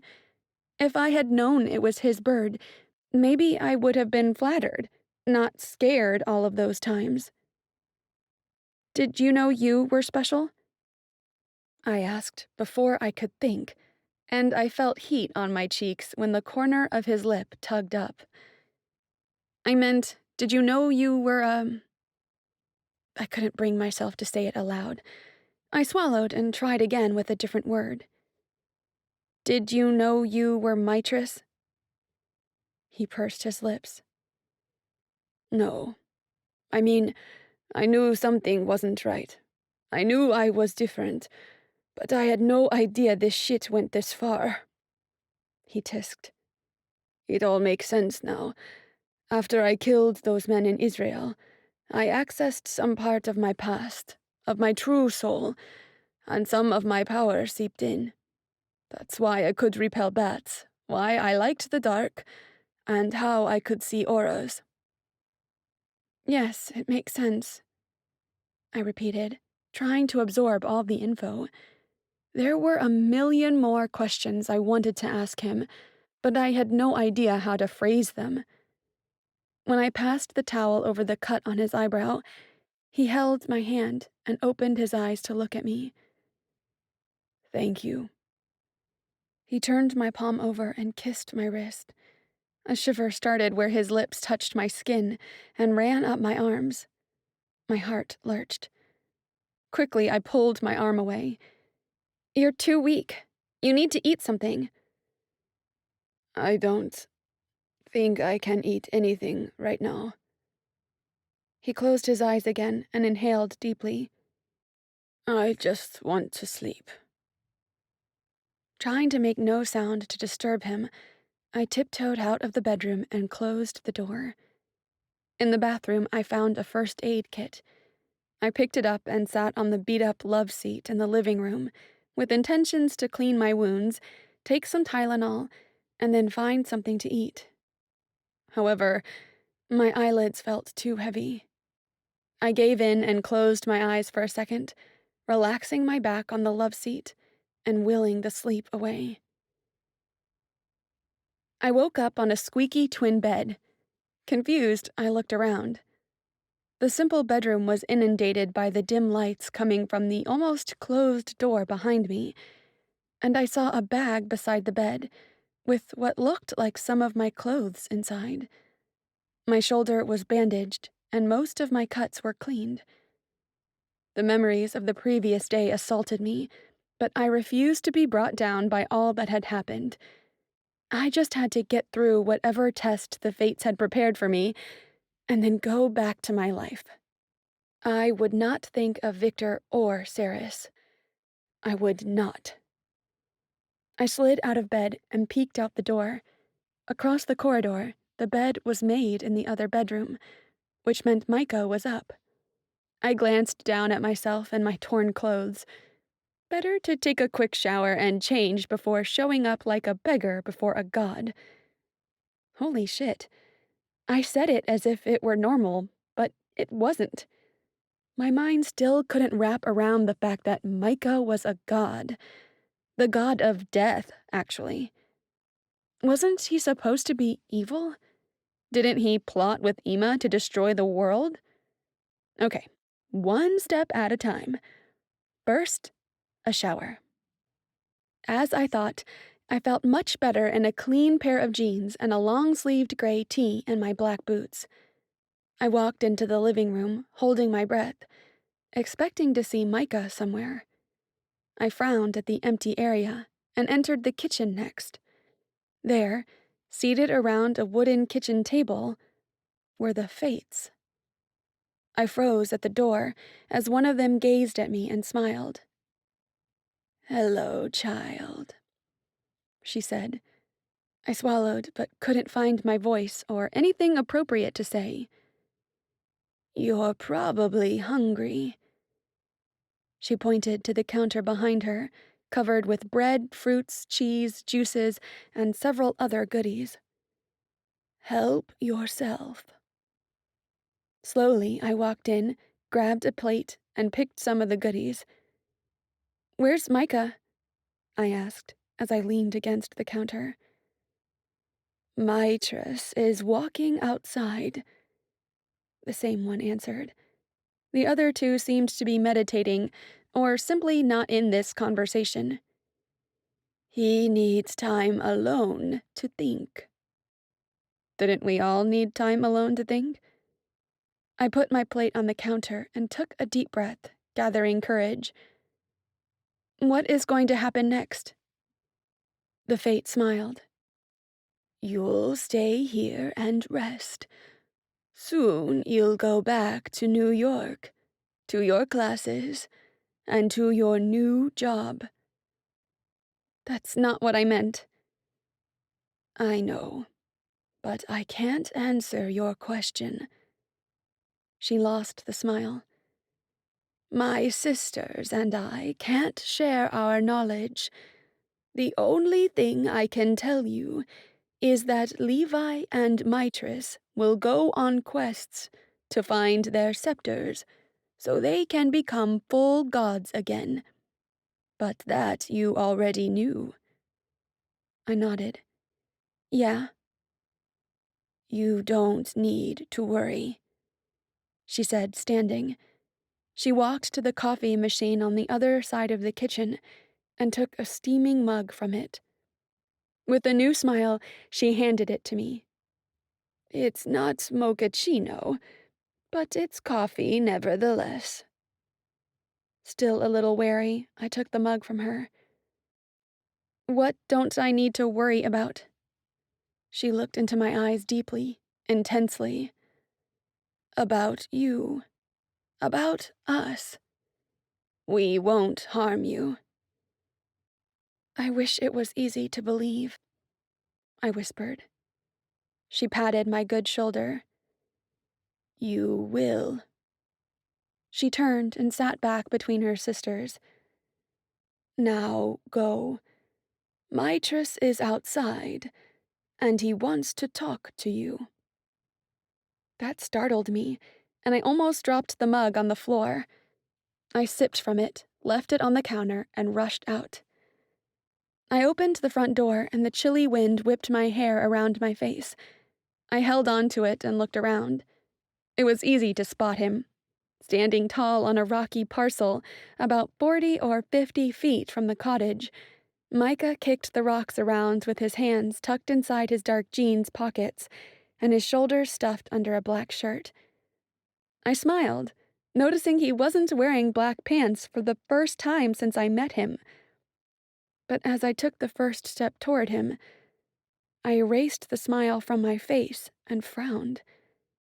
I had to remember he was not who I thought he was. I had to remember he had done bad things, and probably would do more. He turned to me as I approached him, his rough face serious and totally handsome with his hair messy because of the wind. "Hey," I began, hoping my voice was steady, unlike what I felt. "Did you want to talk to me?" Yes, he said, but didn't go any further. Honestly, I had no idea how I should behave in front of a god. I was worried I would say the wrong thing, and he would cast one of those magical bolts and strike against me. Being a mortal, they were certainly fatal to me. "What is it, Micah? Mitris?" The corner of his lip tugged up. Micah. Call me Micah, please. I suppressed a snort, as if it would be easy to get used to this. "All right. Micah, what is it?" He took his hands from his pockets and folded his arms across his chest. "I'm leaving." "Excuse me?" "I asked the fates to take me away from here." The muscles on his jaw ticked, and his neck looked strained. "I wanted to go while you were sleeping, but they wanted me to ask you for something first." He pressed his lips together, and I tried to process the information. He extended his shaking hand to me. "Your touch, please." I gaped at his hand. Seeing he was shaking and probably in pain, I almost grabbed it with eagerness. But the "I'm being used" feelings returned, and I held on to what little pride I still had. "You're leaving? So what are you going to do when the pains get worse? Come knocking on my door?" He averted his eyes. "Not if I can help it." Ouch. His admission that he wanted to stay away from me hurt more than I thought it would. I retreated a step. "Well, you can start enduring them right now, then." Swallowing the enraged tears that were threatening to roll down my cheeks, I turned my back to him and walked away. "Nadine," he called me. I ignored him and kept on walking to the cottage. He caught up with me, grabbed my arm, and pulled me so I was facing him. His black eyes shone with something I couldn't read. "Please heal me," he said through gritted teeth. Without warning, he cupped my face with his hands, and the cold jolt spread through my skin. With his mouth open, he tilted his head back and took it from me. I could feel it. Something powerful, something energetic, transferring into him, as if I had an unlimited supply of whatever it was, especially made for him. I didn't think he noticed, but he pulled me closer to him, and when he leaned forward with his eyes still closed, I gasped. Not because of the energy he drank, but because of his strong body brushing against mine, his sandalwood scent playing with my senses. His forehead rested on mine, and I held onto his elbows for support. A few seconds later, he let out a relieved sigh and opened his eyes. They didn't have that strange shine anymore. Still, they were magnetic, and I couldn't look away. I couldn't even move away. And Micah seemed relaxed where he was, too.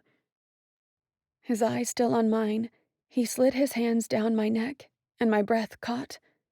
A kiss on my forehead surprised me, but not more than when he let go of me and put several steps between us. "Thank you," He said. It was my turn to cross my arms. "You're not welcome." He nodded, looking at the ground. Without any more words or a look back, he walked away to the beach on the farthest corner of the tiny island. And I couldn't stop looking at him. The Fates walked out of the cottage toward me. Two of them continued their path past me, toward the beach, but one of them halted by my side. With her eyes on Micah, the Fate said, "Mitress asked to leave for your own good." I stared at her. "I don't understand." "He knows he isn't a good man, a good god. He also knows your heart is a good one. Because of that, he wants to stay away from you." Oh. He wanted to stay away from me because I was good, because he only associated with the likes of Ima and Omi. No wonder he wanted to leave. He would probably go running to the goddess of chaos, even after she betrayed him. My gaze found him again. He stood on the beach with the Fates, his back to me. I still couldn't believe he was evil. The Fate's hand squeezed my shoulder. "Take care of yourself, child. We'll be back soon." She strolled down the beach and halted beside her sisters. Then the Fates joined hands, forming a circle with Micah in the middle. A second later, the four of them were gone. And I was left alone. This has been Destiny Gift, the Everlast series, Book 1, written by Juliana Haygert, narrated by Aricka Parent. Copyright 2013 by Juliana Haygert. Production copyright by Juliana Haygert. Thank you for listening.